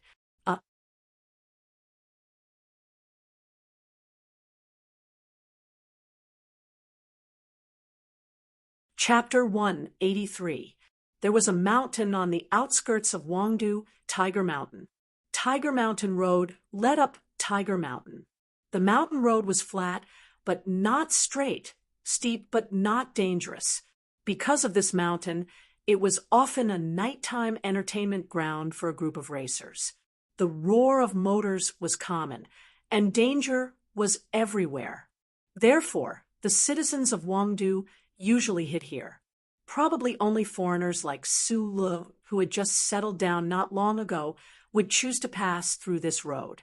The mountain road extended upward from the entrance, like the chocolate lace on the edge of a cake, circling around. From the very beginning, Park Ji-ho had been standing at the edge of the mountain road, on the 2nd level. His gaze passed through the trees on the cliff below and watched the conflict at the entrance. The power behind him had many ways to deal with Su Lu, but the methods on the surface were too slow. They couldn't wait any longer, so they chose the most direct method. But he didn't want Su Lu to die. On the one hand, it was for his own benefit. He could forcefully suppress his jealousy. On the other hand, it was because of the orders of the young master from the Li family. He believed that the young masters who had caught wind of the news would be very careful. After all, under the glory of the first charter, if there was a vicious death in the capital, their parents wouldn't be able to clean up the mess. It would probably be a broken leg and lying in the hospital for a few months. Park Ji-ho rubbed his slightly messy blonde hair and thought about this in the night wind. There wasn't a trace of sympathy on his face, only indifference. That guy called Su Lu lying in the hospital for a few months couldn't affect the plan that he didn't really understand. That slightly messy blonde hair in the night wind looked like flowers that bloomed randomly in the mountains in late spring. The car had already turned off, so he believed that the people below wouldn't notice him. In the gentle late spring night wind, Park Ji-ho calmly watched the good show at the bottom of the cliff. He was very gratified by the preparation of those young masters. At this time, he believed in young Master Li's judgment. How could there be a young man in the Federation who was on the same level as Madman Li? However, the moment the blade flashed, the expression on his face suddenly changed. He watched in shock as Su Lu knocked down a bodyguard, like a thunderbolt. Park Ji-ho was well aware that although those young masters were good-for-nothings, the bodyguards that their families hired with a large amount of money were the real experts. During their interactions a few days ago, Li Qishao's sharp eyes had pointed out that these bodyguards should be retired Special Forces soldiers from the military. But why was that bodyguard, who looked ruthless and tyrannical, not a match for Su Lu? Half of Park Ji-ho's heart turned cold. The saber light at the bottom of the cliff rose and fell. Everything returned to normal. Park Ji-ho had a vague feeling that the young second lieutenant had subconsciously raised his head to look at him. That pair of eyes were as cold and sharp as knives. Park Ji-ho shuddered slightly and stopped watching the battle. He turned around and walked towards his car. It would be very dangerous to stay here any longer. The bodyguards of these young masters were all experts. Although they used knives of different sizes and styles, there was a ruthlessness in their bones that showed that they didn't take human life seriously. In the chaotic battle, Su Li's back was slashed by a sinister military knife. The dark blue military uniform was torn apart, and the skin on his back was torn open. His flesh and blood were turned over, and blood began to seep out. Although the injury wasn't serious, it looked particularly terrifying. Until now, his feet had been steadily stepping on the concrete floor and only moved on a flat surface. Like the deep roots of an old tree, he channeled all his strength into his body, making each of his attacks more powerful and accurate than before. With a crisp sound of breaking branches, Su Lu stepped on the wrist of a bodyguard and directly broke his wrist. The bodyguard was cut in the leg and fell into a pool of blood, but he still didn't give up. However, Su Lu didn't give him any chance to sneak attack. At the same time he lifted his leg, the knife in Su Li's hand swung out like a whip, hitting the face of the young master closest to him with unstoppable force. He used the back of the knife, and with one strike, half of the young master's face was cut open. A few teeth and blood spurted out. That arrogant and gloomy face at the beginning was now only filled with fear, pain, and confusion. The confusion was because these young people in the Federation were used to being arrogant. For a moment, they didn't understand how the scene in front of them happened. Why did their bodyguards, who were so good at fighting, fall into a pool of blood one by one, get lost? In the darkness, at the entrance of Tiger Mountain Road, the young second lieutenant held the saber in his hand. Blood dripped from the edge of the saber. He, who had been silent since he was stopped by the motorcade, finally opened his mouth and said the first word. These young masters were not idiots. The miserable cuts on the bodyguards' bodies had already explained too much. They reacted extremely quickly. Knowing that they had made a big mistake tonight, they did not leave any words to save their faces. They quickly helped the bodyguards on the ground up and returned to their sports cars. The Federation Society was like this. The difference in strength was too big, and it was useless to say anything. These young people didn't abandon the bodyguards in the end, which was already considered to be relatively calm. However, their pale faces and slightly trembling bodies exposed their true emotions under Su Li's saber. Su Lu didn't pay attention to these people anymore. Although his back was burning with pain, he knew that these people were just knives used by others. The real character was still hiding behind. No, hiding above. He turned around and raised his head to take a look at the night sky above the cliff. When they stopped earlier, the radar and computer analysis in the black car had already shown on the holographic screen that there was a car above the mountain road. Until now, the car hadn't left. It was very clear that the owner of the car had been watching this scene with cold eyes. Su Lu took off his clothes. The torn clothes on his back rubbed against the flesh and blood. It was very painful. His eyebrows furrowed. However, he found that Zoyu in the black car was looking at him in a daze. He threw the military uniform over and blocked the window of the black car. He didn't want a pregnant woman to see the blood on the concrete floor and the remnants of the flesh and blood. While the military uniform was still floating in the air, Su Lu had already rushed toward the cliff. That familiar burning sensation had been circulating in his limbs for a long time. The powerful explosive force made him suddenly move so shockingly fast. He actually brought up a trail of dust on the concrete floor. Zoyu turned her head in shock and looked at Su Lu, who was wearing a white singlet. Su Lu was like a ferocious beast. With a whoosh, he passed through the green space beside the road and plunged into the bushes on the cliff of Tiger Mountain. Vaguely, one could see the shrubs on the cliff shake. A shadow shook the soil and rushed up the cliff in a straight line at an extremely fast speed. It was so fast that it was hard to imagine. Zoyu put both hands on the window. Her eyes were wide open as she stared at this scene in a daze. She grew up in the courtyard of the 3rd Military Region's General Assembly Base. In this life, she had seen more soldiers than the average Federation citizen on TV. She also knew that the federal military had some terrifyingly capable vanguard soldiers. She had even seen them train with her own eyes. However, she had never imagined that in this world there would be someone who could see a cliff as flat ground. Like a nimble beast, he would bravely rush up at high speed. After living with Su Lu for so long, Zhou Yu believed that she understood this person very well. She also clearly determined that this young man would definitely make many people in the Federation sit up and take notice of him in the future. However, she never would have thought that the battle strength Su Lu displayed tonight would be so powerful. The details of the Linhai State gymnasium incident had been carefully sealed. Zhou Yu finally understood why her brother Prince said that Su Lu had saved her life.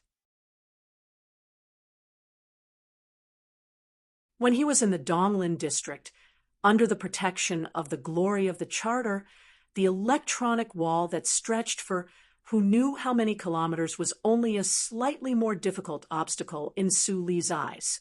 Not to mention this cliff in front of him, that, although the slope was steep, he could still land his feet on it. Su Lu landed on the hillside. Every step he took on the stone was exceptionally stable. This was because stability ensured speed and accuracy. Every step he took was very powerful. However, the recoil from every step he took with the cliff made the wound on his back more painful. The more pain he felt, the angrier he became. However, the calmer his heart was, the calmer his expression was. He had fled from the Donglin district to the capital ring. He had left his home and forgotten his past. His girlfriend had turned into a firework. His good friend had fled thousands of miles away, leaving behind a pregnant woman.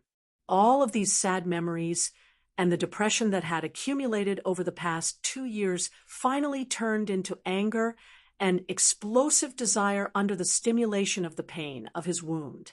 He considered himself to be a very peaceful person. However, there were so many unfairness in the Federation that he could not get rid of it like the air around him. Professor Shen was dead. Those high and mighty dazzling big shots wanted to seize what did not belong to them. Tonight, there were even people who wanted to set up a trap to kill him. Until today, Su Lu still thought that he was just a small character in the Federation. However, once a small character was enraged, they were still very scary.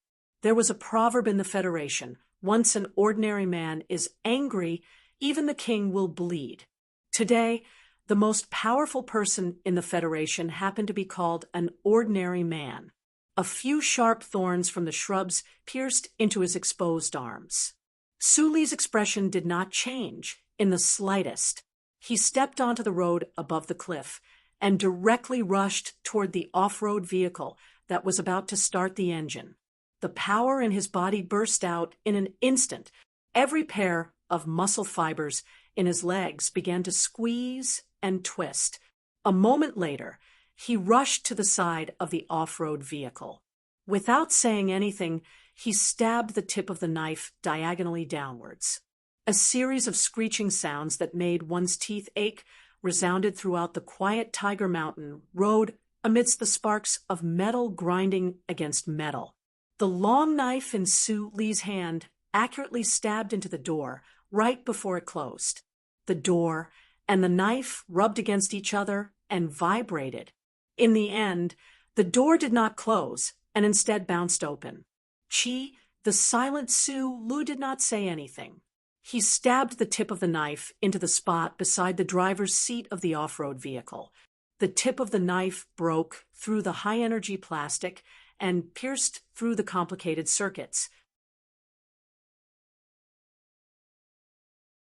Accompanied by tiny electric sparks, he successfully destroyed the ignition system of the off-road vehicle. He was a genius mechanic. In the Donglin district's Xianglan Avenue repair shop, he had once repaired cars. Today, he could even deal with mechas, not to mention a simple off-road vehicle. With the ignition circuit destroyed, this off-road vehicle could no longer escape. Sitting in the driver's seat, Park G. Ho stared blankly at the cold blade that was less than 10 centimeters away from his thigh. His left hand that was holding the steering wheel and his right hand that was holding the key to start the engine began to tremble uncontrollably. You're tuning in to the Mystic Fist YouTube channel. Don't forget to subscribe and join us on this journey to catch the most captivating stories.